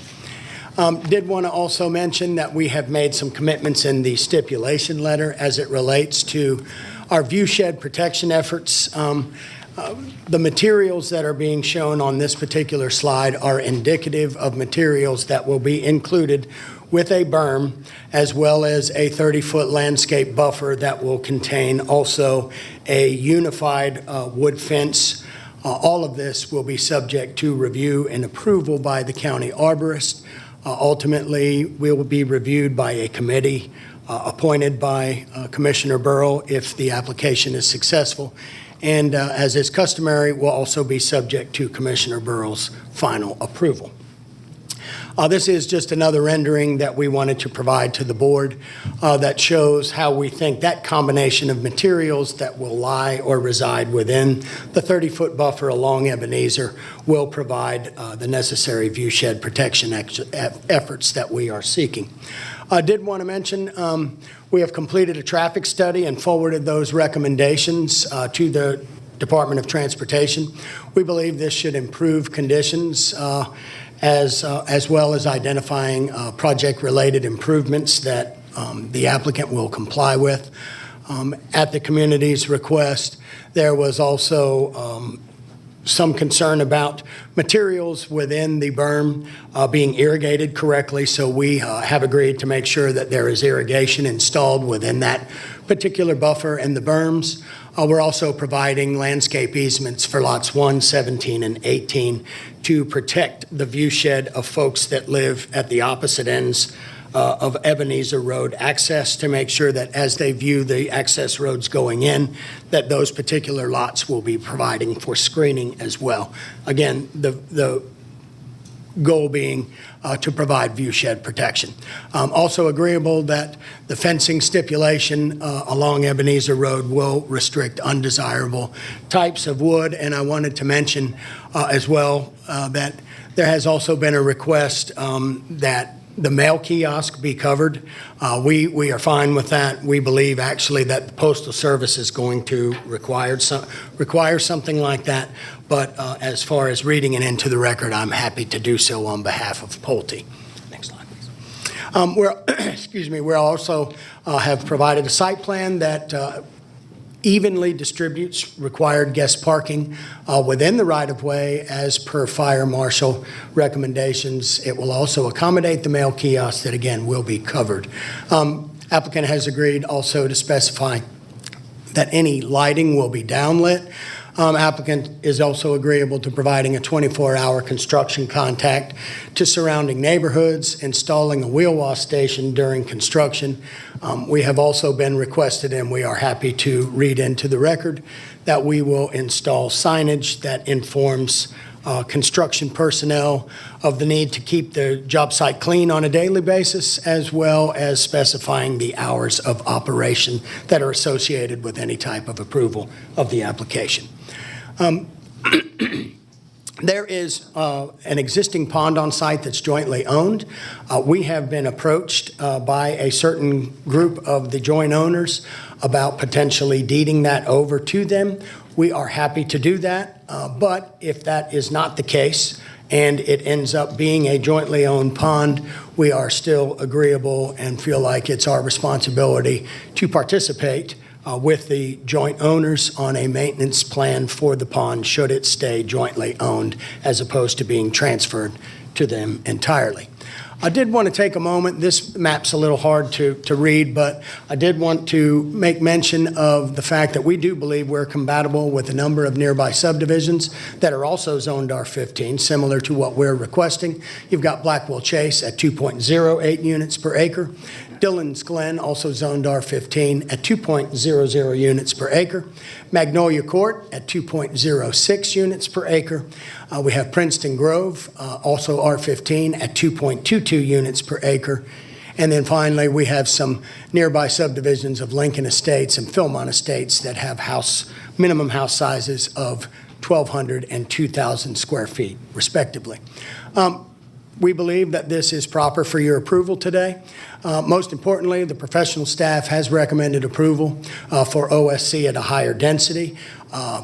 I believe that recommendation is in place now, especially since we have reduced our density per the amended straight R15 plan. There have been no identified anticipated impacts upon properties or infrastructure. Currently, the plan that is being proposed provides for an increase of only 6 lots above what would be allowed by the existing underlying zoning of R20. However, that zoning associated with an R20 would contain no view protection efforts, nor would have the increased house sizes as we have committed to doing.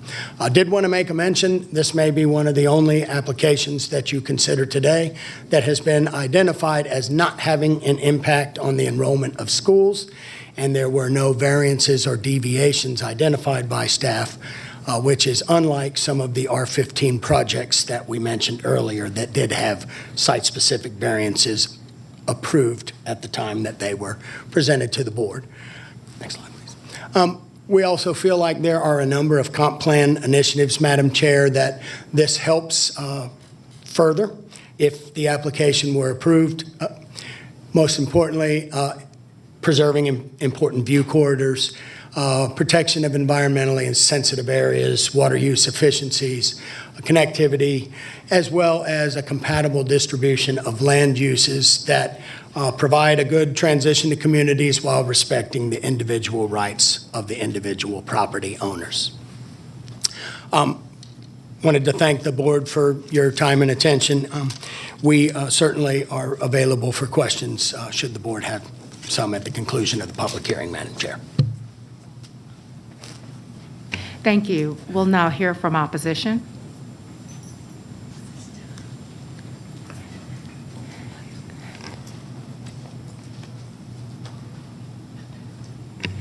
And just a reminder for those in opposition to just please state your name before you begin speaking.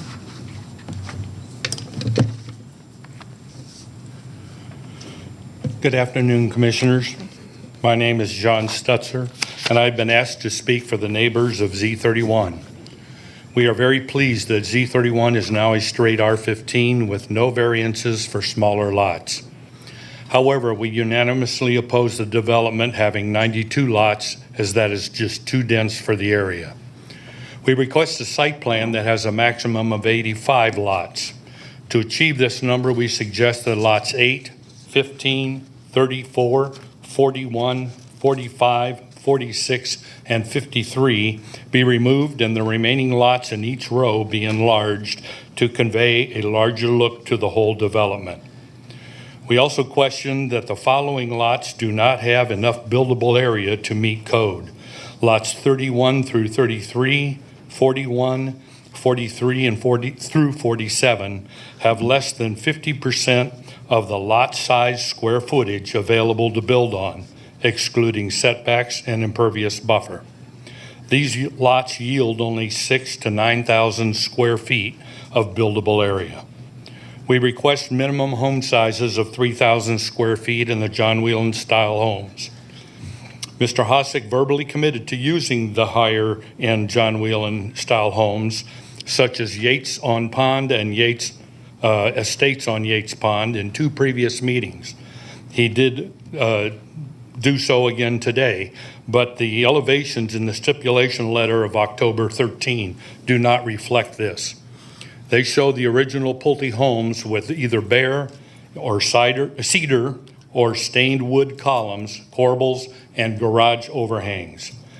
We request a 75-foot undisturbed buffer be established along the eastern shoreline of the joint lake at normal lake level. This is for lots 49 through 58. A buffer in the middle of the lake does nothing. We request a 50-foot undisturbed buffer be established along the remainder of the property line adjoining any other Blackwell Chase lots. This would be for lots 59 and 60. We request that the 30-foot buffer around the rest of the north, south, and west boundaries of the property be defined as undisturbed, but only while until construction is completed on all the lots along the property line. We request changes to both stormwater management areas.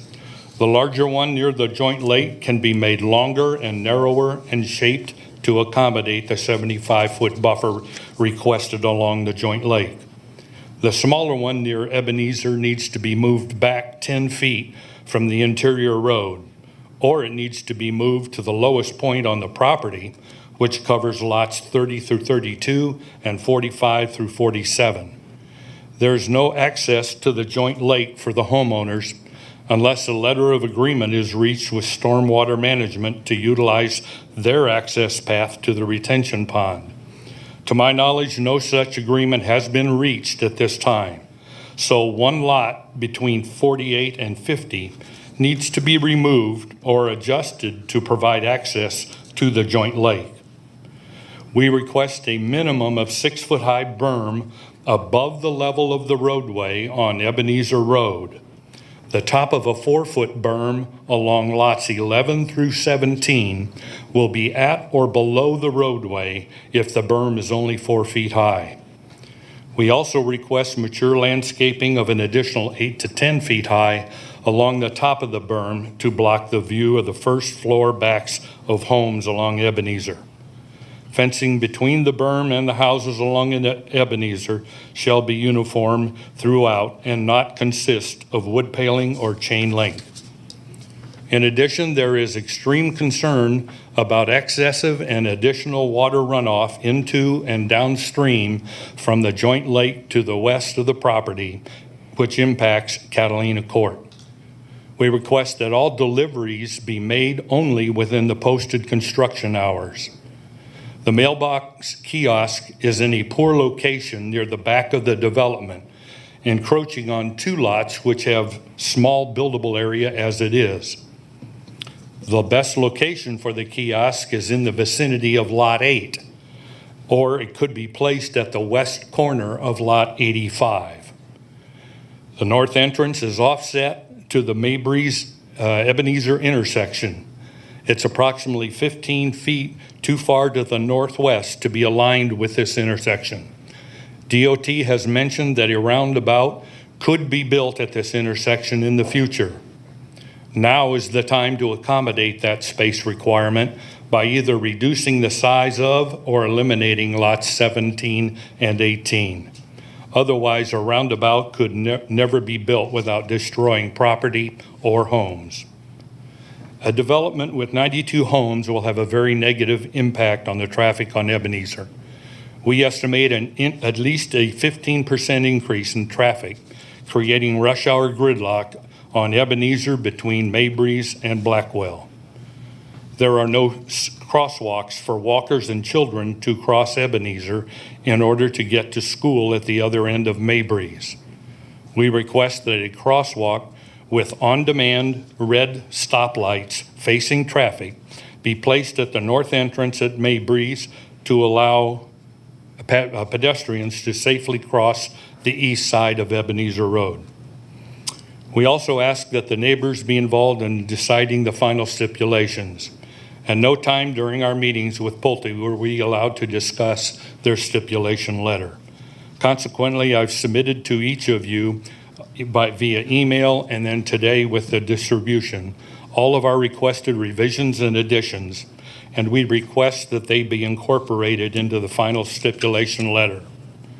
Because of all these problems and objections, we ask that Z31 be continued until November and Pulte be made to compromise with the neighbors' concerns, or I ask that you deny Z31. If any changes are made to the site plan during site plan review, I request that these changes be brought back to the board as other business, in allowing for the community to review and comment. Thank you, ladies. Thank you. 3 minutes remain for the additional 2 speakers, and I'm presuming that we don't have anyone virtually who wants to speak. Okay, thank you. Yes, ma'am. Hello, I'm Veronica Lilly from Catalina Court, here to discuss flooding and stormwater management. I watched the Flooding Aftermath virtual forum hosted by Commissioner Richardson. Thank you for hosting the forum. It was very informative. Cobb County stormwater management is underfunded, understaffed, and lack of contractors to help. The county had a flood just last month with lakes breaching dams, housing being damaged, and dead fish in people's yards. Our county is being overdeveloped too quickly. County services can't keep up. Can you pause, get our water management system into working order before adding 92 more homes? Offering desperate homeowners SBA loans is not a fix. I would like to be a part of any stormwater citizen commissions that are coming up. Ebenezer Road project has 2 lakes and a creek that affect many people downstream. The lake that plans to be drained or removed is already leaking. Anything being done about this between now and when and if development begins? Could this leak be the reason why I have a sinkhole on my property? Maybe. I'd like to speak about the DOT intersection at Canton Road and Ebenezer. We were informed by DOT at one of the meetings here that the intersection already has a grade of F. F could mean gridlock, but it also could not mean gridlock. Because the grade is F already, the existing intersection can't get a lower grade. Do you think that adding 92 homes on Ebenezer Road isn't going to make this intersection much worse? Is this intersection on any list to get to correct the score of F? Is the DOT going to change light timings to prevent gridlock? Again, I ask, what is the rush? Adding this many homes to a broken water management system could cause major damage to everyone downstream and possibly the homes in the new development. We had 2 different departments out to Catalina Court to review water issues. All we've been told is it's not the county's issue. Yet, the county allowed the development around us to be built that has caused the water damage we have. Code enforcement was going to contact the owners. It's been 2 months. Nothing's changed. Adding 92 homes to the county's process is just going to slow this down. Thank you. Thank you. Our final speaker has a little bit over 30 seconds left. Hello, I'm just going to read this. I'm Leslie Kincaid. I represent 65 or more homeowners that oppose Z31. We want to thank John Stutzer, Chris Lindstrom, and the Planning and Board of Commissioners for all their work. However, there are many homeowners that believe strongly that this property should be developed as an OSC. Because of this, Ms. Burrell suggested that I come to speak at this meeting. We would, of course, like to see the number of homes reduced to somewhere in the 80s, as in an R20 OSC, but we are willing to consider the 92 homes the developer would like to have on the property if 35% could be protected. There are other concerns, but believe that these have been addressed by John Stutzer and Chris Lindstrom from ECCA. Thank you. Thank you for your time. All right, Commissioner Burrow.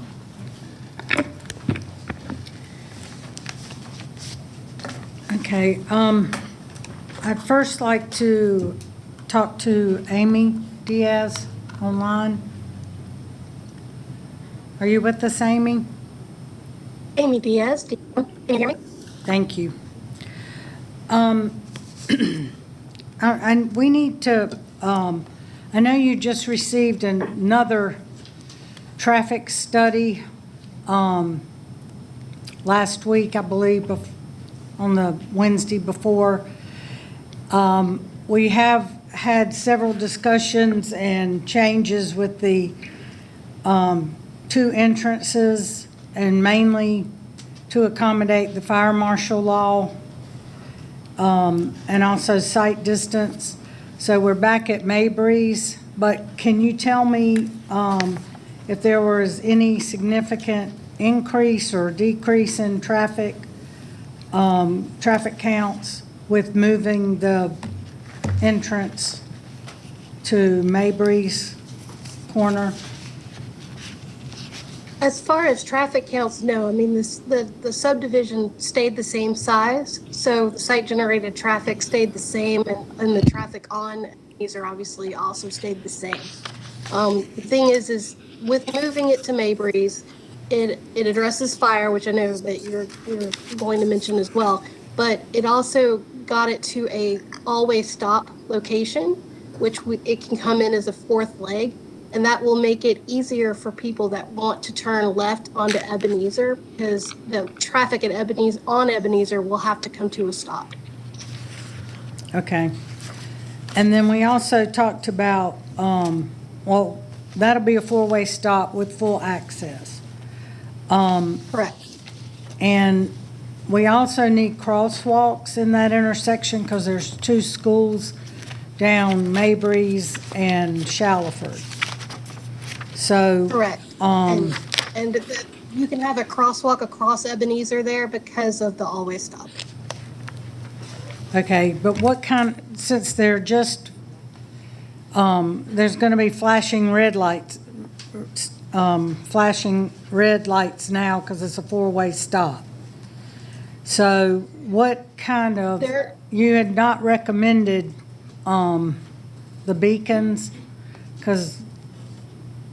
but we need some kind of signage for pedestrians because they need to be able to get to the sidewalks that go from Sandy Plains all the way to Mabry's and down Mabry's now. I understand. So there is a sign about state law requiring that all traffic stop for pedestrians in a crosswalk. That is a supplemental sign. It's not put in all locations, even though that state law does apply to all crosswalks across the state. But that can certainly be something that's considered at this location as a supplemental sign for traffic on Ebenezer. Okay, I'd like to add those signs if we can't do the Would not beacon. recommend, as you mentioned, would not recommend a beacon at that location, but the supplemental signs are something we use in other locations and could use here. Okay, thank you. And then both the Mabry's entrance and the one closer to Blackwell will both be full access, correct? Yes, ma'am. And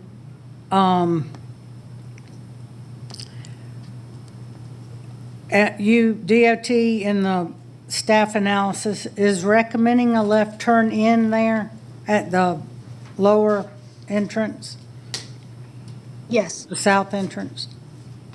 At the southern entrance, we recommend full movement at both access points. The traffic study, as you mentioned, we got about a week ago. We have reviewed it. The traffic study recommends no left turn lane at the southern entrance. We disagree with that because the criteria they used is the GDOT criteria, where the criteria we use is the one found in the AASHTO Green Book, the national standard for where they're recommended. And so they haven't done that analysis. If it can be physically accommodated, we would like to have a left turn lane at that southern location. At the always stop location, that one, because of the way always stops are designed and driver expectancy for always stops, they would only have one lane for each approach. So there are no turn lanes at the always stop location. But at the southern one, we would recommend left and right turn lanes. Okay. And that's in your comments, but the design or the decision would be made in plan review? Yes. For so the south entrance? Our comments include the recommendation that it have that left turn lane and that that the location and design is handled in plan review. So if it cannot be designed because of limits on right-of-way, then that's something that we can handle there. The comments do not address the analysis in the traffic study that I just mentioned because that was just received. And so the comments were submitted before that traffic study was received and reviewed. Okay. So we'll leave it with recommendation of a left turn lane to be decided at plan review. Correct. Okay.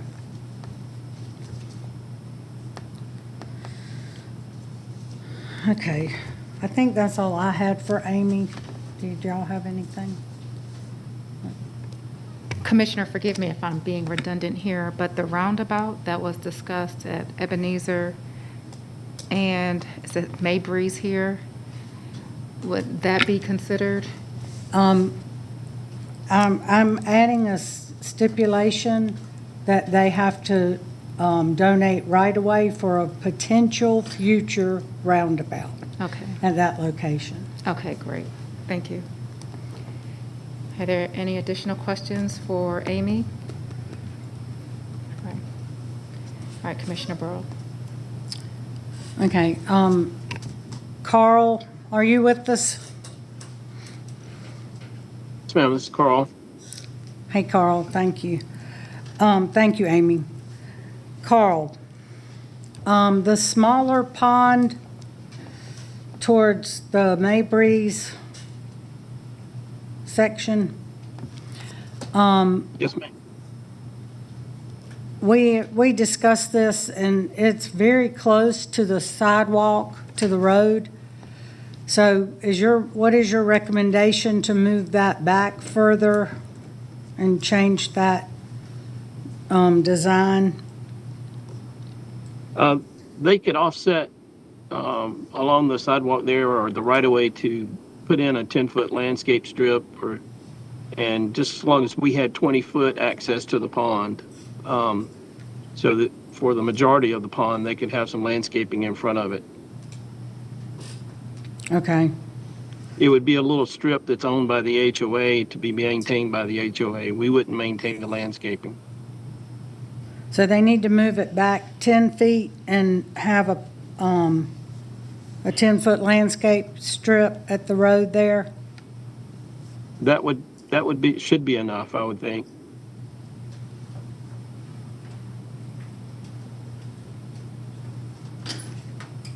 The only place there wouldn't be any landscaping would be our 20-foot access. Okay. I'm not seeing where that is. Where's your access to it now? It's along the right-of-way. It's the whole frontage of it.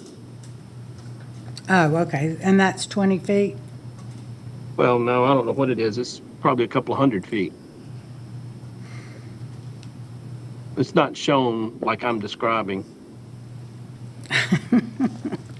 And you're not here to point it out. I'm sorry. Okay, well, it's agreeable that it needs to move back from the road, up to 10 feet at least, right? Yes.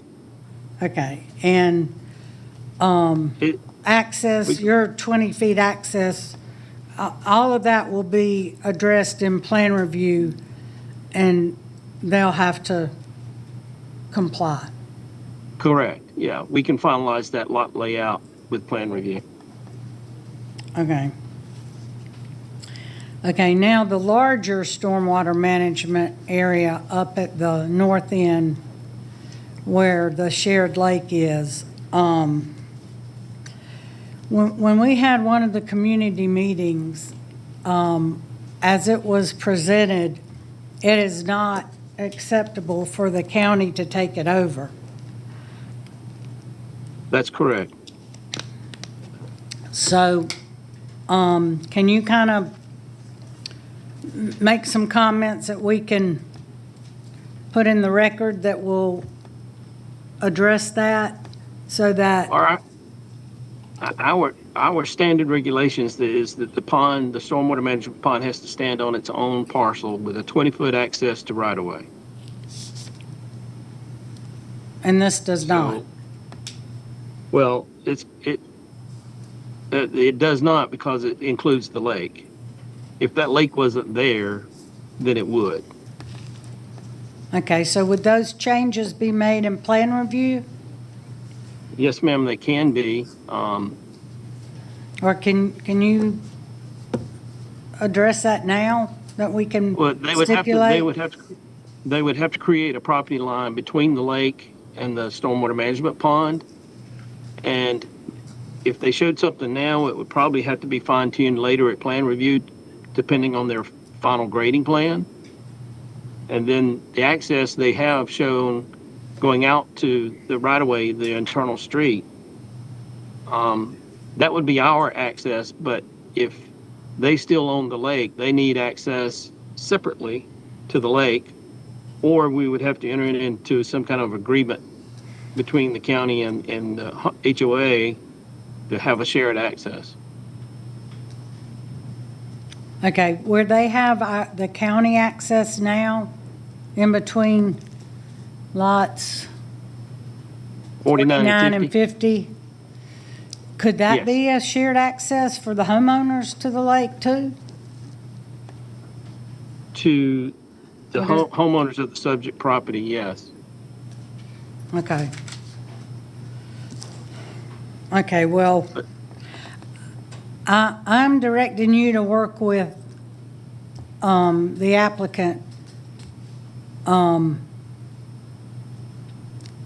to address the stormwater management area to be separate and to have access for, I mean, we don't even know yet if they're going to maintain it or turn it over to the county, right?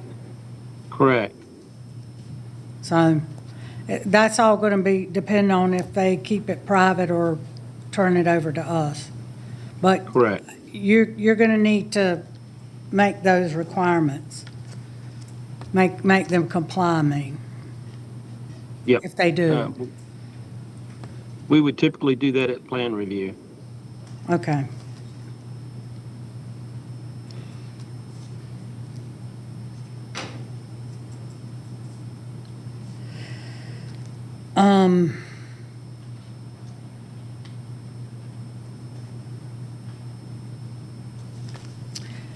And then I don't know if this is for you to answer or not, but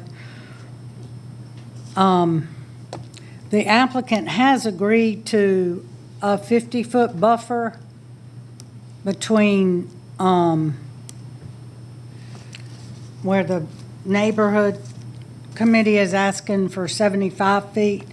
They have agreed to a minimum of 50 behind those lots, and we'll do 75, but a lot, if possible, but a lot of that's going to depend on if they share the lake or donate the lake to Blackwell Chase or homeowners, or if the stormwater management pond changes. I mean, a lot of that's got to be determined in plan review. But having said that, all the landscape plan, the final site plan, that will show where everything is being located and the buffers and everything involved, has to come back to me for final approval. Landscaping, they're going to be working with the county arborist and with his approval.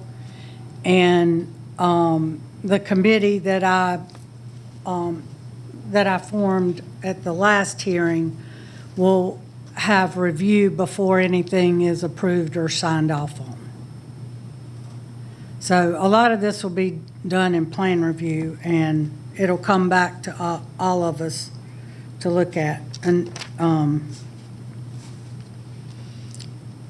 when it's final. Okay.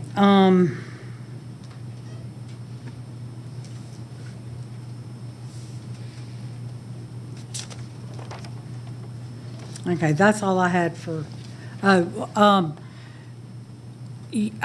just want to make note that you did go out and meet with the neighbors on Catalina. I know Miss Lilly spoke earlier, and they've had issues in the past, and I know that you have stated that if this development is approved, they have to have stormwater management to accommodate this plan, but also it has to be no worse than what it is now, has to be the same or improved. So based on what you saw when you went out there, with the issues that they have now from the existing subdivision surrounding,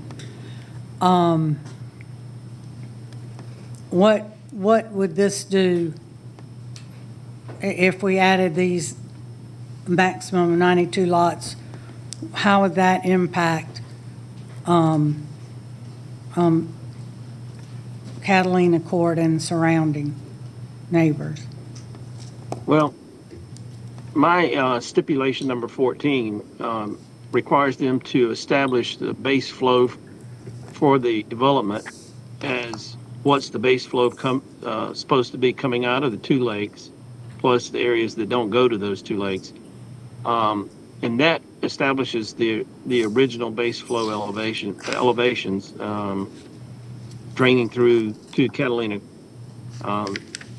into the drainage swells there. Unfortunately, the drainage swell in Catalina is at the bottom of the basin, and currently the county does not maintain the drainage swells on private property. But my stipulation 14 restricts the flow from the development down to those points. Okay, so who is responsible? Individual property owners are responsible for maintaining drainage swells on private property. Okay, but is it a result from surrounding subdivisions? It's hard to say at this point, but some of the surrounding subdivisions, the houses have been added onto over the past 30 years, and increased impervious surfaces in those old subdivisions, and a lot of those areas are just draining right down into that Catalina area and those drainage swells. That's probably contributing to some of it. The subject property hadn't been developed before, so it's hard to say what's causing that runoff, additional runoff from there. It could be that, just over time the volume has increased. But if you look at the older subdivisions in the area, some of them have, created additions and swim pool areas and such as that, which increases impervious areas in the whole general area. Okay. And there's not much infrastructure in the streets in that older subdivision.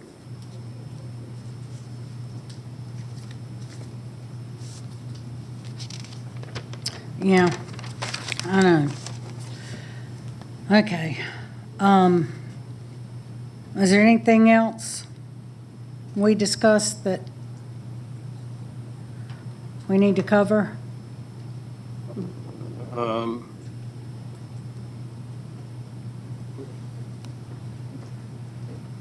Don't think so. I've recommended that they have a pre-designed concept meeting with us to go over how they establish the baseline flows and that kind of stuff before they get too far down the road with their design. So I expect that.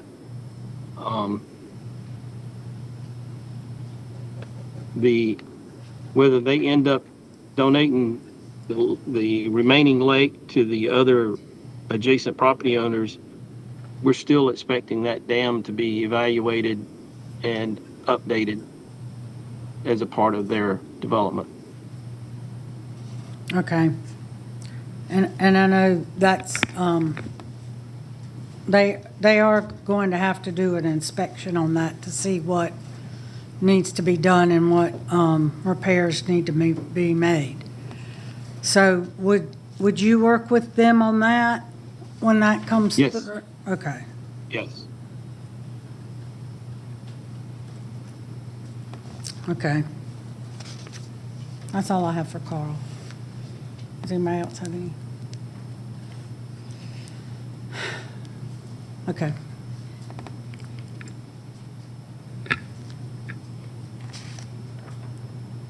Okay, I'm gonna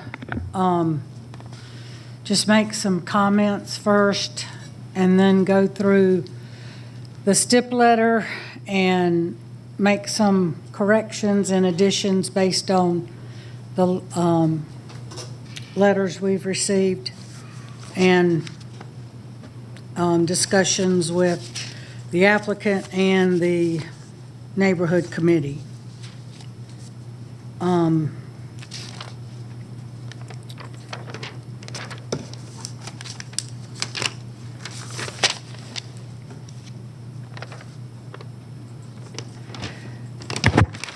As was stated this,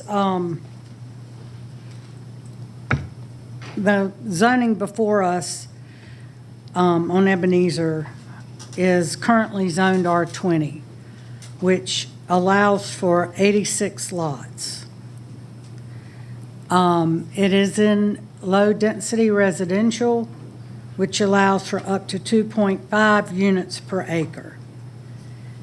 The proposal we have today, and it has been through various renditions, the proposal we have before us today is straight R15, minimum 15,000 square foot lots, no variances, maximum of 92 lots at 1.96 units per acre.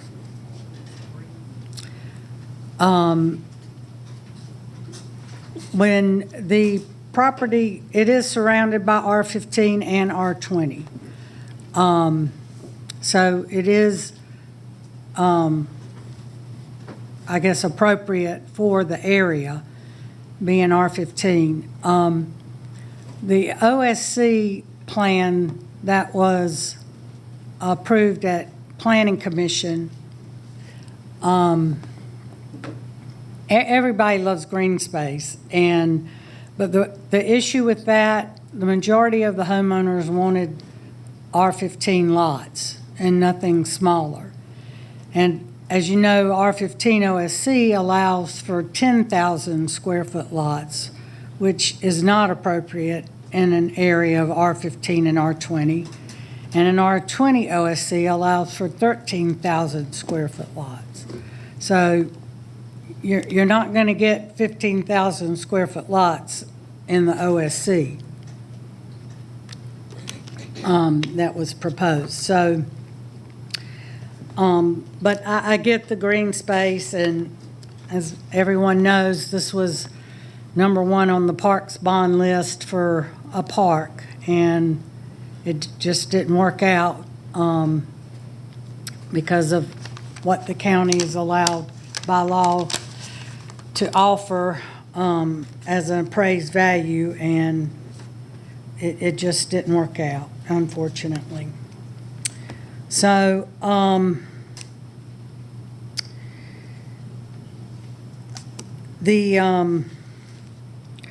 going to address the 30-foot construction buffer first.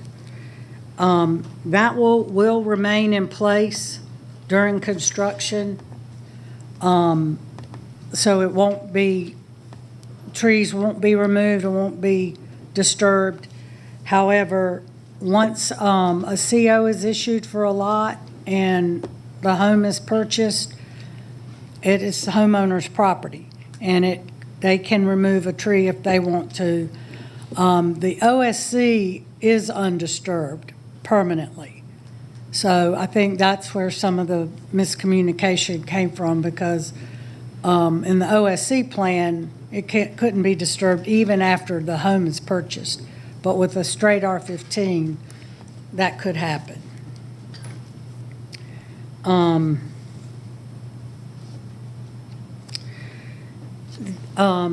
also going to require that each lot have a maximum of 35% impervious surface, which is applicable to R15. They can't exceed 35% impervious on any lot. Each lot has to have a maximum 35%. Okay, I guess I need to go through the stip letter, John, right? And make all the corrections that are agreeable. Okay. Okay, the stip letter dated, do I need to make a motion first? Yes. That'd be preferable. Okay. I will make a motion to approve Z31 to the R15 zoning category with a maximum of 92 lots, no variances, maximum 35% impervious surface per lot, and some other additions here. And then I'll conclude with staff recommendations and other stuff. Okay, on the applicant's stip letter of October 13th, number 1, I'd like to add elevations shall be 3-sided architectural, as noted above.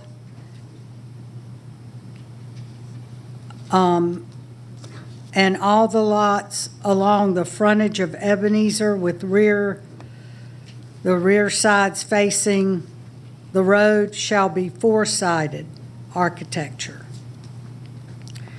And the elevations are to be approved by the district commissioner with review by the neighborhood committee. And then number 3, all units within the proposed community shall be for sale, and the declaration of restricted covenant shall restrict the number of units which can be leased at any one time by no more than 5%. So we're changing 10 to 5%. And that would be around 5 homes total, if they're 92 total.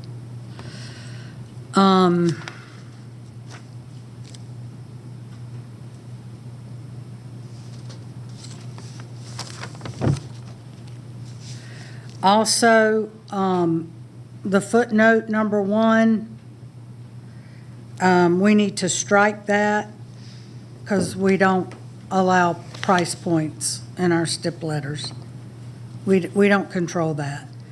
And then also in number 1, the architectural style composition, the blended building materials that shall include, not may include. I think that's line 7. Yeah.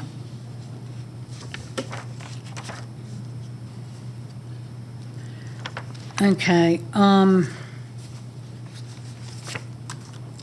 Please bear with me. This is going to take a while.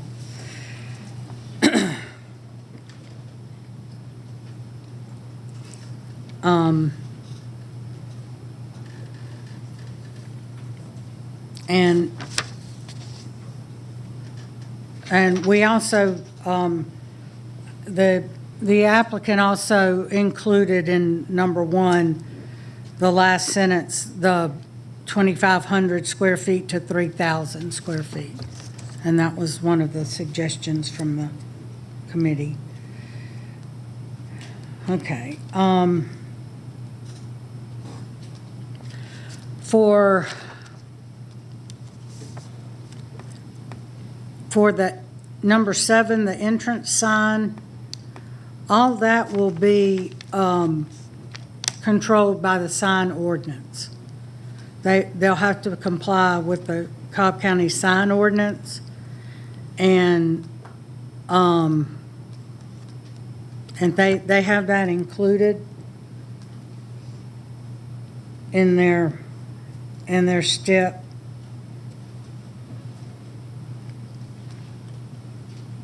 And then line 5,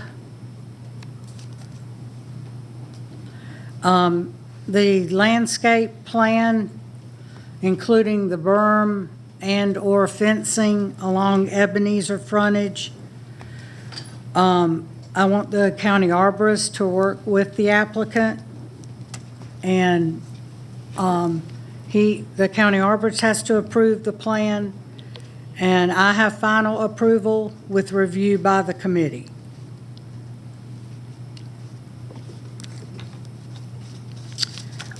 And if I need to state the committee again, I can, but it was announced at the last meeting, and they know who they are.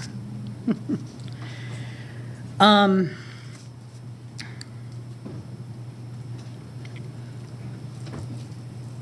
then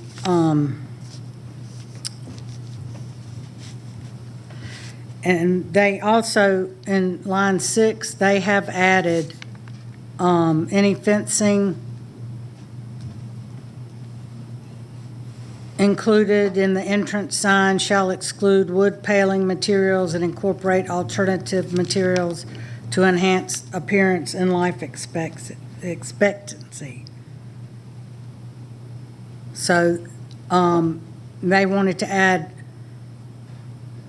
chain link after paling.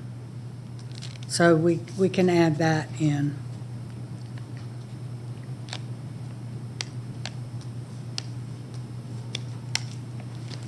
Okay. Step number 11, after the last sentence, I'd like to add a 24-hour contact info with name and phone number and hours of operation to be posted at both front entrances.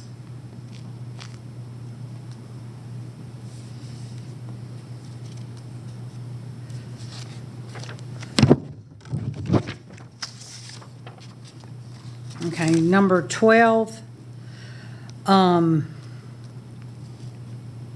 Again, the applicant will work with the county arborist on the landscape plan to be approved by county arborist and district commissioner with review by the committee.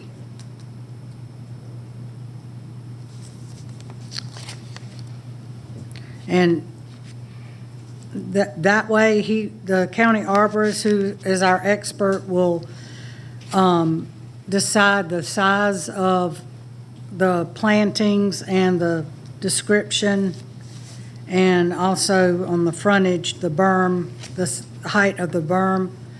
However, the berm has to be a minimum of 4 feet. But the county arborist can determine any higher.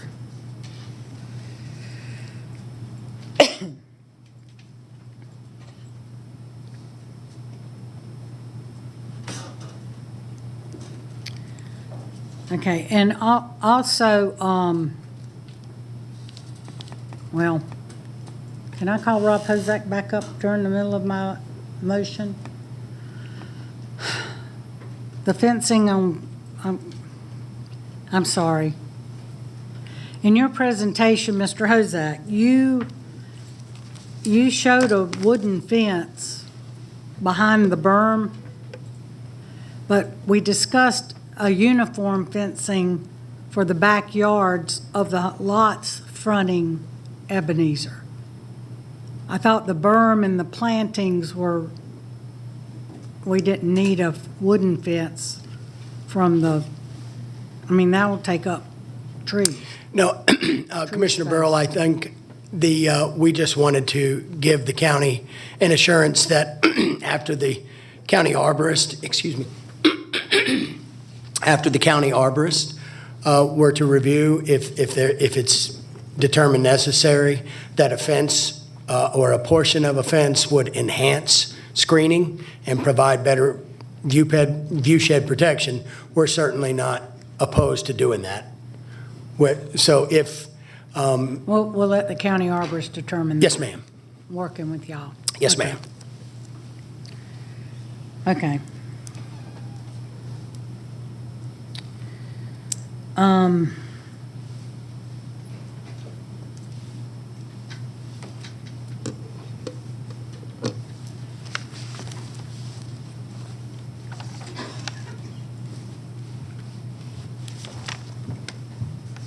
And I think number 7 addresses that it won't be chain link.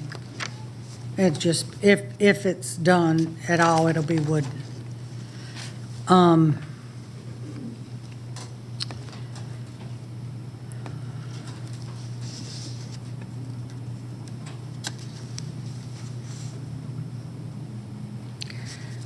Okay, number 14, I think Carl addressed all that, and he's agreed to work with the applicant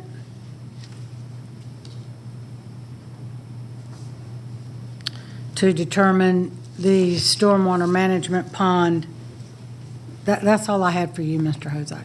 Thank you. Yes, ma'am. I'm sorry.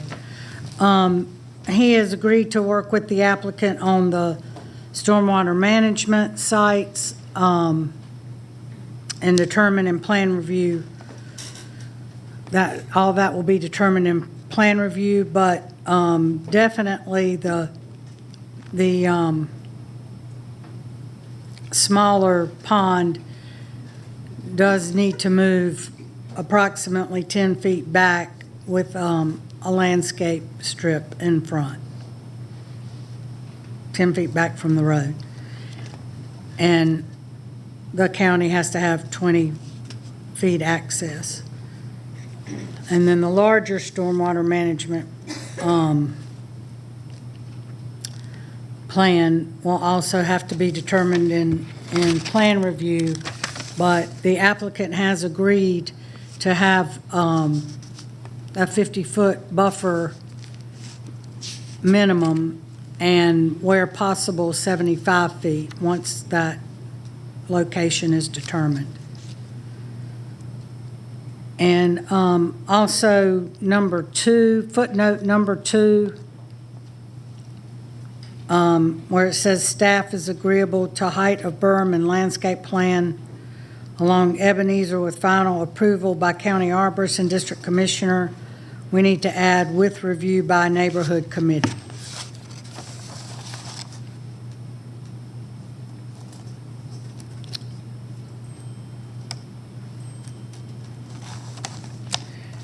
Okay.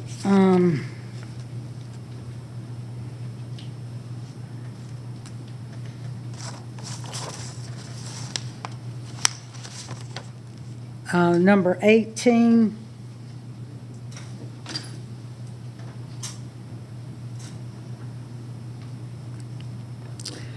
The hours of operation are to be 7 a.m. to 6 p.m. Monday through Friday, 9 to 5 on Saturday, and no work or deliveries on Sunday or county holidays, county observed holidays, unless approved by a district commissioner with notice to neighborhood committee.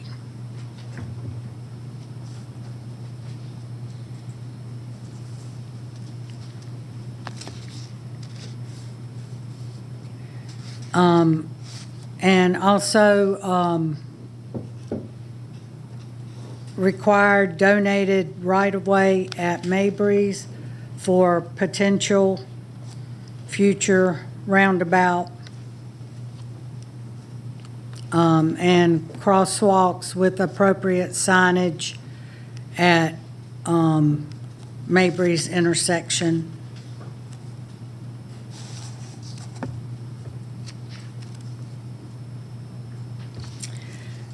Again, the 30-foot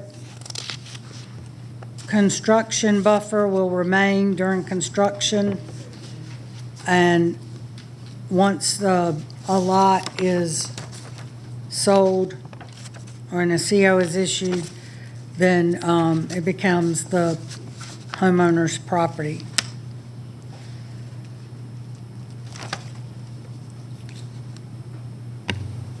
That's a new stipulation.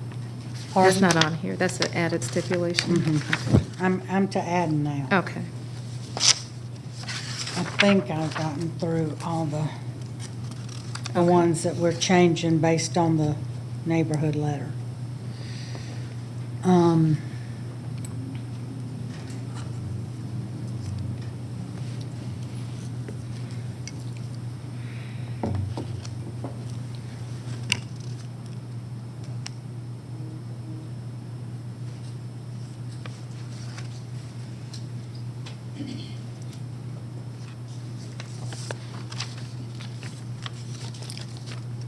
Okay, and then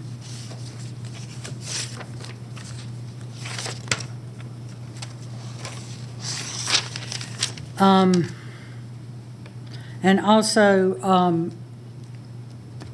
Carl, our stormwater management, will work with them too on their agreement with the shared lake as to ownership and agreement for that. And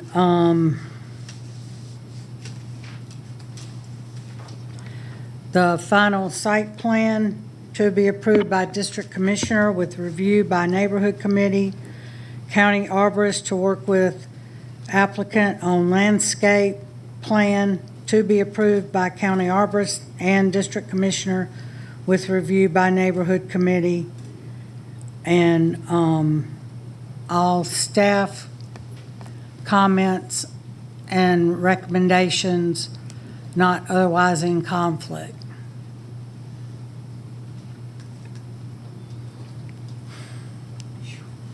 I know. That was a motion.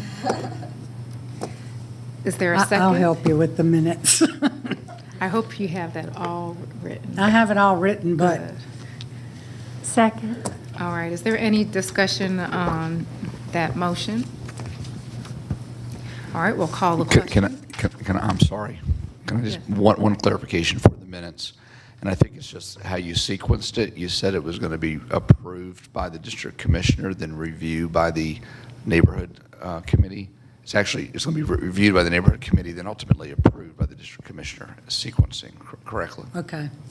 I said that several times for landscape and final site plan, so. Reviewed by neighborhood, but then ultimately approved by district commissioner, correct? Okay. Thank you, Bill. Thank you. All right, we have a motion and a second. Is there any discussion? All right, we'll call the question. All right, the motion passes 5-0. Thank you, Commissioner. Thank you.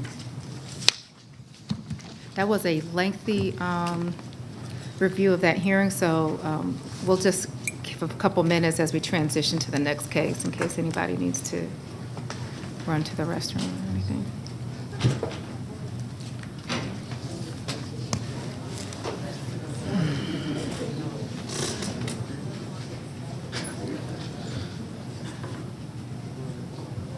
No all-nighters before zoning. No all-nighters.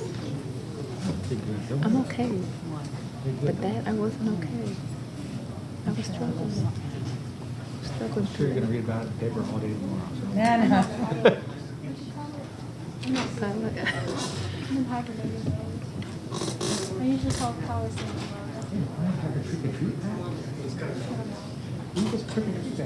Press the button. I hear that. I completely understand. I'm gonna start working up here. Now I said I have to be like hyper attentive. So I'm just gone and I'll check out. Trying to figure out if I should start now. I'm waiting for 71. Yes. I better go out and do that. Somebody here. Thanks. But you know, never can tell. Some tough cases.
I wonder which one's her favorite.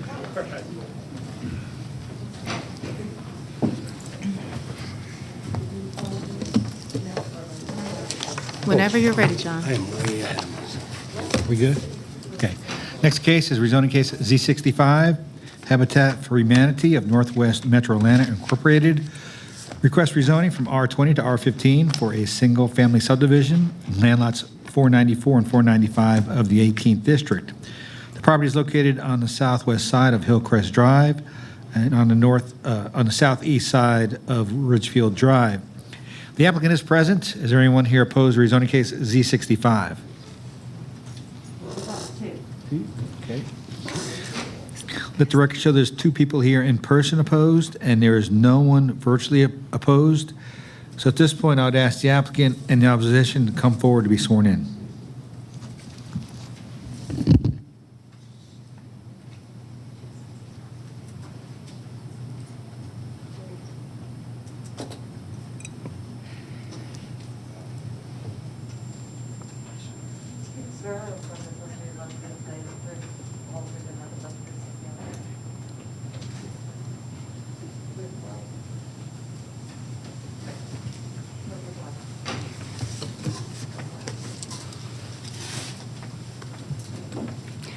Good afternoon again, Madam Chair. My name's Rob Hosack. I'm with Taylor English Decisions. I'm here today along with the CEO of Cobb Habitat for Humanity, Ms. Jessica Gill, and I will invite Jessica to come up after I conclude my remarks in case there are questions that I cannot answer for the board.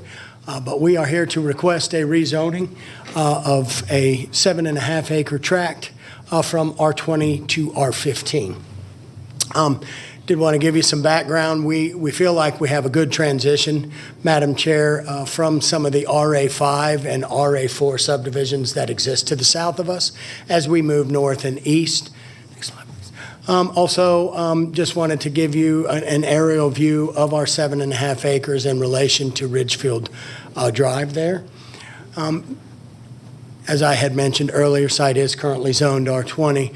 I did also want to point out for the board's attention that the property is recommended by the Cobb County Comprehensive Plan for medium-density residential use with a density range of 2.5 to 5 units per acre.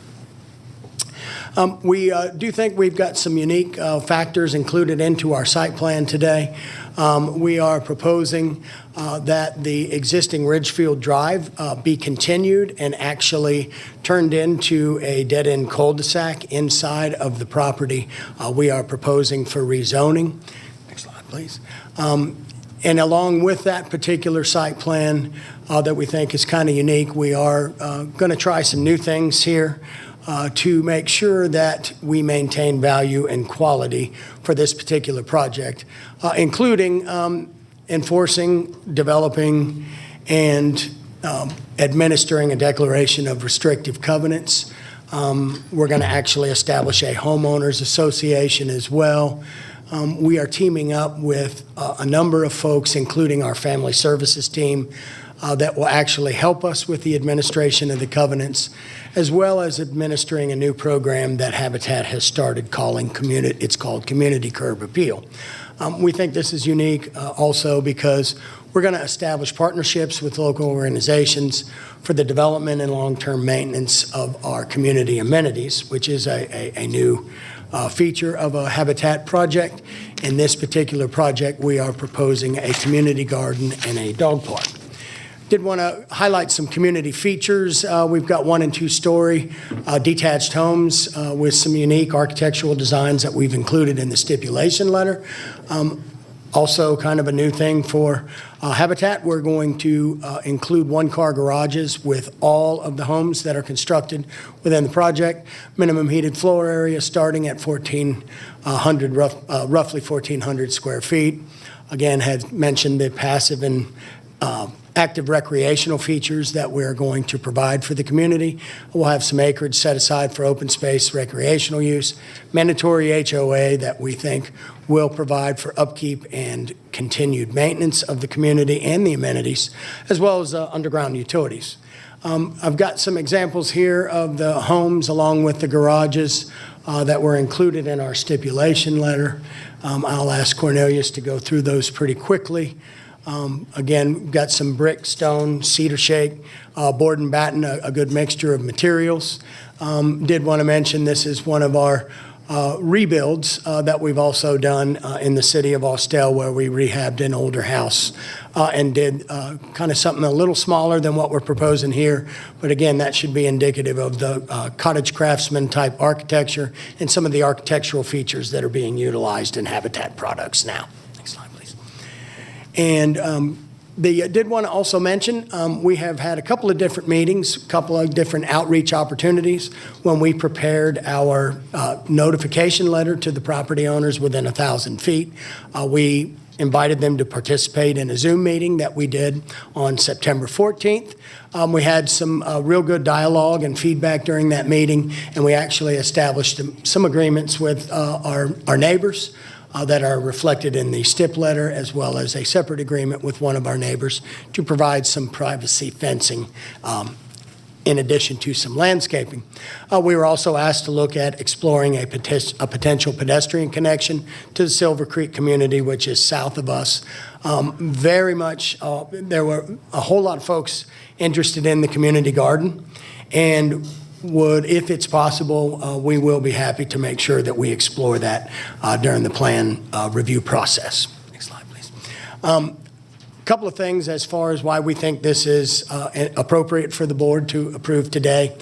The zoning proposal, in our opinion, permits a use that's suitable in view of the use and development of the adjacent and nearby properties. I think, as I had mentioned at the beginning of my remarks, we've got a number of our southern property owners zoned RA5 and RA4. We feel like our density is much lower and provides for a very, very low end of the medium density range, acting as a good transition while preserving green space. And we feel like, all in all, if the project were approved, there's not going to be any adverse impact on infrastructure. I think the staff comments reflect that as well. I did want to mention that the professional staff has recommended approval. Again, I think largely because our density at 1.6 units per acre is well below the 2.5 to 5 unit per acre range as recommended by the comp plan. And did want to mention, this must be a good day for me because we, I think, had a second application that did not anticipate any adverse impact on the school system as well. So I think we were one of the few applications today, besides Z31, that had that same type of comment from the school district staff. I did want to mention that we do feel like there are a number of comp plan goals established by approval of Z65. I won't read through all of these, but suffice it to say that in addition to these policies, the land use map at 2.5 to 5 units per acre also gives ground for approval. We appreciate your time and attention, Madam Chair, and Jessica and I are ready to answer any questions that the board may have at the conclusion of the public hearing, ma'am. Thank you. Is there anyone else here in support of this application? All right, those who are here in opposition, we'll go ahead and hear from you. And just a reminder to please state your name before you begin speaking.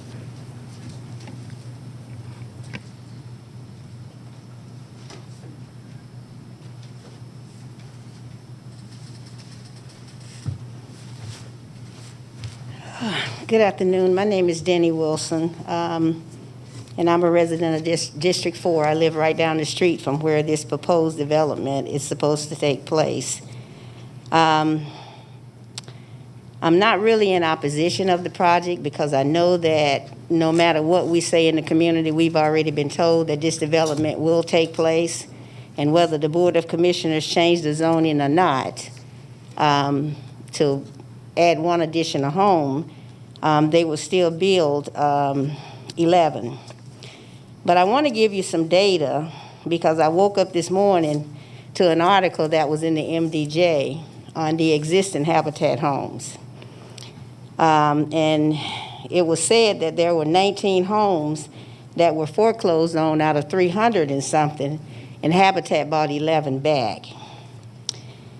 In August of 2021, a Habitat home off Hillcrest, and these are all off Hillcrest, sold for $116,000.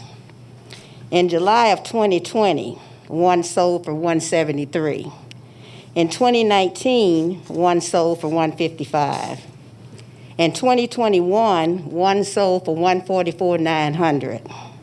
In 2018, one sold for $157,250. In 2019, one sold for $145,000.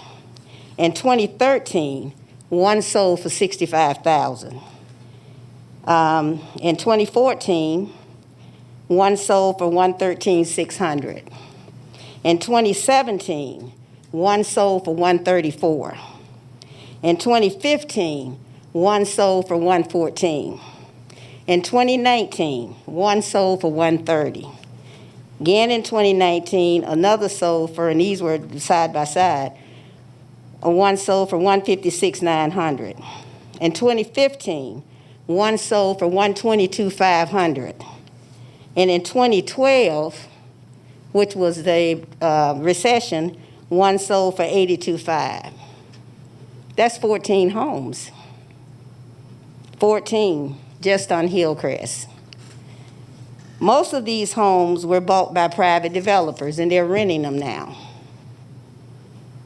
So that's the stats of the homes off Hillcrest. Now, these are the stipulations that the community would like to see our district commissioner put on these homes being placed on our street. It needs to be 6 ranch and 6 two-stories, which is 50-50. Instead of 1 two-story and 11 ranches, it needs to be 6 ranches and 6 two-stories. The front of the homes need to be brick, the total front needs to be brick or stone with no hardy planks. The hardy plank can be on the back and on the sides. They came back with modification of a garage, and that's fine. But they want to put 4 additional parking space for 4 additional cars in the front. According to code enforcement, for a house of 1,400 square feet, you can only have 3 parking spaces. So they can't put 4, they would have to put 3, and that's in lieu of the garage. The garage would be 1, then they can have a space for 2 other. All parking needs to be around the side or in the back, and not the pads the short pads that they put in the front of the homes where the cars are sticking out into the street. There was something else.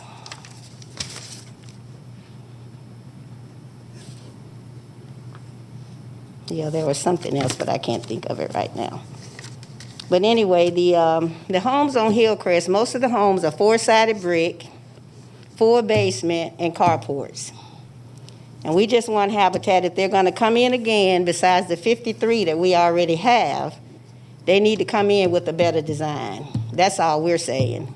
And if they can come in with that design, then we can bless them. But if not, I guess we'll just have to take what they put there like we did when they threw the 53 in. Thank you. Thank you. Next speaker.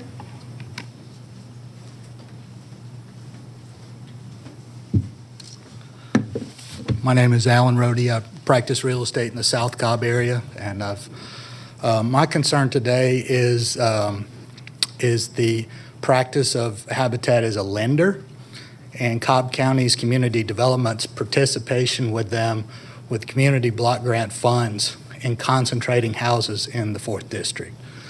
They have gone for RA5, RA6 zoning. Those zoning types allow a diversity of housing choice. You can build duplexes and quadplexes, and that makes the lot more valuable. I don't see any reason why they shouldn't be able to afford land in other parts of the county and build a diversity of housing and do it in other things. To keep focusing on one part of the county and using county funds and allowing a lender to do this over and over and over feels a lot like some of the fair housing violations. While picking an area may not be a protected class, it certainly feels wrong in some respects, and I would ask you to take that into consideration. Thank you. Seeing that we're done with opposition, I'll turn things over to you, Commissioner Sheffield. Thank you, Madam Chair. If I can have the applicant to approach.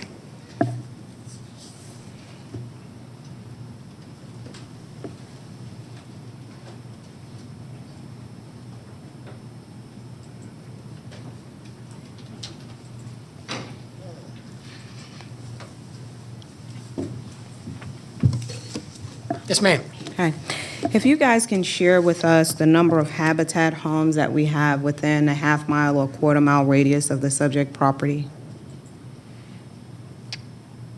So there are 53 across the street that I'm aware of in those Hillcrest. Pardon, I'm sorry, I can't hear you, Jessica. Sorry, 53 across the street in the Hillcrest areas. And then we have 5 down on South Gordon. And I may be missing 1 or 2, but those are So that's 58 plus an additional 12. Yes. So that'll be 70, right? Okay. Just out of curiosity, are the homes still built by volunteers? Or do you? Yes, ma'am. They're still built by volunteers. And your site plan, I'm not the site plan, I'm sorry, the elevation. How many homes have you guys determined or decide would be ranch, and how many will be 2-story? So we laid it out to have 2 that would be 2-story, and the other 10 would be ranch. And the reason behind that is that the cost of a 2-story is about $15,000 more to build, and the volunteers can't build up on the second level. So to keep the volunteers engaged in the process, we try to build more of the 1-stories because of the safety issues. The 2-stories are doable, but we involve less volunteers. So if the volunteers are not going up 2 stories, who's building the 2-story homes? We take subcontractors to build those. And the volunteers will then build out the inside of the property. Okay. The HOA, what are the annual HOA dues collected, the projection? So we were looking at $20 a month per homeowner, times 12, 120. It's around. What's the annual amount collected? So you do the math, 20 times 12 is 120. I'm sorry, 240, and 240 times 12. So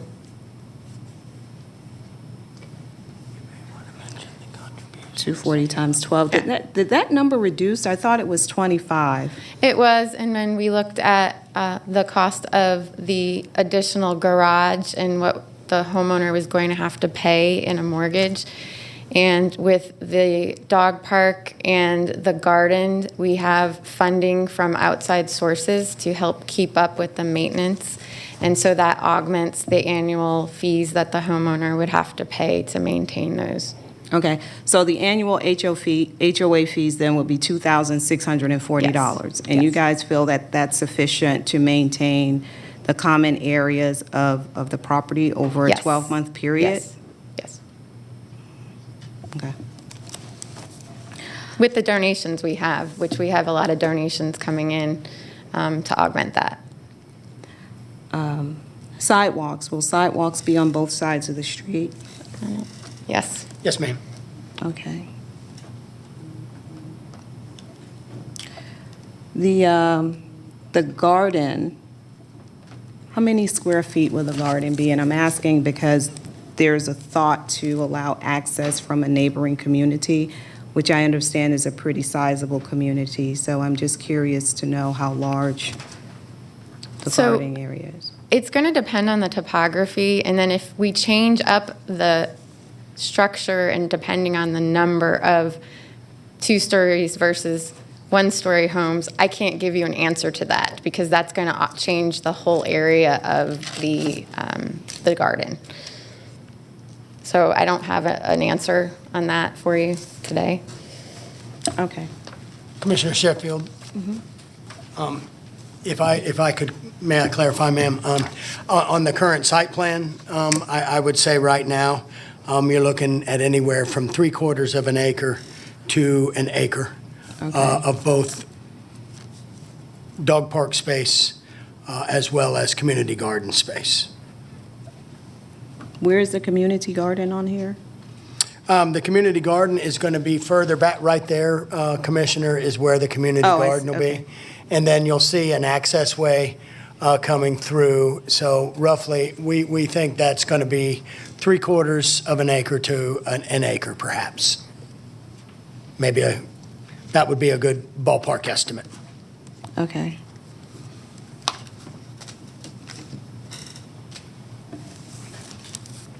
That's all I have for the applicant. Do you guys have any questions? Commissioner Burrow? When Habitat builds a home, what happens if it is foreclosed on? Commissioner Burrell, in the past, that was a concern that we picked up on during some of our informational meetings. We are looking to establish, I don't want to call it a buyback clause, but in the event that there's a foreclosure, we are preparing documents that'll go along with our HOA-related documents that more or less specify that within I think right now we're looking at a 7-year time period, that money has to go back to Habitat to make them whole in the event that there is a sale, condemnation, foreclosure. So if it's in year one, whatever are the proceeds of that particular sale, I think in year one, either 100 or 90% of that has to go back to Habitat for them to put back into the program. As you get a little farther along, until you hit that 7-year mark, the percentages that have to go back to Habitat are less. But suffice it to say, after 7 years, if there was a foreclosure or a voluntary sale to a private party, only after 7 years does Habitat not have to be reimbursed for the expenses that they had laid out for the original home to be purchased, ma'am. Yes, Commissioner, that is the way we currently operate, 7 years. Okay. And do you rent, are all these mortgages or loans, or? They're all do you rent? mortgages. They are all mortgages, and they are not allowed to rent according to the stipulations that we have in our agreement. Mm-hmm. And as a follow-up to the foreclosure question, that provision in purchasing it under the 7 years, is that from the original owner, or does that also include any secondary or subsequent owners? So if a homeowner is allowed to sell to whoever they'd like. If they are not a Habitat homeowner, we no longer have that provision. We are out of the mix with the control on that. Okay. All right, thanks.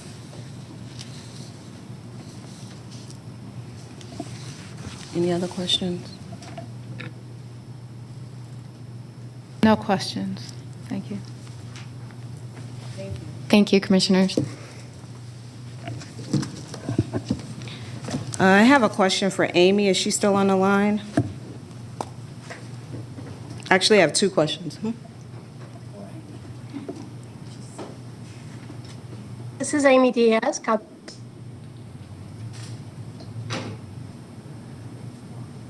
Are you there? Did you hear me? You're kind of going in and out. Okay, I'll ask my question. If you would provide clarification on your comments, on DOT comments on item number 6 for Ridgefield Drive, in terms of aligning it with Brumley Cove.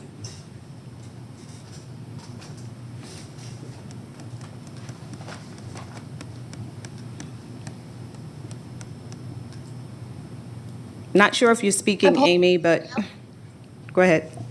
Can you hear me? I'm pulling it up now. Yes.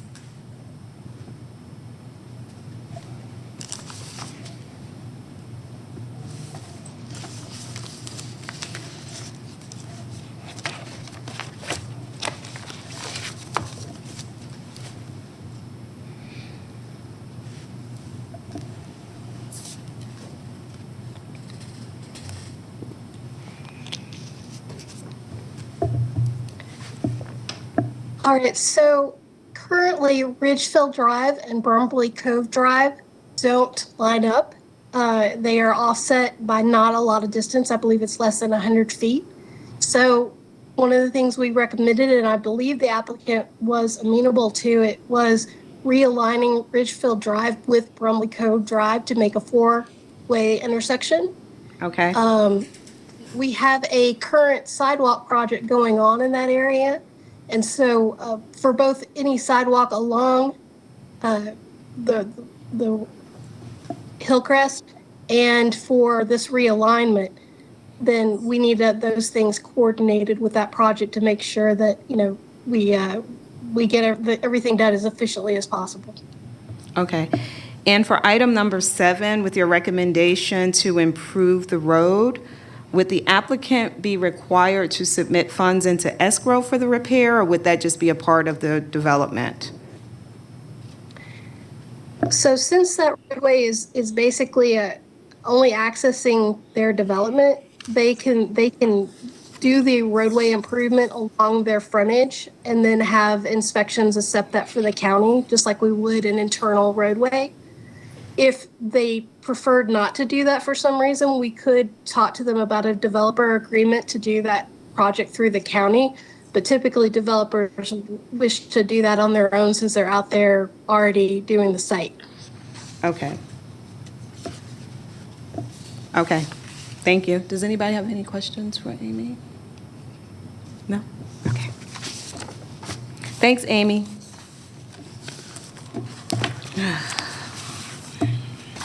All right. Well, thank you, Rob and Jessica, for your presentation and meeting with the residents of the community regarding your proposed development. And of course, thank you to the residents for engaging in the zoning process. Habitat for Humanity is a fantastic organization that brings people together to build homes, communities, and hope. Home ownership is one of the keys to build wealth, stabilize families, boost educational performance of children, and help to achieve upward socioeconomic mobility. However, I am concerned about the concentration of Habitat homes in the South Cobb area. According to the information on Habitat's website, the maximum square footage of homes in unincorporated Cobb typically does not exceed 1,400 square feet or so. The argument is made that the square footage does not exceed 1,400 or so to ensure affordability for future residents. My counter argument, however, is that 1,400 square feet is not a large enough space for a family to grow and live comfortably in, which can be a contributing factor to the transient rates that we hear so much about in that area.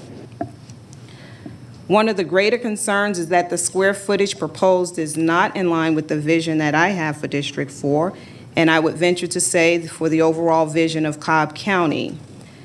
What's interesting is the square footage of incorporated areas of Cobb range from 1,800 to 2,000 square feet, and again, that's information from Habitat's website.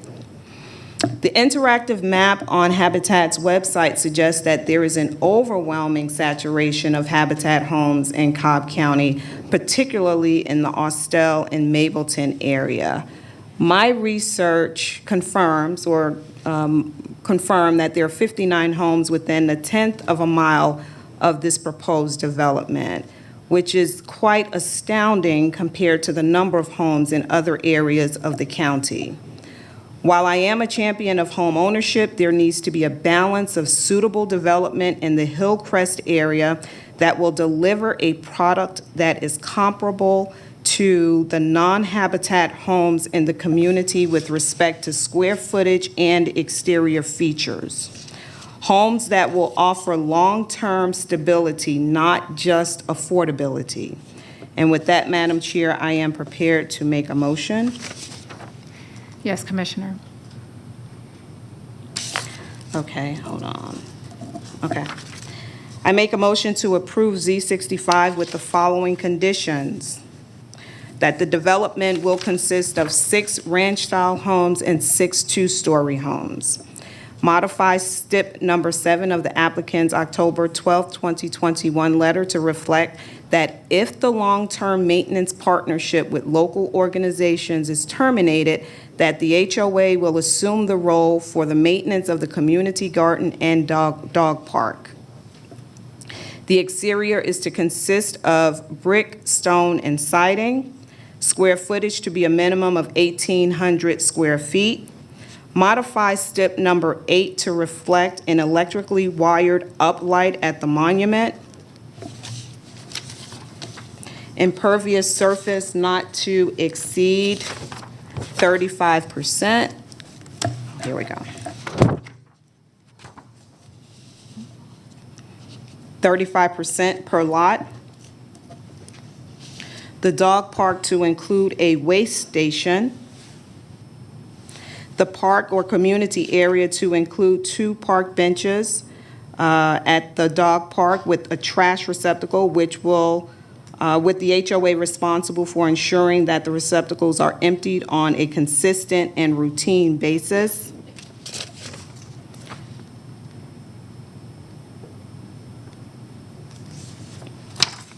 That the stormwater area to be enclosed with a black vinyl clad fence no greater than 6 feet in height with landscaping around the perimeter of the area to provide a visual buffer. The HOA STIPs to reflect no more than 10%, but I understand that there will be no rentals at the development, so that's fine. Also in the HOA covenants, if it would reflect that the trash containers are to be removed from the curb within 24 hours of trash pickup and shall not be stored in front of the house. And if the HOA STIPs to also include that vehicles are not to be repaired on the property.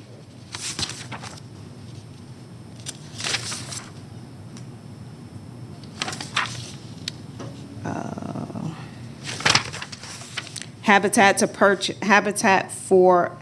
Homes to purchase homes that are foreclosed on from the original owner if the foreclosure occurs within the 7-year anniversary of purchasing the home. Just want to make sure I don't forget anything. Letter of agreeable conditions from Rob Hozak dated October 12, 2021. And all other staff comments and recommendations not in conflict. And also District Commissioner to approve final elevations, final site plan, and the final landscaping plan.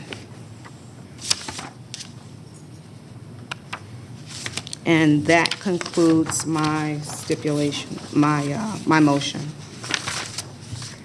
Is there a second?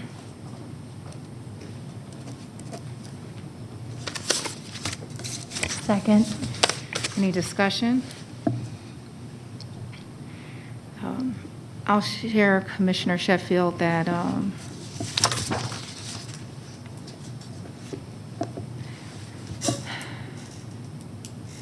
this is a tough zoning application. Yes. For the reasons that you have shared and that those in opposition have shared.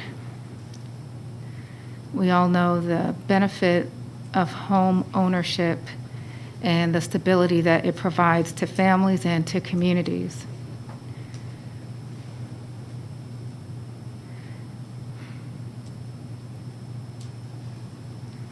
But there have been some nuances with how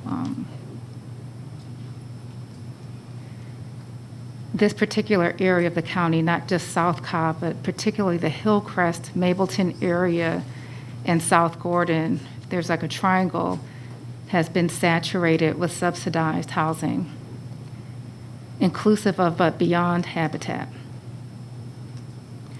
There is a residential subdivision off of Hillcrest Chase that was developed by a housing authority to be affordable. There is an affordable apartment complex right on the other side on Mableton Parkway.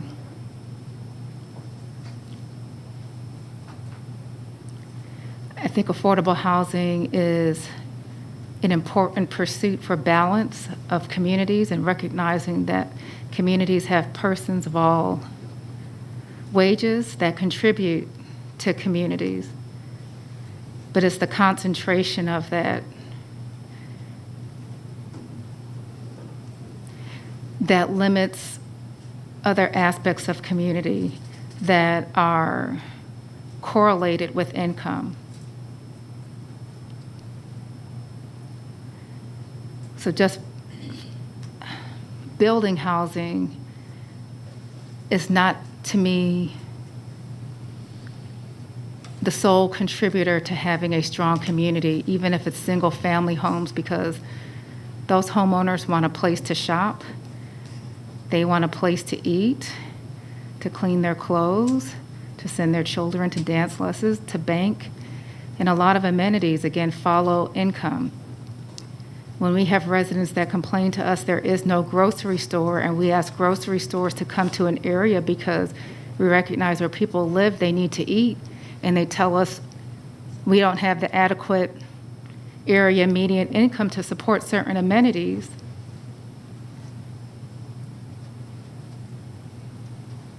we are limiting the persons that move into those communities from experiencing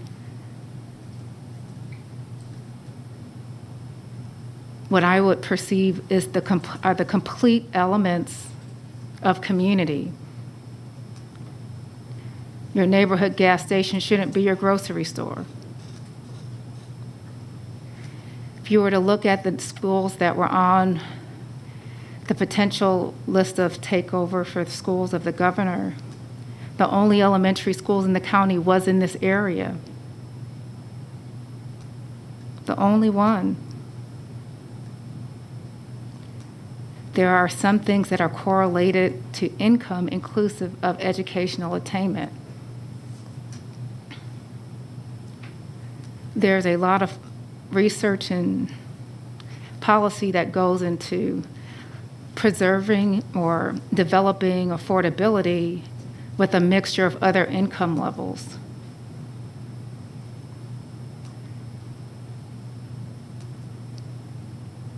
And I think if there's no balance, you diminish that potential to have that mixture of income levels when the persons that have invested in their number one asset outside of subsidized housing don't get the same economic lift from their housing purchase that other areas get, because their housing values continue to be depressed because there's nothing that really lifts up their home, that investment, like other areas of the county.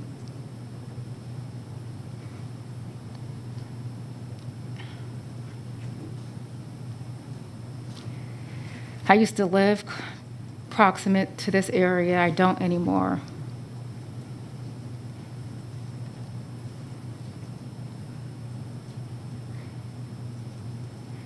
If I was in the shoes of a resident in that area, I would be highly disappointed in this county for doing this again. I remember there was a lot of opposition when the other two communities moved in.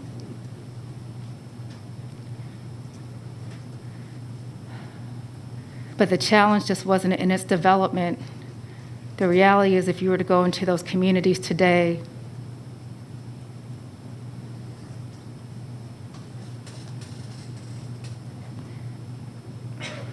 those homes are not maintaining a level of value that contributes positively towards the aesthetics of the community. I love the elevations that I see today. I think they're a step above anything I've ever seen from Habitat. I don't know what will become of that over time. But I'm very concerned. I'm extremely concerned. Beyond Habitat, we can look at some things on its face like home size, and I appreciate the stipulations you've added. And I've observed you push your conditions on development in a way that's more in line with homes that we would approve in other areas of the county. And I don't even see 1,800 square feet for townhomes in other areas of.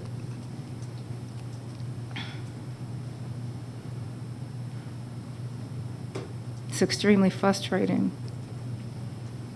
If you were to look at the residential tax base of your district compared to other districts, it lags behind. And I feel if you were to just even put a pin in this area, it's going to be even further behind. And it's strange that it's all in this one area.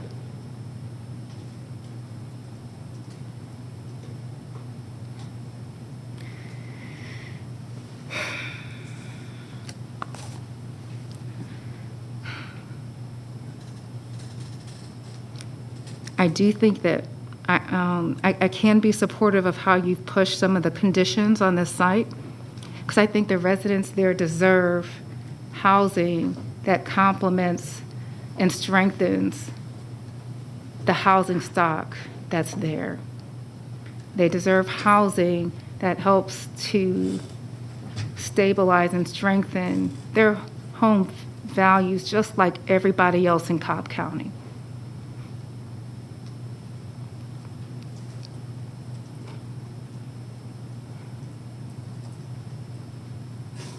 So the 6 ranch, I think you said brick. Did you say brick all front facade?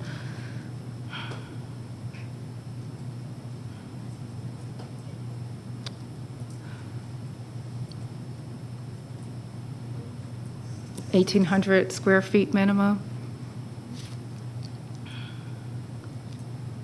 And I know you said you'll approve the landscaping plan, so there'll be a landscaping plan.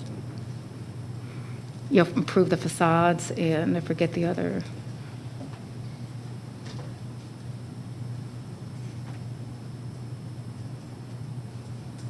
Stipulation.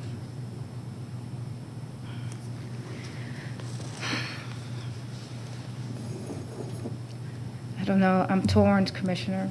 I want to support you, but I can't.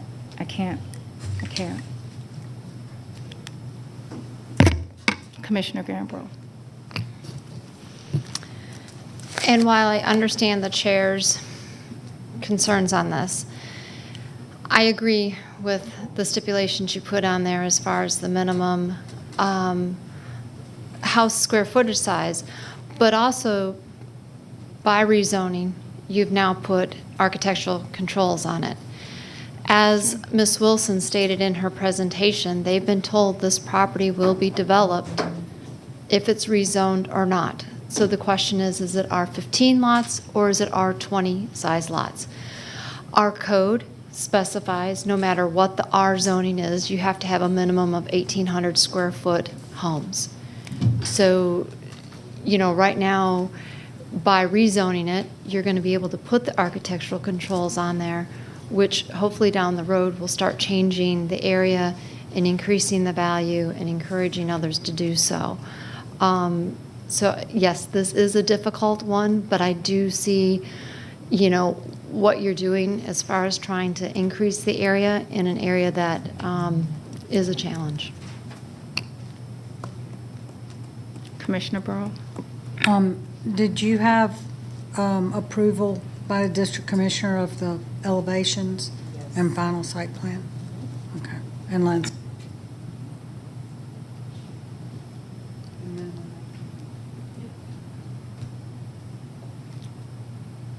Yeah, Commissioner Gamble, I believe, raised a very good point, is that you do have more control over this lot now by zoning it. I also know it's been there for some time and hasn't been developed. So any lot is going to be developed. I think there's a reason why they're coming to zoning before they redevelop. But there always is that risk that if you don't put conditions on it, somebody can come in and just develop at the minimum standard. But are you asking for more than what the minimum standard would allow? Because Commissioner Gamble said the code already says 1,800 square feet. So really, if you didn't rezone it, they would have to develop at 1,800 square feet anyway. True, true. I said I wouldn't have the benefit of the additional restrictions. That is true. Stipulations, rather, excuse me. And if I can add, in this case, it's the architectural controls, which are going to help reshape the area. Yeah, I'm not a developer by any means, but it's the quality of the materials. I don't even know how you can stipulate it. But you want these homes to preserve their appearance over time. And, you know, brick on the front helps to do that, but I hate to see a nice brick front and a ridiculous looking side. Challenge is, you know, with anybody that owns a home, and I'm encouraged that this community will have an HOA. So unlike the others in the area, there are no HOAs, and you know, outside of code enforcement consistently sending letters threatening to make repairs to the home, we do have an HOA, a governing body in the community, so I am encouraged by that. I'm encouraged too, but not all HOAs are the same. Right. Not, but there is one here, so there's a start there. Amen. So I know you had stipulated the front had to be brick or stacked stone. Do you want to stipulate that the side has to be a certain material, hardy plank? Because interestingly enough, we just had the previous zoning, which had three-sided brick, except then we had added the fourth side to be brick when it was along Ebenezer, but we didn't specify the material that was going to be on the back of the three-sided homes. So is that something we want to do? Or are you just making the assumption it will be the hardy plank or such? No, I don't want to make any assumptions, but with one of the stipulations, I have exterior to consist of brick, stone, and siding. I can revise that to reflect hardy plank siding. That's a good suggestion. Mine was no vinyl siding.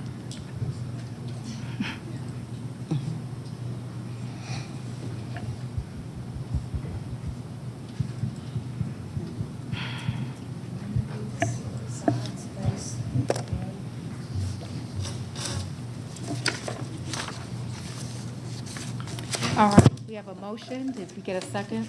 We're in the middle of discussion. Is there any further discussion on this matter? We'll call the question. The motion carries 4-1 with Chairwoman Cupid in opposition. Okay. Next case is rezoning case Z71. Randall Brothers LLC request a rezoning from LI and IF to LI for retail sale of building materials in land lots 961, 965, and 966 of the 17th District. The property is located on the northeast side of Elizabeth Lane, north of the intersection of South Atlanta Road and Elizabeth Lane. The applicant is present. Is there anyone here opposed to rezoning case Z71? One.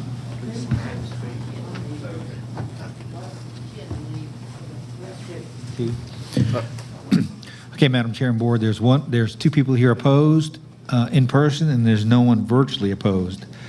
So at this point, I would ask the applicant, the opposition or any interested party to come forward to be sworn in. Thank you.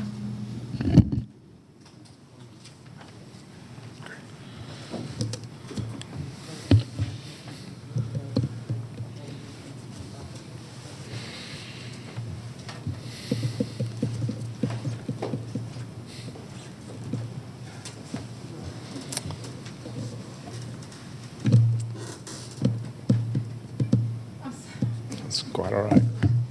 Still reeling over the last case. Yes, Kevin, go ahead. Thank you. Thank you, Madam Chair and Commissioners. Again, I'm Kevin Moore here, and delighted to be here on behalf of Randall Brothers in this application for rezoning. This property is located on Elizabeth Lane. It's comprised of just over 7 acres. It's 7.05 acres, close to South Atlanta Road. You'll know it better as property adjacent to Cobb County's water reclamation facility, your water treatment facility that's located adjacent to this property. So that's where it is. It's located adjacent to Cobb County's significant water treatment facility located there at the Chattahoochee River. What you see on your screen, I'm going to turn to it so I can really explain why we're here. What you're seeing on your screen is the property, our property. I'm going to highlight it with this area here. It's comprised of this parcel here. It is zoned today light industrial.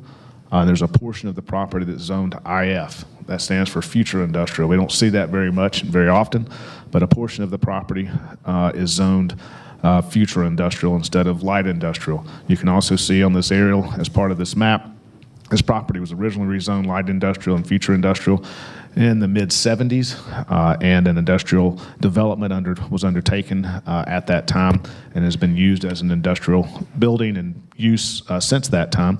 In addition, you have the Cobb County water treatment plant that's located here that surrounds this property. So this project from Randall Brothers was to take this property from its industrial use, keep it as light industrial, and also ensure that the whole parcel is zoned light industrial as it should be, as opposed to future industrial. They will also be using this property for their business. They're a 135-plus-year-old company based out of Atlanta, now also out of Marietta and Cobb County, and hopefully here, that does building supply sales, primarily to contractors and such, for building supplies and sales, and they are preeminent in that field and in that area, and that's what this redevelopment of this site would do. They are proposing to redevelop it by utilizing the existing buildings, adding a few other smaller buildings that are really used for storage of the building materials, and completely rework that site, but using what the site has now. The site does not have a detention pond because of when it was built, so it does not have stormwater management. We will, however, be putting in stormwater management as part of this development, which is actually a good thing. It has no water management now. That is part of the redevelopment that is being proposed by Randall Brothers. Going to the site plan itself, so that we can start to focus in on some of the issues. Again, this is the existing building that you see in brown, which will be used for building material storage and sales, as well as office and showroom space. The gray buildings are also building material storage buildings for the sale of building supplies and building materials. That will be located here and in these other areas. The stormwater detention facility will be located here where it's appropriate as part of our stormwater management system to install and develop on this property, since it does not have any currently. Turning now to a couple of issues that we, from our standpoint, have been able to work out. This is the Collins Lloyd Cemetery. It's a longtime older cemetery that's located here adjacent to Cobb County's property here for the water treatment facility. The cemetery, however, is located on our property. There is a small parking lot out front of that cemetery, and that is a longtime cemetery that has been there. It has been taken care of at times by either the Riverline Historic Association and or the Cobb County Cemetery Preservation Commission. Randall Brothers will now own this site and has entered into various agreements related to the cemetery and its protection. Let's turn to that specifically. We have had an archaeologist come out to and visit the site, specific as to the cemeteries and their locations, and did so in accordance with and consistent with the Preservation Commission's rules, regulations, and policies, as they did have Mr. Richards of the commission present with them on site for that visit and a review of the grave sites and their locations. What we've done is focused in on what we've agreed to do with the Cemetery Preservation Commission. What we're able to do is we've highlighted what is the boundary of the cemetery. What we've also done is highlight where the distances are. You'll see a distance from the proposed building. This distance is 50 feet. There's 50 feet between this edge of the building, and where that is pointing to is the furthest grave as identified by the archaeologist and by the Cemetery Preservation Commission is at least 50 feet away from the furthest grave in this location. In addition, we have provided for what will be a small concrete retaining wall here and the planting of trees, as well as the installation of a new fence around this cemetery. All of that's done so it can really be set off and set aside and have a very attractive and visually pleasing appearance from the outside, but more for protection. We have a new fence coming in. We have trees being planted. This retaining wall will allow us to establish that area and do so in an area where there are no graves and leave plenty of area for the protection of the cemetery, in as much as all of this area to the outside of this retaining wall and right where it comes to has already been disturbed and developed over the years. This is a large gravel lot, has been for years and years and years, up to the edge of where we're showing that small retaining wall. This will allow us to then completely re-fence this cemetery, including making sure the cemetery parking lot remains, cleaning up the cemetery, as well as maintaining landscaping going into the future. Randall Brothers has agreed to work very closely and coordinate with the Cemetery Preservation Commission in so doing, and that's reflected in our stipulation letter that we will work hand in hand with them, not only in supporting through volunteers, but supporting through general and routine maintenance of these areas as well. Through the years and going forward. That's a stipulation that's not part of what is this property is zoned for today. Lastly, we have done an archaeologist historical report as it relates to potential Civil War historical artifacts or ground locations. That was submitted to the staff as part of their plan review process. It revealed that there's no such attributes or historically significant pieces of ground, trenches, whatever you have associated with the Civil War on site. We've also agreed as part of our stipulations to conduct even a further archaeologist I can't say that word this late in the day, historical study so that we can document anything else that may be there. There are some old ruins and some foundations that are there from going back some time. They're not historically significant in and of themselves, haven't been noticed as such, but they do deserve to be documented and so forth, and we will do that as part of our process. With that, this again is light industrial for vast majority of the property, already developed as industrial. We're simply rezoning light industrial and future industrial to light industrial with a lot of stipulations and agreements with the Cemetery Preservation Commission that really preserve that cemetery. And I'm going to reserve the balance of my time for Mr. Richards so that he can speak directly to that as well. Thank you. Thank you. Mr. Richards, you have about 2 minutes.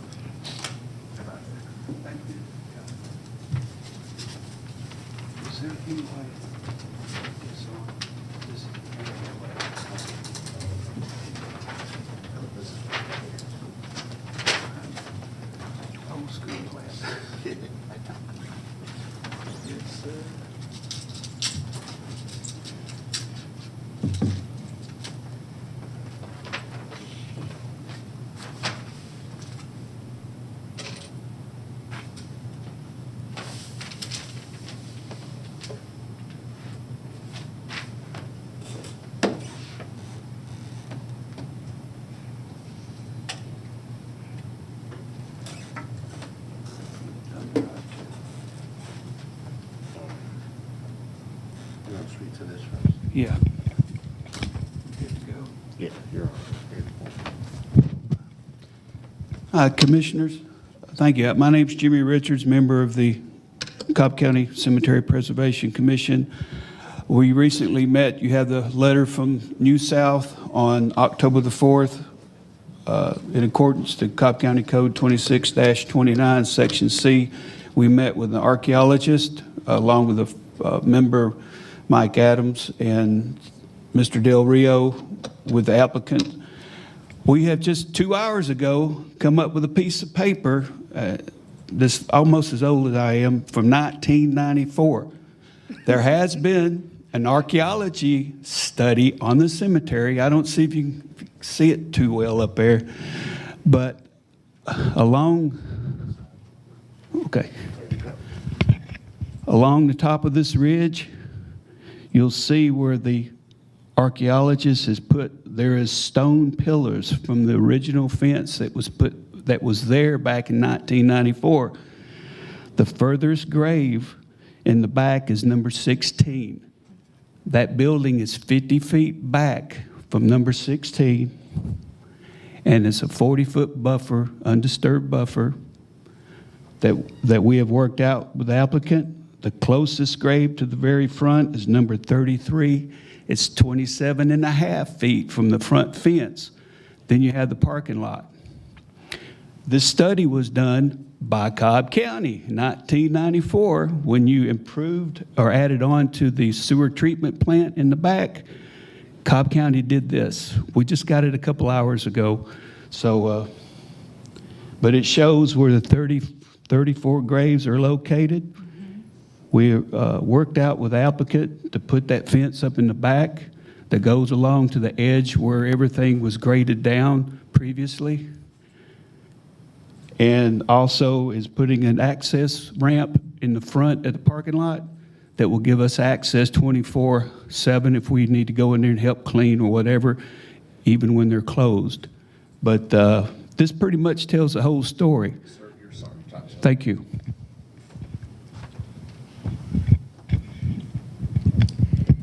Thank you.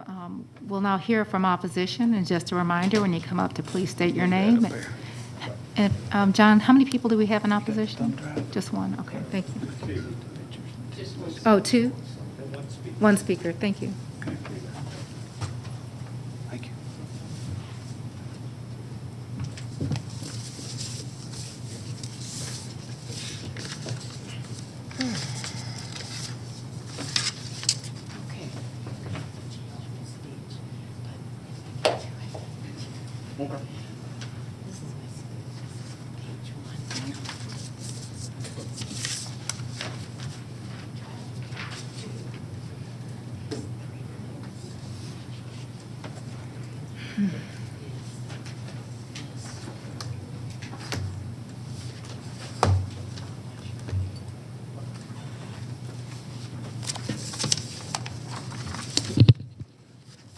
Good afternoon, Commissioners. My name is Roberta Cook. I'm Executive Director of the Riverline Historic Area, a nonprofit corporation which geographically includes the 7-mile Civil War Chattahoochee Riverline battlefield in southeast Cobb County. And after Kevin's presentation, I'm going to totally change my speech because this is very interesting, what all the things that he said here about an archaeologist visit, and you've got the letter from New South, and I got it too. But what was supposed to be done there is a boundary survey. That's what's supposed to happen. Archaeologists should go out there and methodically do that study. But if you read this one-page letter, that's not what they did. And you can see, it starts out, it says New South attended an introductory site visit. That's what they did. And everybody pointed at things, measured things, but we did not get a boundary survey, an appropriate one by an archaeologist. Now, also you'll notice about this letter, New South is a reputable company. But there's no names on here who was out there. If you're an archaeologist, you put your name on it and you put your title. No names, no titles, just New South Associates Incorporated attended in an introductory site. Read the letter. There's no names. They don't even have a signature at the bottom of the letter. I think that should tell you something right there. So, I'm going to give you my speech here because I do have a lot to say. But that really hit a note with me with this presentation. The Collins Lloyd Cemetery on this property is historic. And the Riverline Historic mission, we're focused on preservation of historic and natural resources. The Z71 property is located within our historic area and is rich in both historic and natural resources. The Collins Lloyd Cemetery on the property is historic. It was established prior to the Civil War that traversed its surroundings. It is one of 4 abandoned cemeteries in the historic area adopted by our nonprofit under the Cobb County Adopt a Cemetery program. Under the program, we organize volunteers on a regular basis to reduce the overgrown invasive vegetation in cemeteries due to neglect. We've been doing this for 4 years at the Collins Lloyd Cemetery. As a result of the Planning Commission meeting, I'm happy to report some favorable results concerning the cemetery due to the cooperation of the applicant, Randall Brothers. They include upgraded fencing, pedestrian gate access, and some new trees. I'm excited the cemetery will finally get a professional, regular vegetation maintenance that it deserves from a new, responsible property owner. So thank you, Randall Brothers, for that.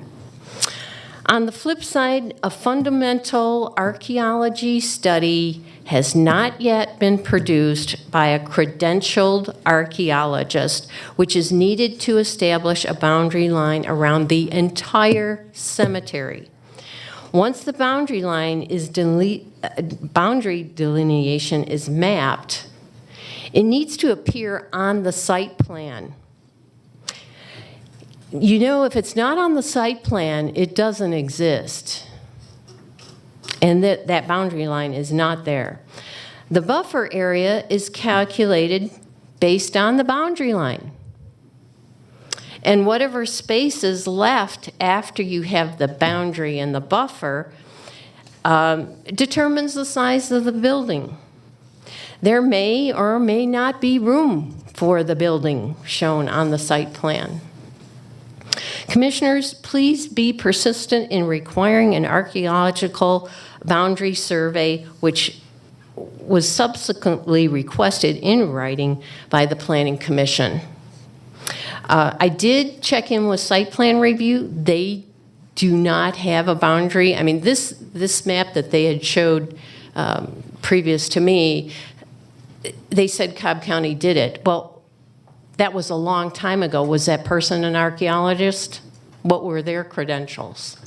So according to site plan review, without that boundary study, we're handicapping our staff because they don't have that reference.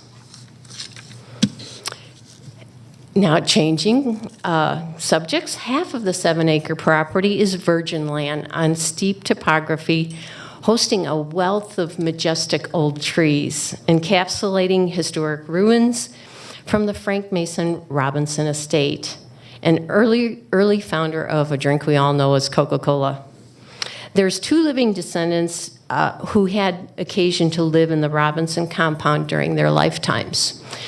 Their interviews are available to the public online through the Smyrna Library Oral History Project.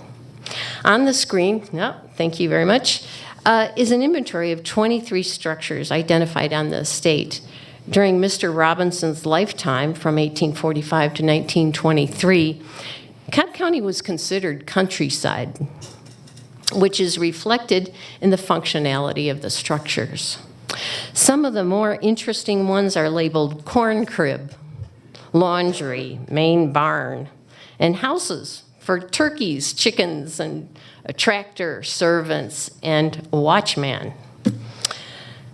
This photo, we're going to change it for you, is a grand cement staircase leading to a 2-story stone fireplace now crowned with a halo of ivy. The ruins remaining from the estate in the form of fireplaces, foundations, retaining walls, a spring-fed cement pool, and sidewalk with metal pipe handrails are monuments. They're monuments to this pioneer family, Coca-Cola in a simpler time in American history. Because the property is 2,000 feet from the Chattahoochee, it is subject to the Chattahoochee Corridor Plan regulations. These regulations have latitude to preserve historic resources. Perhaps the applicant will take advantage of that framework for the mutual benefit of the development and historic preservation. In closing, Kevin Moore's zoning stipulation number 8 for professional documentation of the ruins is commendable, and thank you for that. Considering some of the standing structures may be lost to development, I would like to request 2 words added to the stipulation. They are map and photo. So the stipulation would read as follows: applicant agrees to perform an archaeological study survey of the property to document, map, and photo, etc., etc. Thank you very much for your attention.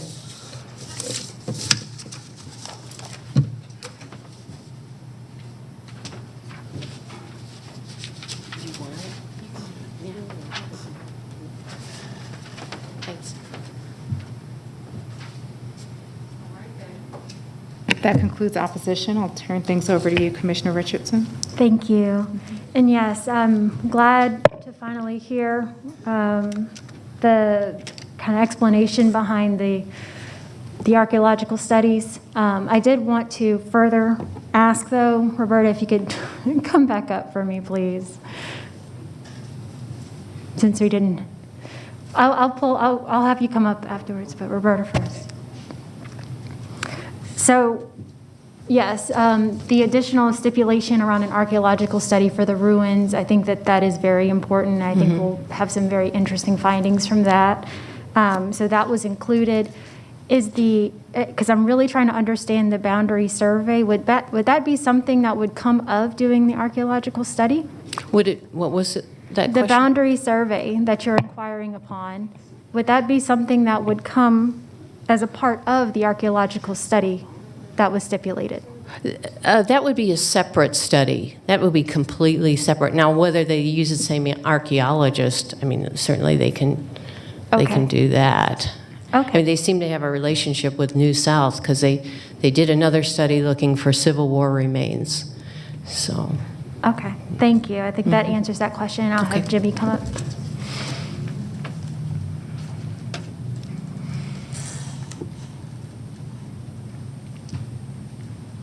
All right. So, Jimmy, I know you've seen some of the correspondence on this. With regards to the boundary survey, is there kind of some deeper clarification you can provide, since you shared with us this map from 94? Are we confident that that's an actual representation of what's there? Does there need to be a new study from your perspective? What does this accomplish? Commissioner, first of all, as I said earlier, we met October the 4th, and before I walked up here, I raised my hand, took an oath to tell you the truth. We met with New South, Justin Elmore, the assistant archaeologist for the company. We met with Mr. Del Rio, the applicant's project manager, along with my fellow commissioner, member Mike Adams. We met there. We went through the property. If you look, this picture here, where that sweet gum tree is, you'll see a concrete post to the right of the tree. That's the boundary of the original fence that was there in 1994 when this archaeology survey was done for the cemetery. That area there where you see the grass coming up to the gravel, that is right at the 40-foot line from the furthest grave in the back. And 10 foot from that will be, well, that's showing where the fence post was at earlier. There's a corner of the concrete fence post. So we're following the line of the original fence that was surveyed in 1994. Trying to find the... And that was with an archaeologist, and there's a name of the New South, and I don't know about his name not being on a letter, who what. I just took an oath and told the truth. Who was there? We were there. The plat back here, Cobb County had that done in 1994 because they were going in the back of there to expand the system. So if you'll see, there's 34 graves have been marked. Those 34 graves are still there. They've not gone, well, hopefully going to meet their maker, but they're still there. They're not moved. They're not been dug up or any abuse done to it. What we're doing now is going to better preserve than what we got right now. Okay, and when that study was completed in 94, do we have an idea of what happened in 94, 95 regarding that cemetery? Like, were there any, were there any preservation activities done at that point in time? Because I want to know if there is a change between then and now.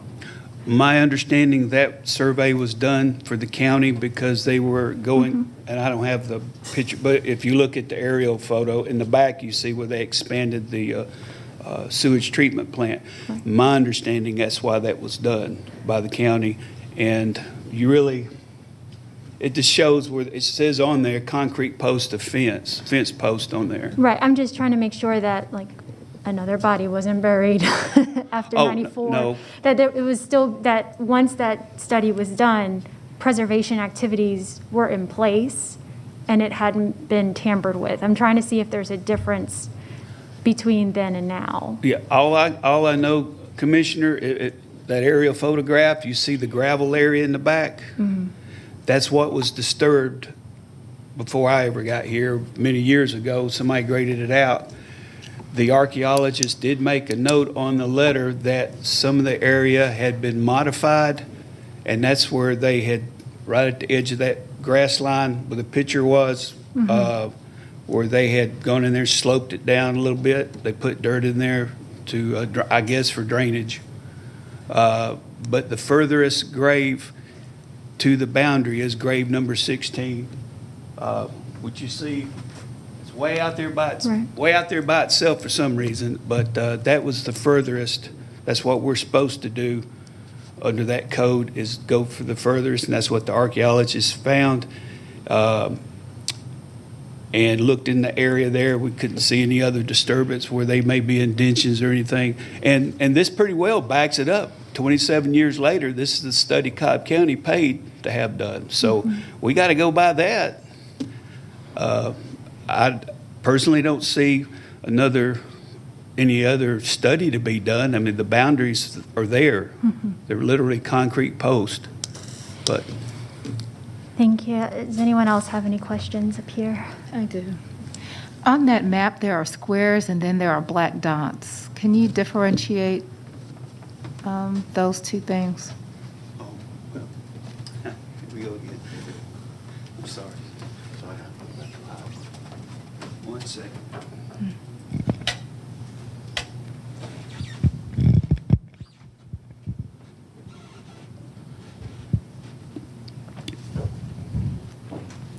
That pointer.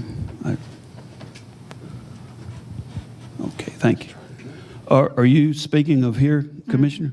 Yes, particularly, when I looked to your right, my right as well, there's a dot that's outside of that arc, and I'm trying to understand, yep. Right here where it says excuse me, 1 second. I can't read it. Says 16 inches. I'm kind of believing that's a 16-inch in diameter tree. Okay, that's a tree. Because I notice here in some areas, there's 20, there's 8 inch. He's got the trees marked. Okay. And because there is a tree right there in the middle of the cemetery. There is one there. Yeah. Okay. And those right there are right there is the concrete post from the fence that was there, a farm fence. All right, thank you. Okay, thank you. Any other questions? All right. Well, I'm going to go ahead and make a motion. So, motion to approve Z71 with an amended proposed stipulation. It's that late. I would like to add that for that new stipulation, that when we perform that archaeological study, it is to document, map, photograph, and report on what those findings were.